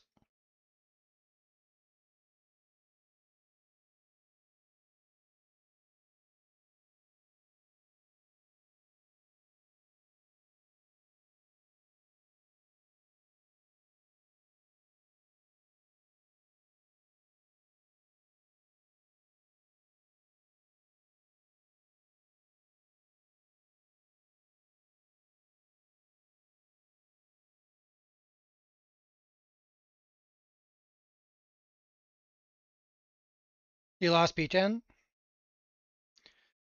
Yeah, basically Spellbursts, you need to have them. Like if you don't have anything that says +1 max Spellburst, then you won't have any. Most likely the code you're following, they probably have Spellburst on rings, max Spellburst on rings. Like this mod also counts, +1 max Spellburst.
Same, Bob.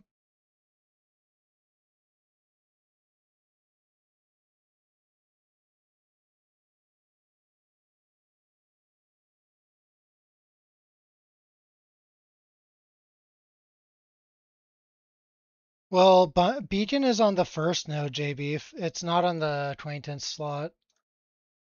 It's this first one. All right, though, guys, I'm fucking tired. I had a laundry repair guy here this morning, so I did not sleep very much. So I'm gonna go ahead and host somebody, and I will probably stream tomorrow, most likely in the later in the evening kind of thing. I see Yazuki's live, so I'm just gonna throw you guys over to him. Have a nice day, everyone. Thanks for stopping by, and I'll see you guys either tomorrow or 2 days from now.